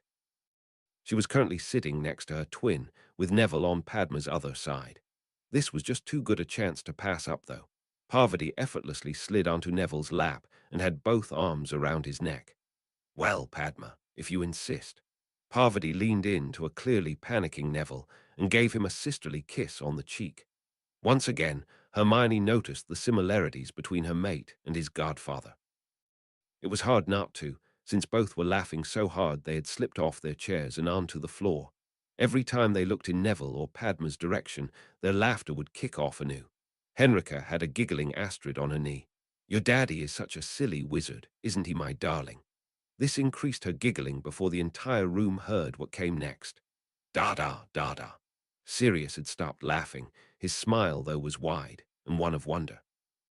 Astrid was scooped into her father's arms as Sirius wanted to hear that sound again. Did my little princess just say da-da? Let me hear that again. A pair of pudgy little hands smacked Sirius on either cheek, as if his daughter was emphasizing just who she was talking about. Da-da, da-da. The proud father was now dancing about the room with his giggling daughter in his arms. She's a daddy's girl. My little princess is a daddy's girl. His wife was trying for a miffed expression and failing miserably. Oh, please, have you seen the two men in her life? Her poor mummy never stood a chance. She found herself being scooped into her husband's spare arm and receiving a kiss while their daughter had an arm around both their necks. Harry was back sitting with his arm around Hermione, clearly moved by the scene in front of them. And that is why we fight. He hadn't meant for anyone else other than Hermione to hear. His emotions were all over the place, though, and Harry's voice was louder than intended. The entire room heard, and everyone currently in that room agreed. Albus thought what he held in his hands was a work of art, in more ways than one. It was specifically designed to be placed on the base of the Triwizard Cup. Its real genius, though, was the fact it made no attempt at hiding. It actually did the exact opposite. Hiding in plain sight was utter genius, as was just how this impossible feat had been accomplished. The attachment would fit onto the trophy like a glove. It literally had been made to measure. Its other purpose was to display the names of previous winners of the Triwizard Tournament, with even a space left to add this year's winner's name. Instead of trying to hide, it screamed, "Look at me." Albus couldn't help but chuckle at the thought of all three champions admiring the names on the portkey and hoping their own name would soon join this illustrious company. That was never going to happen, though. Dolores had even been supplied with her cover story to attach the portkey. The cup was currently being held at the ministry, in Dolores' old department. If she was unable to sneak in there and do the deed without anyone knowing, Dolores was to say she had it made especially for the tournament, and then forgot all about the piece after her involvement ended. The portkey itself showed negative to almost every magical scan, needing Harry's touch to activate it. That last part was the second reason why Albus thought this was a work of art, and also the reason why it had taken him over 3 weeks to decipher the bloody thing. That task being accomplished, though, he had then been able to add a little touch of his own. It may raise Tom's suspicions, but Lord Voldemort wanted Harry Potter dead. He needed to kill the boy and wouldn't look a gift horse in the mouth. Tom would kill Harry, completing the prophecy, and then Albus would save the country. Save the world even. Albus Dumbledore liked the sound of that. Thanks for reading. N2, I think it would be appropriate to finish Harry Crow on the 5th of June, exactly 2 years after I posted the very first chapter. Since I currently don't have one word of the next chapter written, not sure if I'll manage that. I'll only know it's time to end the story when I have nothing left to say. Think I have at least 4 chapters worth still spinning around in my head. You'll just have to do the same as me, wait and see.